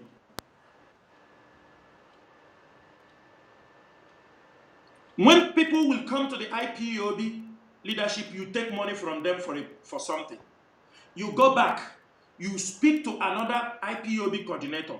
You talk to them that you see this leadership, they are not doing anything. You see, I'm the one spending my money. You go also, do you understand me? You castigate the leadership, they hand you over money. You call another coordinator in Europe. You told him, I need this money. You see this leadership is not doing this thing. You give him money. Some of you will come to ask us, this person is asking us for money. Should we support him? We say, go ahead and support him. Little did we know sometimes that it is our name that has been used, have been castigated. And I throw this challenge here on social media. All these things they are talking. Call any country, call anywhere. Have Chinasa Nworu call you one day and tell you, I need money. I need anything from you. Have Chinasa Nworu ordered anybody one day, you people contribute money, as some of them want to do in this struggle. Somebody in IPOB, we go to IPOB family, tell them because he's an officer, he speaks for this thing, he asks you, I have family problem, contribute, make donation for him. If we continue making this kind of donation, how do you think we will survive? We will be doing donations every day. When Chinasa opposed these things, it become a topic. I never know that people, Mazi, are very, in my life, I never celebrate birthday. I don't tell people my birthday. I don't. My wife, sometimes even my anniversaries, it's my wife who tell me, this man, you don't even people used to use it to mock me. You are very, so you are so cold that you don't talk, even, you don't even wish people birthday. I don't know who cracked this. Of recent, I saw my people wishing me birthday. I never know people got jealous because people wish me birthday. We don't even do it. We don't approve it. That people can be writing that people wish me birthday.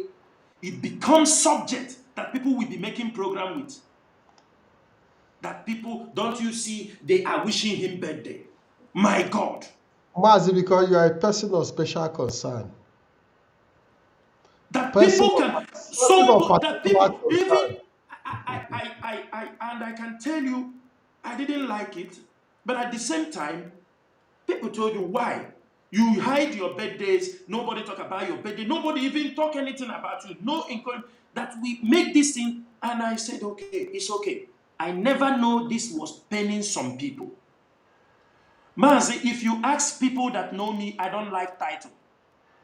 You see title? I don't like it. This is my way. If not that we understood that Mazi Chinasa Nworu means Mr. Chinasa Nworu. If not, I won't even put the Mazi. It's because we are trying to promote our culture. Apart from that, I won't put it. Mazi, I was here, people start calling Agone Chamber, say this person is Agone. I never know this name is paining some people. I never know that people are having sleepless nights. In an Igbo culture where people answer all kind of title. Atakuraja one of Alibo. Do you Malefiola one of Umunede? Do you understand me? Mwerondo one of Alangwa. That some people call me a name that I hardly even, when you call me, I feel very reluctant to respond. It's what people are using titles in Igbo land that people pay money, chieftaincies, to collect. Do you see what jealousy is trying to play here? Mazi, is it the way we want to move in IPOB? And I'm asking them remove jealousy before jealousy will kill them.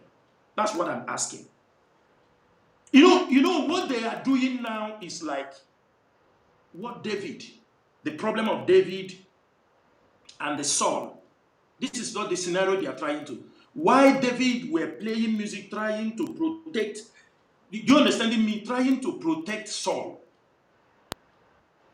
You know where the problem started with Saul and David, if that is what they want? After David killed Goliath.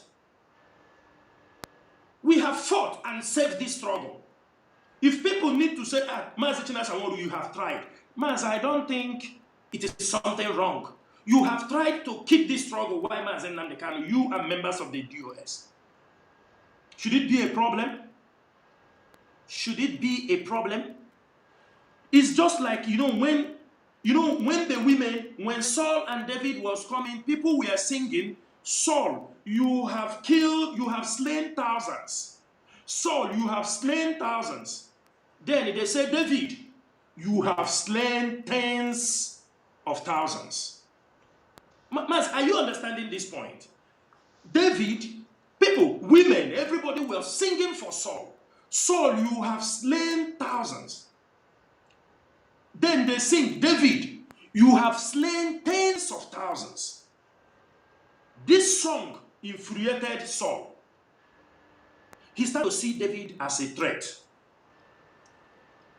While Saul is trying to kill David, David is acting defensively, continue to respect Saul as the Lord's anointed, even sparing his own life multiple times. Despite this tension, despite for Saul trying to kill him, this is exactly what people are playing in the between of this Mazi Nnamdi Kanu issue and me. I am protecting Mazi Nnamdi Kanu image. I have fought for him in anything anybody can do. I see it as a burden that even though anything, it is my responsibility to protect because of this struggle and people have died. If people say, Chinasa Nworu, you are trying. You have tried for this struggle.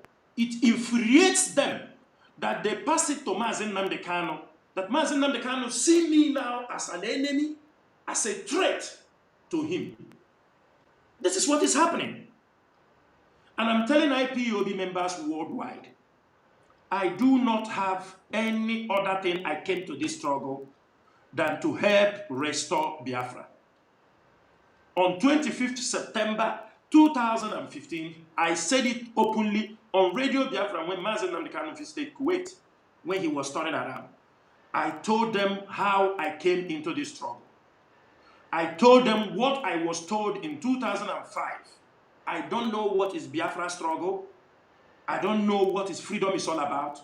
And that is how it happened. And that is what I see today, fulfilling destiny.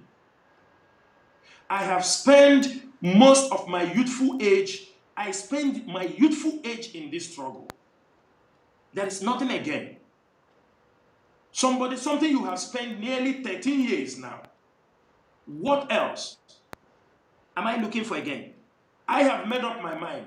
I said for this struggle, if there is nothing I will build, I will make sure we build integrity, honesty, and standing without wavering.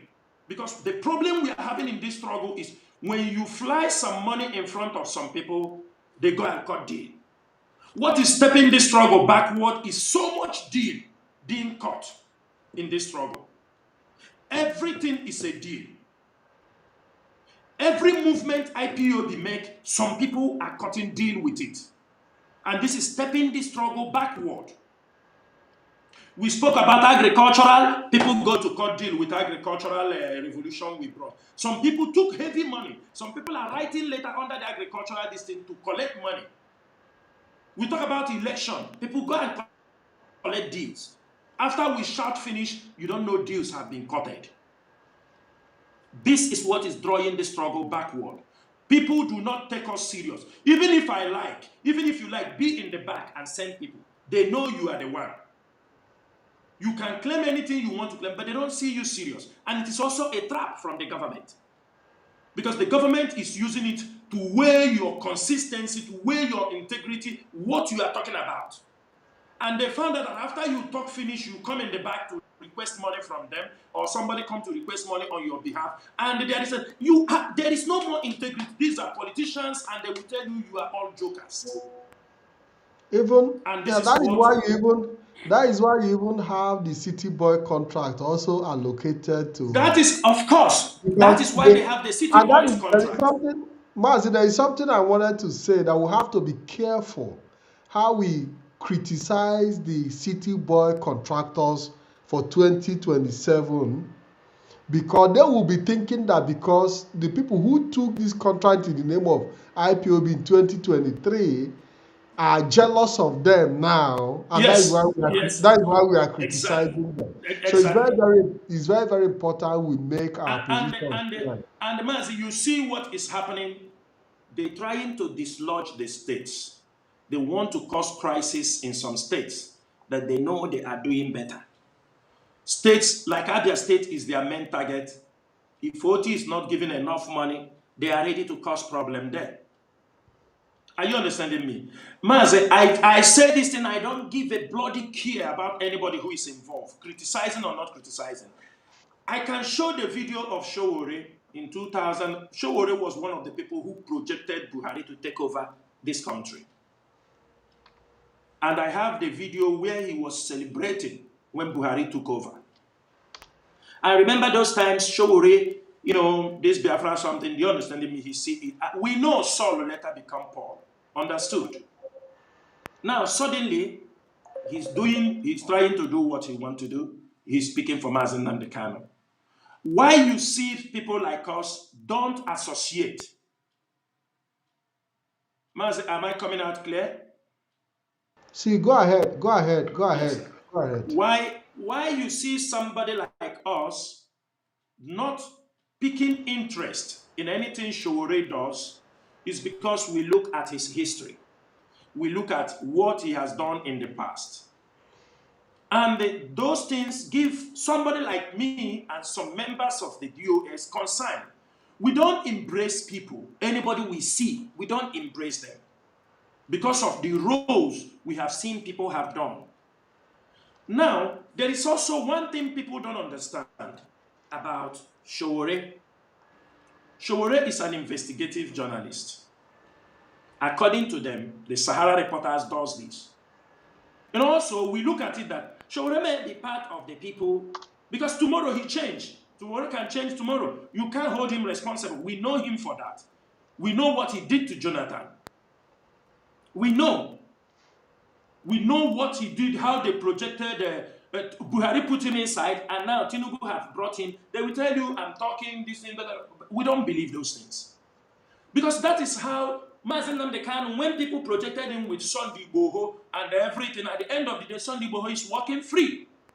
Who is paying the price? It is Mazi Nnamdi Kanu paying the price.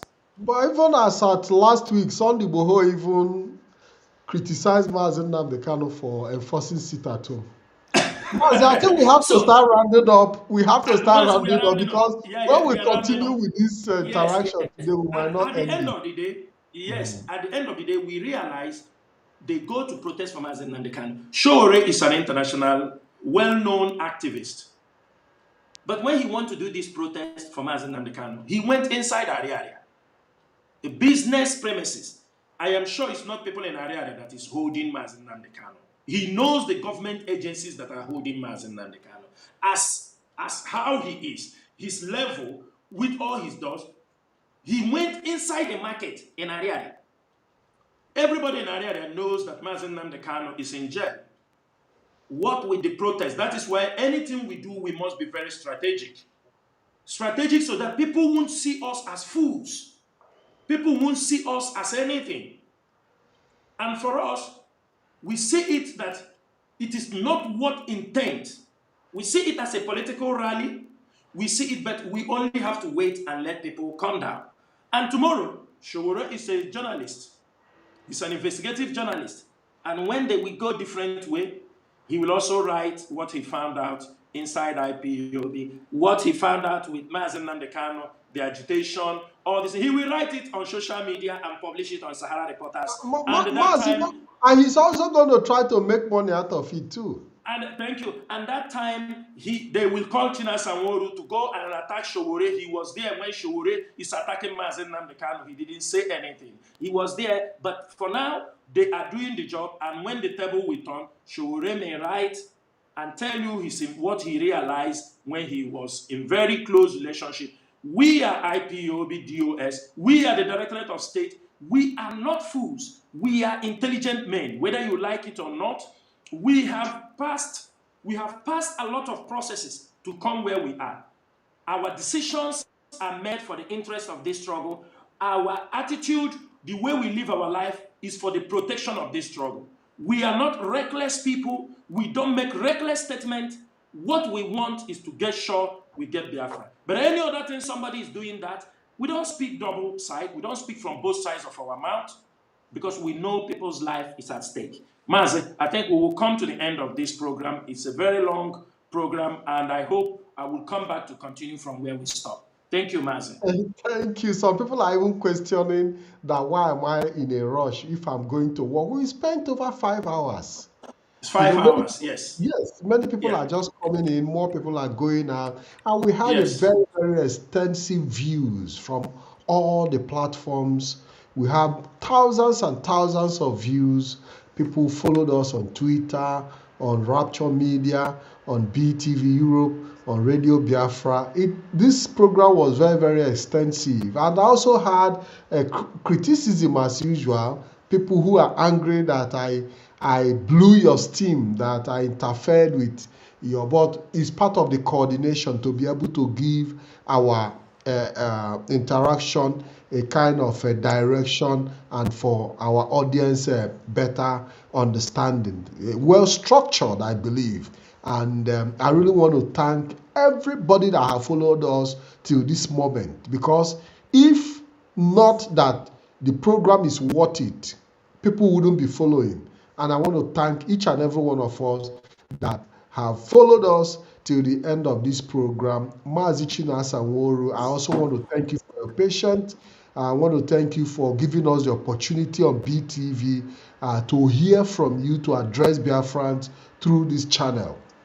We really want to appreciate you, and we hope to see you soon in a situation where you can also take calls, because a lot of people wanted to like call in to ask Yes. questions and have that conversation directly with you. But I've assured them that definitely in the nearest future you'll be coming live for that direct interaction with Biafran people.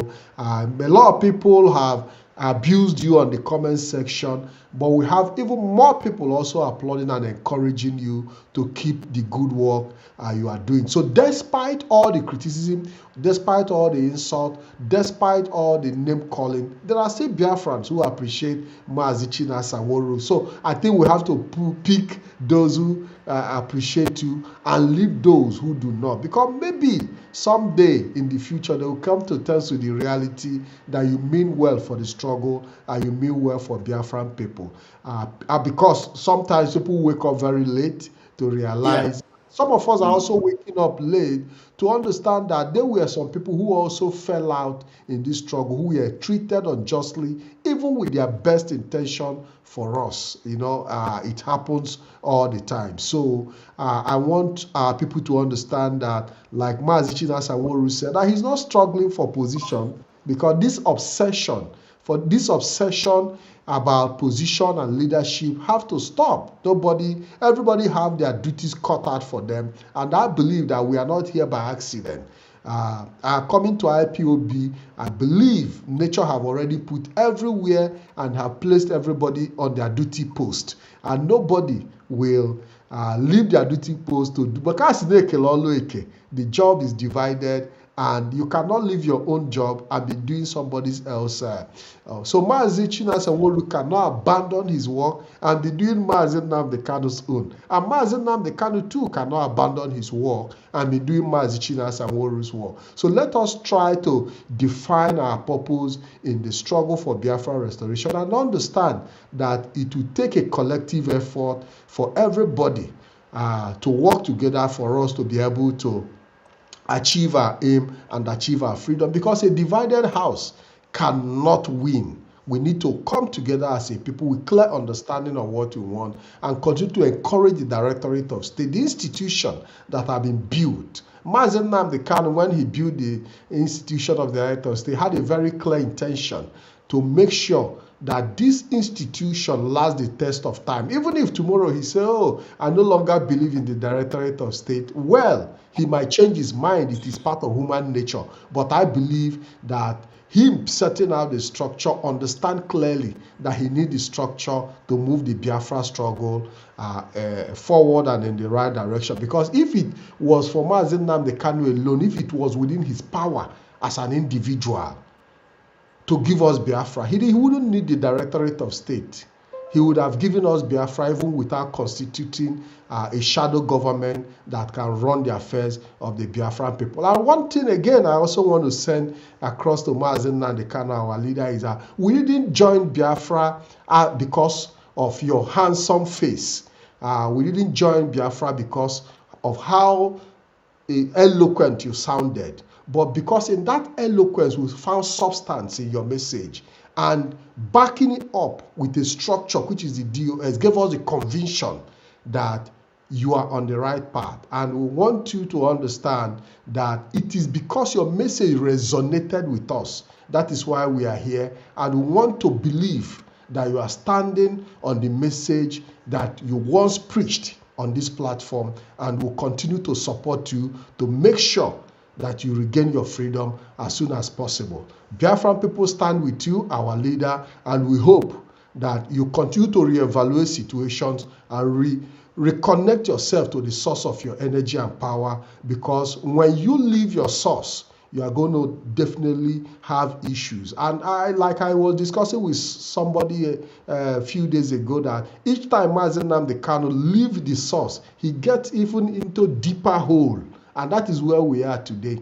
Leaving the source have put him deeper in the hole. And I believe that it's not too late for him to reconnect back, so that we'll be able to find a way so he can be free from the detention and the imprisonment where he has found himself. Mazi Chinasa Nworu, I want to say thank you very much for this wonderful occasion. I want to say a shout out to every Biafran. I want to say have a wonderful weekend to everybody, and good night from here. Thank you very much, and God bless you all.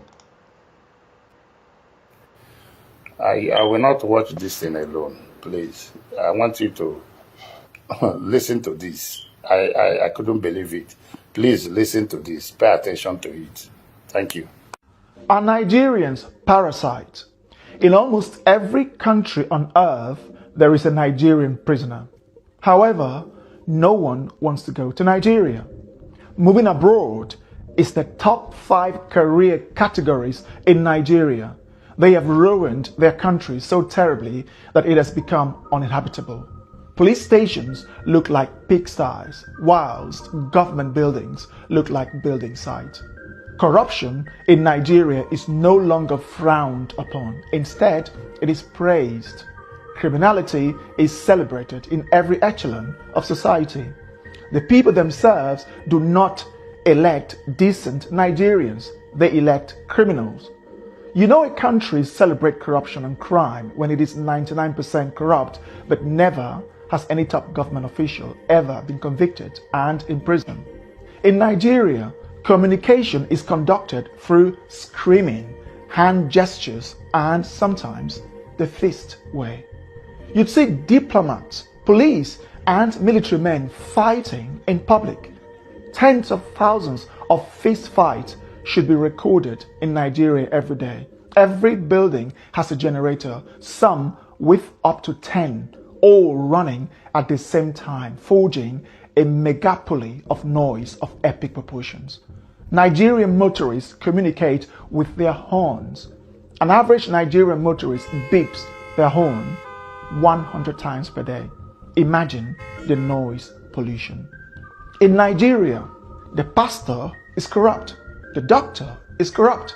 The engineer, the teacher, the professor, the custom officials, the police, the passport official, the teller, the banker, the ministers, the president, and everyone is corrupt. I'm not sure you understood. I will elaborate. You can get to the Nigerian border with explosives, bribe the officials, and they'll let you in. You can bribe your way through your professors to give you the best grade. Bribe the passport officials to delete your name from the system and create a new identity for you. Or pay the police to arrest someone who annoys you. Nigeria is a complete shithole. Now imagine people raised under such chaotic system coming into your country. From the day they were born, they bribed their way through the authorities, school, and even employment. When a government job opening becomes available, the person in charge sells it to the highest bidder. You see, this is not talked about enough. I have given this a serious thought before making this video, and it breaks my heart that I have to make it. A Nigerian have no sense of queue, keeping the street clean, respect authority, law and order, or the faintest idea of customer service. There is only one thing on the mind: of a Nigerian, make money, and buy respect. They have succeeded in creating nations within their country. The Hausa, Yoruba, and Igbo effectively have quasi-nations within Nigeria. You should see them bashing, fighting, hating, and disparaging each other instead of working together to fix up the world's greatest human shithole ever put together, called Nigeria. Let me take you around the world. There are Nigerian prisoners in South Africa, Namibia, Botswana, Kenya, Angola, Gabon, Cameroon, Ghana, Cote d'Ivoire, Senegal, Indonesia, the UAE, Qatar, Pakistan, India, Thailand, Malaysia, Singapore, Vietnam, China, Hong Kong, Japan, South Korea, Russia, Ukraine, Poland, Germany, Italy, Switzerland, Norway, the Netherlands, Spain, Canada, the USA, Colombia, Brazil, and even countries as poor as Chad, Congo, and Mali. Their conviction typically surrounds around drug trafficking, pimping or pandering, 419 fraud, which includes dating scams, credit card fraud, and other fraudulent activities. The world has every reason to scrutinize Nigerians 5 times more, or even ban them altogether. Nigerians give black Africans a bad name. I bet you Namibians, Botswana, Kenyans, Angolans, Senegalese, Burkinabes, South Sudanese, or South Africans commit the least crime of all Africans who live in the West, South America, and East Asia. Botswana, Namibians, South Africans, and Kenyans don't leave their countries like Nigerians do. When they do so legally, and when they are in your countries, they are 10 times more likely to abide by the law of the land and stay away from crimes. In contrast, Nigerians would fight in public at every opportunity. They have one of the lowest levels of etiquette in the world. 7 out of 10 Nigerians have been involved in public fighting in their lives, as this is our Nigerian way of resolving disputes. Now imagine letting someone who doesn't understand law and order not to litter, not to urinate in public, how to dialogue instead of yelling and using their fists in your country. What do you think will happen? They don't get along with their neighbors or other African countries. How do you think they'll get along with the world's most evolved and developed societies of the West and East Asia? The Nigerian sees the humane laws of your country as a weakness to exploit. As with everything, nothing is 100%. I know this. There are some good Nigerians, but almost every Nigerian is infested with that corrupt mindset. Living in Nigeria, I have tried to find something good to sell to the world, but unfortunately, there are scarce. It is a land absent from progress. The Nigerian system is broken. Nigeria is not even a country. A Hausa person hates the Igbo person to the extent that they can wipe them out. The Igbo hate the Hausa in the same way. The Yoruba have a fundamental hatred for the Igbo that they'll rather die than elect an Igbo person, whilst the Igbo are the world's most arrogant, self-deluding, zero-etiquette people of Africa. These 3 major ethnic groups, Hausa, Igbo, and Yoruba, each have over 40 million people, with the Hausa nearing 65 million. Now imagine putting Spain, England, and Poland into one country. Do you know the type of chaos you'd be creating? This is how Nigeria is. The Spanish, English, and Polish are all European, but they cannot function as one country. So too do the Hausa, Yoruba, and Igbo. These people cannot function under one country. When government ministerial positions are declared, they often have to reflect the Hausa, Yoruba, and Igbo shares before the other minority ethnic groups receive their own share. If the sharing favors one ethnic group more than the other, they fight, yell, insult, and complain until the next appointment. the other ethnic group in charge will now retaliate by appointing their own ethnic group. The presidency has to go to that ethnic group, then that one, and this one, and those one. Then when the next one comes, they keep changing. You see, in short, the number of ministerial positions have to reflect the various ethnic groups. This is not a country, but a bunch of tribal, unevolved, mentally unstable, over 200 million stupid people. Why would any country let Nigerians into their country? I'm not sure, but if I were the Prime Minister of the United Kingdom, I would impose a total ban on Nigerians. The risk outweighs the benefit. There are 24 million homeless Nigerians, which is almost the same as the rest of sub-Saharan Africa combined. And over 70% of the country's population lives in poverty. That is over 160 million people. The highest in the world when averaged, given that India has over 5 times as many people as Nigeria. They have the largest arable land in Africa, Nigeria, yet most of that is uncultivated. Their weather is characterized by abundant sunshine during the dry season and ample rainfall during the raining season. The north is the savannah, and the middle belt of Nigeria is level with abundant arable land suitable for farming. Still, 56% of Nigeria's 70 to 84 million hectares of arable land remains uncultivated or underutilized. You begin to ask yourself, why are these people hungry? The answer is simple: incompetence and a collective lack of skills to run a country. Nothing in Nigeria is properly managed, from the police to the immigration services, customs to the airport, traffic to the road network, schools to the national grid, and from the people to their own very homes. Nigeria is a chaotic society where people exhibit some of the lowest levels of etiquette and quality known to man. And most of these people are looking for ways to obtain visas to the various developed and semi-developed countries so that they can bring that chaotic upbringing from Nigeria to the world. I have tried to find a better way to euphemize this video. Still, after months of procrastinating, I couldn't find a better way to organize my words, but to say it as it is. If you are a Nigerian watching with the slightest ounce of honesty, you'd agree with me. We have earned the badge of honor of being amongst the worst in the world. Poverty isn't why Nigerians are dishonest, criminal-minded, corrupt, and everything else.